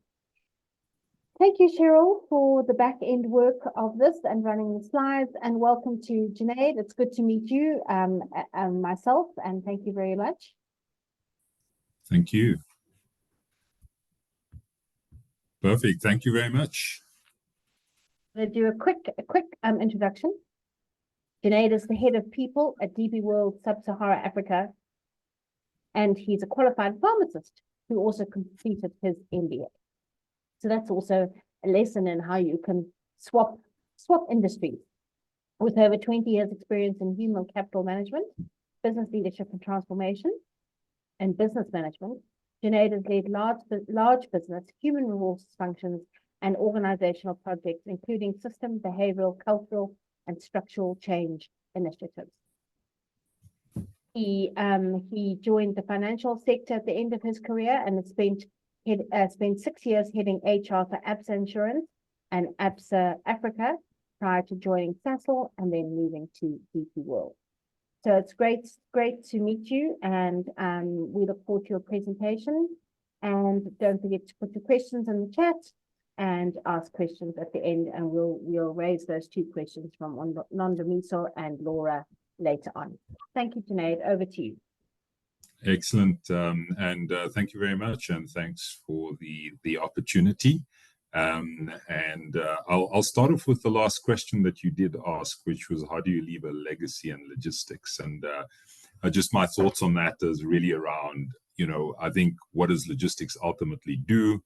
We ultimately facilitate economies, and if we do this exceptionally well, we have a great opportunity to really ensure that we're driving those economies on the continent and economies in countries.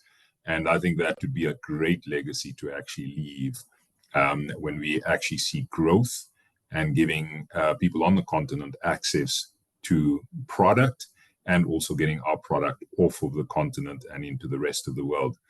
That being said, the discussion as I have it is, how do we bridge the gap then between studying and working, particularly how do we move from theory into practice? So we've got a few slides, and I'll run through those pretty quickly, and then let's open it up for some dialogue. So Cheryl, my colleague, she's going to assist in navigating the slides. So over to the next one. This is really around, the first point there, really around where you would be coming from right now, which is really, you've got the grounding around the theory and some of the foundational principles that has been laid out academically for you. And part of this transition then is going to be, how do I take that theory and then apply that into practical knowledge for yourselves, and that's what the workplace ultimately is looking for. And I'll hint to it. Experience then becomes quite important. The second item is really around your skills match, and this really talks to the fact that what you may be taught or experiencing at an academic level, by the time you get to the workplace, there's been significant transition around what the workplace actually needs and the actual skill that you would require in the workplace.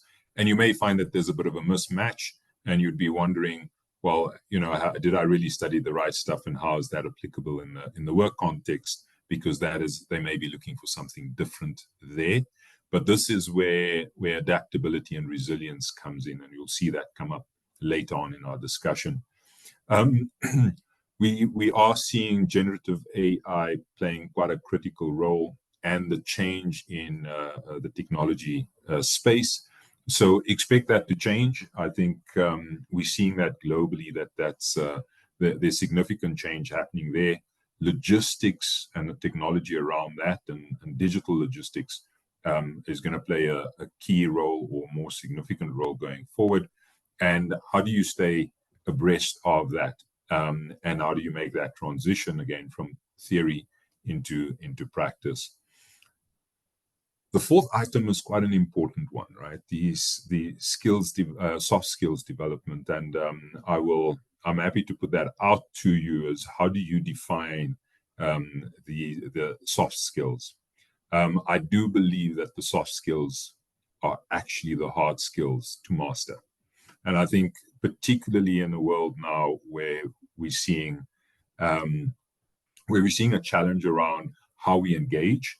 I think we're seeing a lot more online engagement, hybrid working, etc., and that is challenging this hard skill that we call soft skills. How do you build relationships, meaningful relationships? How do you communicate? How do you create teams in an environment, in a hybrid environment? And the soft skills become quite critical as a key capability going forward, and it's making that transition. You'd come from, again, a theoretical perspective, and each industry, though, depending on which part of logistics you're going to go in, there would be subsets within that. The knowledge may be different, or the language I'd use will be different as to how you actually transition, the language that gets used in that particular industry, and then the associated knowledge that goes with that. And again, I think a big component there is going to be around experience. Networking and building your professional connections, that's always going to be important, and also linked then to your soft skills. And then the job market dynamic. Roles that exist today, if you look at the projections, 65% of roles that exist today will not exist in the next, let's call it 15 to 20 years. So the job market dynamics and the roles that exist, and maybe what you have studied for, is going to be different. Thanks, that's a better view. That is going to be very different for you when you come in. Expect that there is going to be change.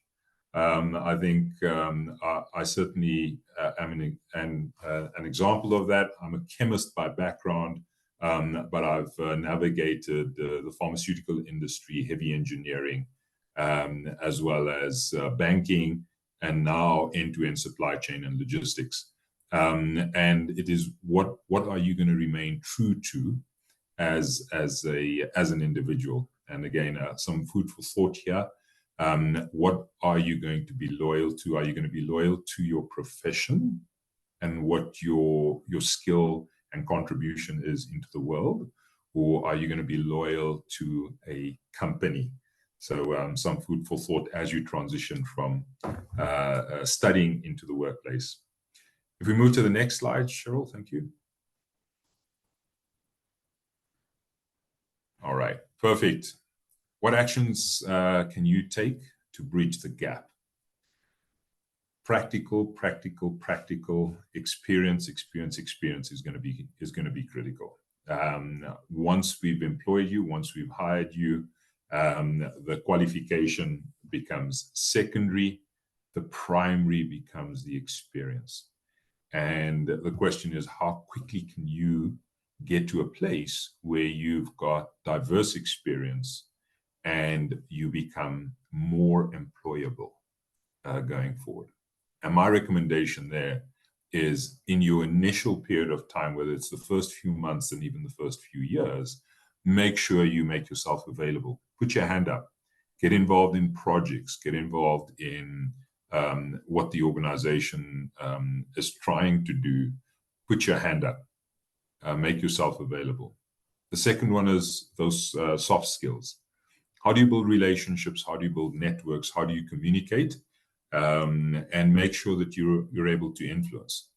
The third, if you have not already at the institutions that you're in, how do you make sure that you're using career services? I heard some of the questions earlier on, but make sure that you are understanding the career opportunities and taking advantage of career service support at these institutions. The fourth is really your network. What is your network? Start building that, whether you on campus and or off campus. And if you are in an organization, how do you build a network within that particular organization? Your social capital becomes quite important at a professional level and in an organization. You've got to keep your knowledge up to date. So the world is changing quite rapidly.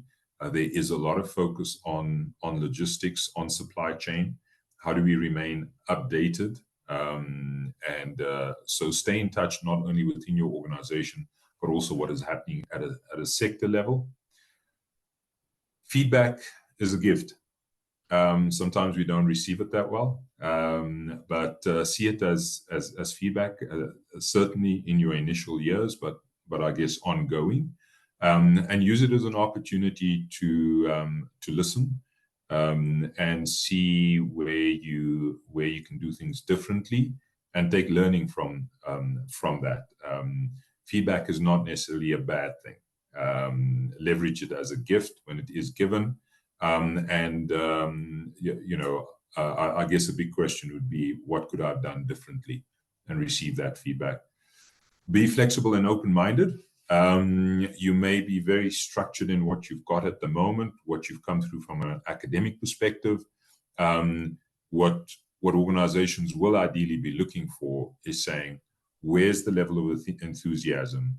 Who are the individuals that are demonstrating interest? Who are the people that are inquisitive? Because those are the people that will be adaptable going forward and flexible. So be flexible, keep an open mind, take on opportunities where it makes sense for you. Don't wait for the opportunities to come to you. Go to the opportunities. Develop a strong presence in the organization, but also manage your online presence. I think that's important. Make sure you brand. You are a personal brand. That's the last point there. You have a personal brand, both online as well as offline.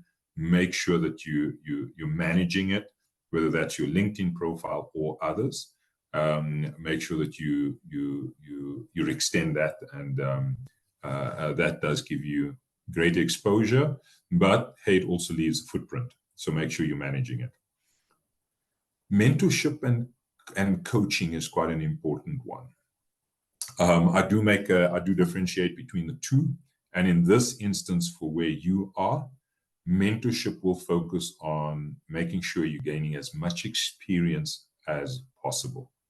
And that's ideally what you would be looking for right now is making sure you get the mentorship in place, because that is where you will learn the technical skill on the job, and find an internal mentor, either within that organization that you're joining and or within the sector itself. The mentorship also needs to be very practical as opposed to theoretical. The second last there is be resilient. You will experience disappointment. You will not always get the role that you anticipate. And it is not about how many failures you've had, but it is how many times you can actually get up and demonstrate resilience and go again. And that level of discomfort is where your growth will sit. And that I would call grit, is how many times can you get up from the disappointment and move ahead. And then lastly is really just around your personal brand and how you actually deal with that. If we move to the next slide. And this is just the last of three. There is one later on, but after this, I'll open up for questions. How can you maximize your work experience when you are in the workplace? Remain enthusiastic, be enthusiastic. In actual fact, I'd use the word remain inquisitive. Inquire, put your hand up, be eager to actually learn. And that's where your growth is going to sit. Be open to feedback and get a mentor so that there's guidance and technical feedback and experience that you gain. Adapt quickly to the work environment. So corporates differ in cultures. Go in, understand the culture very quickly. There are lots of unwritten rules, and how quick can you apply good EQ and understanding what those unwritten rules are. There will always be either a set of vision or strategy and either a set of values or principles that organizations work to. I call those the artifacts, the policies that you have. But what are those unwritten rules and how quickly can you adjust to that work environment? So a culture fit is quite important. You'll have the technical background, gain the technical experience, but it's also about how you culturally fit into that organization. The fourth one there is how effective is your communication? And again, you'll see this thing around soft skills coming up. And again, communication, whether it is face-to-face, and we see a mix of the hybrid model where it is either face-to-face or it is online, or it is a mix. Are you effective in and on the different platforms of engagement, and how do you go about doing that? Take the initiative. Don't wait for it to come to you. Go to it and put your hand up. Take the initiative, be proactive. If you've got a good line manager, they will observe that, and they will very often then come to you with more opportunities. Work ethic becomes quite important. A routine works exceptionally well. So get in there, and understand what you need to deliver on time, deliver with the requisite quality, and seek feedback. There's always place for improvement. Workplace relationships are quite important. And that's how you navigate the corporate world. It is about relationships. It is about effective teamwork. It is about communicating effectively. Remain organized. Plan what you do. Manage your time effectively. Look at your output. Organizations often would look at, they would have performance criteria, which is ideally output driven. In many instances, organizations will look at two elements: the outputs that you deliver, but also the how, the behavior around those outputs. And it's a balance between the two. So on your outputs, make sure you're organized and you deliver those within the requisite time and the quality that is required. Be resilient. You are going to go through massive change, and your organization will go through rapid change as well. Adapt to it. Challenge yourself to new things and new opportunities. And lastly, stay updated and stay current with what the trends are. LinkedIn is always a good place to go to. As you update your experience, go and check other people in the same space as you, in the same role as you, in the same sector as you. Are you as competitive as peers out there? And if not, what are you doing to remain current and updated? I'm going to pause and take questions here. Anybody like to ask a question now? Oh, sorry, I'm echoing. I don't know why. Laura has a question. Thank you, Junaid.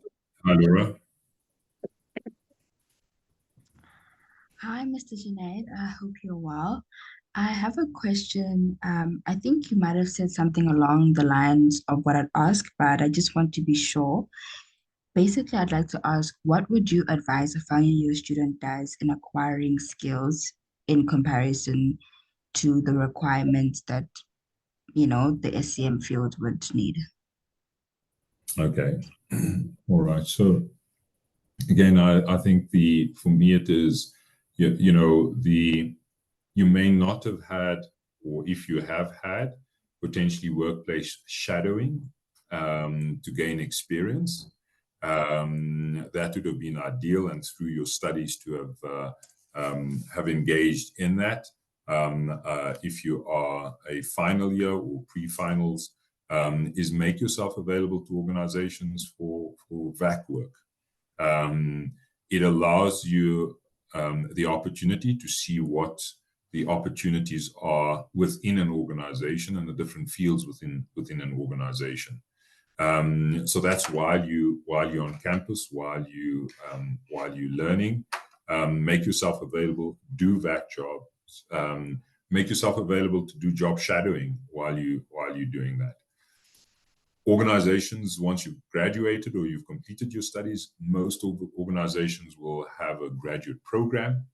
Those graduate programs, in many instances, will give you a 360 view and experience of the organization.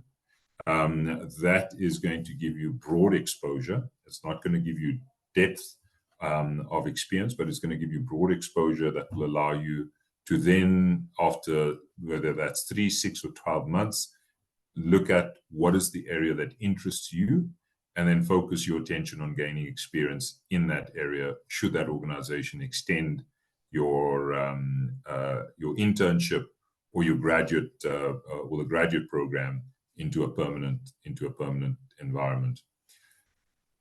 That being said, you'll see one of the big things that comes up is around communication, soft skills, leadership skills, management, etc. Should you not get the experience in the sector, what else are you doing in other environments while you are still a student or a learner to gain those experiences? And during your interview process, in many instances, we know that you may not have had the experience in the sector, but have you shown interest and have you been inquisitive in other areas, and we interview based on that and look at your experience there. And again, the theory there behind that is where a person has shown initiative and or they've shown capability elsewhere, they will repeat that capability going forward. So we look for that. Hopefully that answers that question. Great, thank you. Sure. I'm going to go back to, have you got more slides, or do you want to do more questions? Or I have one more slide, but I'm going to put that up after I've taken questions. All right, I'm going to step in here and just ask Nondomiso's question, which they asked earlier. Would it be advantageous to get an honours in supply chain management? Because some say it may be hard to get a job as they may see you as overqualified. And I've heard that quite often with people who've gone through the efforts of getting an honours degree and gone to all of that expense. And then actually people were like, well, we really want an entry level. So we'd like to hear your views on that, please. All right. What are we ultimately looking for? We're looking for a skill. We're not looking for the certificate. If the honours is going to give you the skill, do it. If it's not going to give you the skill, get to a place that's going to give you the skill. Great. We're looking for the experience, and the sooner you can gain experience, the additional academic qualification is not going to give you the experience unless it's practical and it's going to give you a tangible skill that I can feel when you walk into the workplace. It will be problematic. Great answer. Thank you. Mikey, I think Mikey needs to start talking now because he keeps asking these very deep questions. And here's one. What are your thoughts and opinion on entrepreneurship in supply chain management? So Maybe you want to give a little bit more context to that, Mikey? Or how do you feel about answering that, Junaid? I think it's a great question. Can entrepreneurs solve our last mile challenge in logistics? It's a great opportunity. Everybody struggles with that. Yeah. Does that answer your question, Mikey? We can get stuff into a warehouse. We can package it. How do we get it into you as the client's hands effectively, efficiently, and still intact? And it's tracked. That's one of the great, in my view, one of the greatest opportunities. So absolutely. And if you look at the history, certainly you may be aware, but the current DP World Sub-Sahara Africa business is made up of basically imperial logistics. The backdrop to this is imperial logistics. If you look at imperial logistics and what sits in underneath that, were very many entrepreneurial businesses that we acquired over the years. And they were successful, they were innovative, and we bought those out and we're busy integrating those. So yes, when you've got a successful entrepreneurial business, we can then, you get bought out very, very quickly. But you can also run on your own. And there are very successful businesses out there. And as I said, one of our biggest challenges today is how do we solve the last mile challenge in logistics? Absolutely. Great answer. Mikey, was there anything else you wanted to ask in around that question, or are you happy?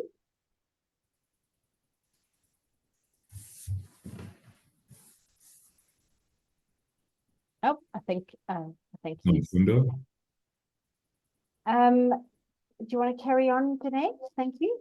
I see Nomfundo's got I beg your pardon. Sorry, Nomfundo. Carry on. Apologies. Thank you for the opportunity. Can you hear me clearly? I'm on my way. I'm in the car. Sure. Can you hear me clearly? Yes, we can. Yes. Okay, thank you for the opportunity and the presentation. I hear that you're discussing more in the working setup. I'm doing my master's in supply chain for research, and I do not have an experience in supply chain, but my interest lies in being an academic at the university, like being a lecturer, a researcher, and so on.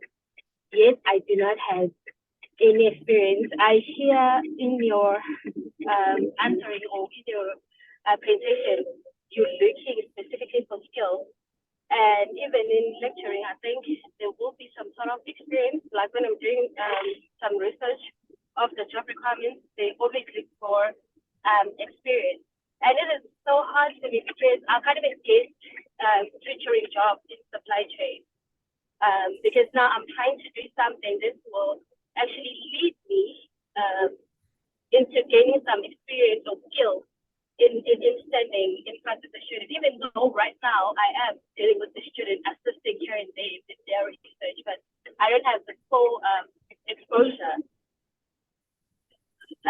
In that case, how is it, can you please advise, how can I actually go about in trying to enhance here skills in my interest? Thank you. All right. Okay. Thank you for that. So look, and again, I think it's important that you do have the strong academic grounding. And how do you convert that academic grounding into the practical side? And I'm hoping whether that is an honors or a master's, that it is relevant to what the sector needs today. And how do you turn whatever your thesis is on, or the findings of your outcome of that master's, into something that is practical into an organization? And I think they will then give you the exposure by taking your research and making it practical. So maybe that's the challenge, is how do you take that research and make it practical, even though you may not have the experience in which to do that. I think you may then have an opportunity where companies would be interested in that. there is a fair amount of research. We would take in, we're doing our own research internally. So if you are a researcher / a business developer or a business developer, or where we are researching efficiencies around logistics, that potentially is a skill. So is the research the skill that you bring into the organization, or is it the logistics knowledge that you bring into the organization? And I'm saying, if you're a good logistics researcher, that is a skill, and you position yourself like that. We are always looking at, particularly from a supply chain, how do we commercialize the full supply chain to you as the client? For that, we do a lot of research around the business opportunities. And maybe that's a skill that you can position. So it's less about, you understand logistics, but it's much more around your research capability to help organizations solution for their clients. Is it Sanamile? Excellent. Was that okay, Nomfundo? Did you hear? Great. Let's move on to the next question. Yes. Sorry. Yes, thank you so much. It's very clear. Thank you. Excellent. There is another question, Junaid. Are you happy to take that, or would Please, you like? and then I'll put the slide up. So let's take another 1 or 2 questions. Okay. Do you think that supply chain management and other disciplines adjacent to it are doing enough in joining the fight to tackle global warming and climate change? Excellent question. Okay. More can always be done, right? And I think if you look at DP World, we certainly, as a top priority, we have 9, certainly for this region, we have 9 key priorities.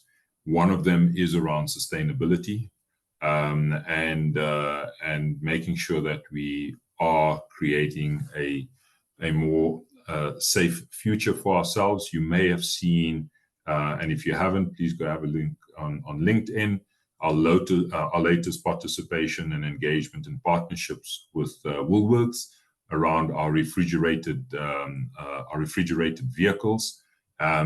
So 1 Imperial, overall, 2nd DP World is actively involved in this space. We were quite a key host as well at COP in Dubai just a few months ago. I do believe that this organization is very keen on that. Can other entities do more? I agree, absolutely. We can. Hope that answers.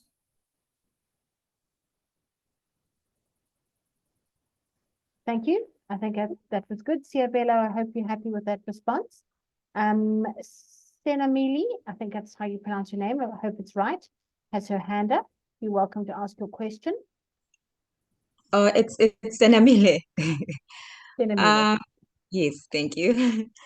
Now, I'm currently doing my final year degree in supply chain, and I was planning not to continue to study until I get a job and I just get a sense of the direction of where I want to go, if I want to go in logistics or in procurement, and then I study further. I don't know if that's a good idea, or maybe if I currently can't get a job right now, should I continue studying? Which one is advisable? Right. Because if I just don't want to stay and do nothing and look for a job, no job is available, and I'm wasting time. But at the same time, I'm not sure where I want to go with the field. All right. So look, it is going to be a personal choice, right? So I'll put in the disclaimer as the financial planners do. But my guidance on this one would be, I would interview. I would look at the opportunities that exist. Put your hand up for experience. I think once you're in an organization and you And ideally, the ideal would be that post your qualification, you get into an organization that gives you and provides you with a rotationary program in that organization that will then allow you to see what the different disciplines are. And then experience those disciplines, put your hand up for either a fixed term role or permanent role, and then continue studies from there. Or you may want to exit after a year and say, okay, I'm now keen, whether that is procurement or logistics or supply chain, and which parts of logistics. Is it contract logistics? Is it freight? Is it bulk? And then specialize in those areas on your next part of studying. All right. Okay. Thank you so much. Perfect. I've got one more slide, and this is just some of the latest research that says what are the most important skills that's in demand. And this is from the latest research out of LinkedIn. They've reviewed, I think at this point in time, they've got about 1 billion people on their database. And these are the skills that have come up, certainly for 2024. One, effective communication is critical. How do you engage? How do you influence? Second is, whatever you're doing, how do we best service the customer? Because ultimately, you and I are recipients of the end process of a logistics and supply chain.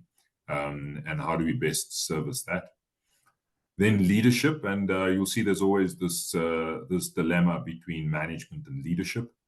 Management, in my view, is a skill. Leadership is how do you get people to deliver against the objectives that management has set. But leadership becomes quite important. In my earlier slide, I spoke about how do you make sure that you structured, you planned, you're organized at a personal level. But project management skills become quite important as a capability and a skill for yourself. Then management in conjunction with leadership, the ability to agree on outputs and managing those. Data analytics or analytics in itself becomes important, being critical and critical thinking, and then providing solutions based on the analysis that has been done is important. You see the soft skills coming back in again. Teamwork, very critical. Organizations don't work in isolation, you work in teams. And what you are seeing, certainly in hybrid work environments, but also in environments that are rapidly changing, you'll see the introduction of things like agility or agile working. And that's where you create teams, you form teams, and you disband those teams once a project is done. And how do you create a new team, and how quick can that team actually gel and work together? So teamwork becomes quite important. Number 8, if there's anything that I would want to teach or educate everybody on, it's the ability to sell. Because everything that you do, you're selling. So sales skills is important. You're selling yourself, you're selling a product, you're selling an organization, you're selling your capability. So sales and selling skills, I think, is a skill that I think everybody should have. Critical thinking, again, on problem solving. We had the question earlier on research. Use that as a skill, as opposed to, for example, the logistics as my capability. My capability is research, and I can help you solution. And then very interestingly, the last and the top skill there is really around adaptability. That for me talks to resilience, it talks to change management, it talks to the ability to move very quickly. And I think the chameleon on the right-hand side is a reflection of that. How adaptable are you going forward? Thank you very much. Thank you, Junaid.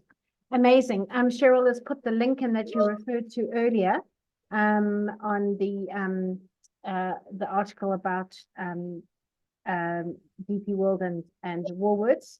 Amazing story. So copy that link and read that story.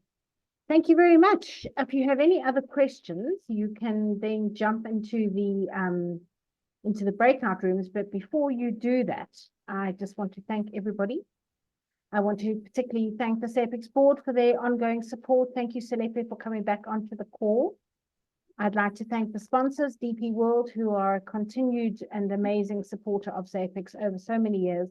And they really do share our vision in terms of what we want to achieve as an association for people involved in supply chain and operations management. Our mission is to elevate, educate, and empower supply chain professionals through our events, our education program, and our annual conference. I'm not going to do an annual conference plug today, but you will get some information on it, especially our student and academic registration fees. I'll put that in an email so that you can see the really discounted fees that we offer our students. I'd also like to thank again Bev and Connor for their work behind the scenes on the design, the digital marketing, the administration, etc. Thank you, team. And I'd like to now thank our sponsors who are ready for you to pop into the breakout rooms. And before I do that, I'm just going to say you will receive all of the slides. You'll receive a link to the slides, which will be on our website, a YouTube link, and some information on SAPICS membership and our education. So feel free to keep engaging with us on the Glue Up program or on email. And most importantly, thank you to those who have stayed on till the end and those who have come and gone. This is why we're here. We have the community, and we're grateful to you for being part of our community. And we look forward to further engagement with you.